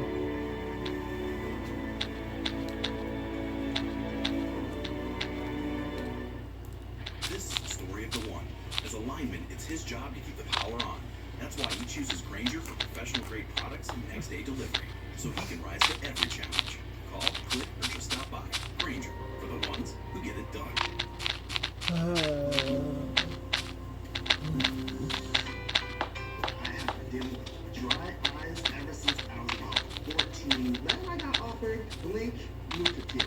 The hydration was there. This is the one that I've been looking for. South Walton's best quality. Provide yet another reason.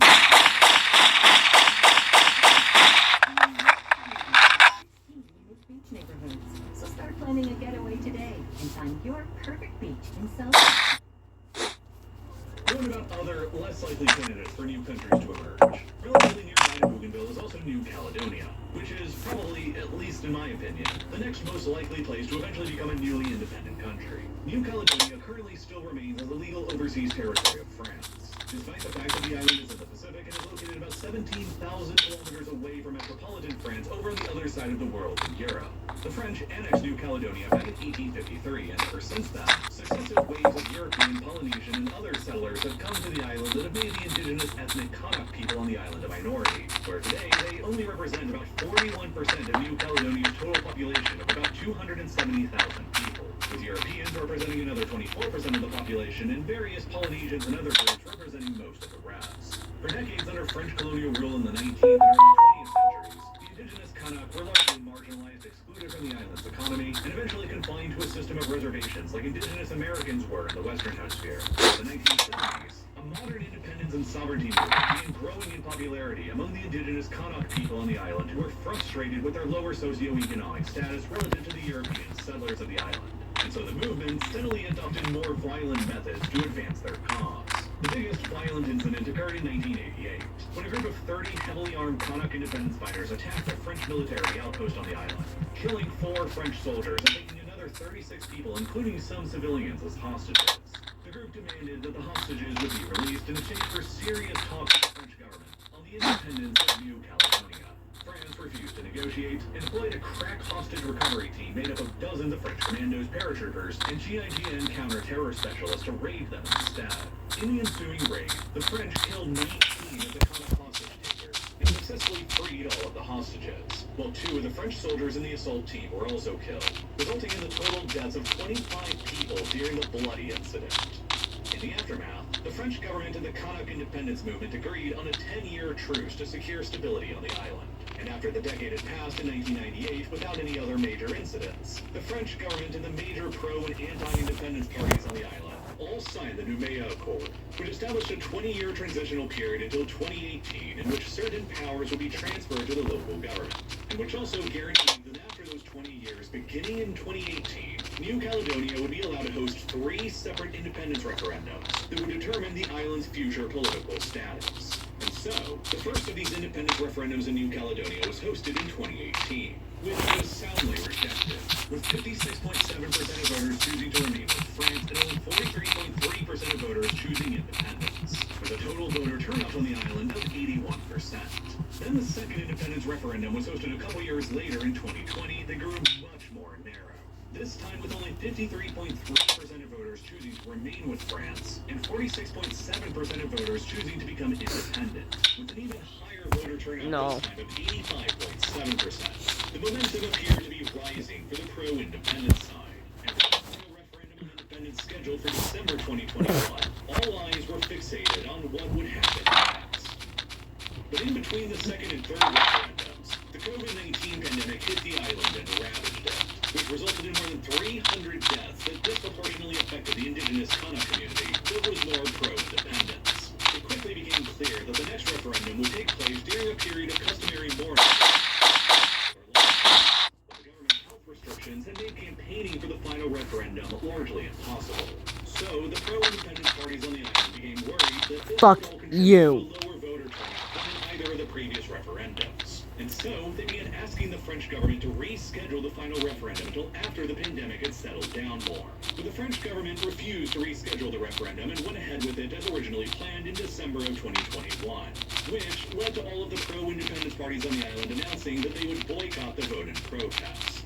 As a result, the Remain with France choice secured an overwhelming 96.5% of the 2021 vote, while only 3.5% of voters chose independence. And with a very low voter turnout this time of only 43.9% of the island, since all the pro-independence parties had boycotted it. But none of that stopped France's President Emmanuel Macron from visiting New Caledonia himself afterwards, where he proudly proclaimed that the 2021 vote had confirmed the will of Caledonians to stay French. While he further emphasized that New Caledonia had a vital role to play in France's geopolitical strategy for the Indo-Pacific region.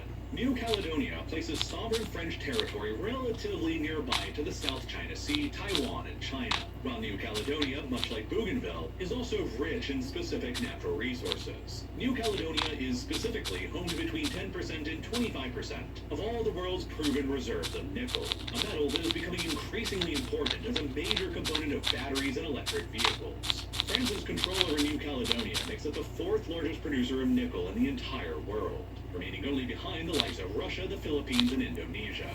After the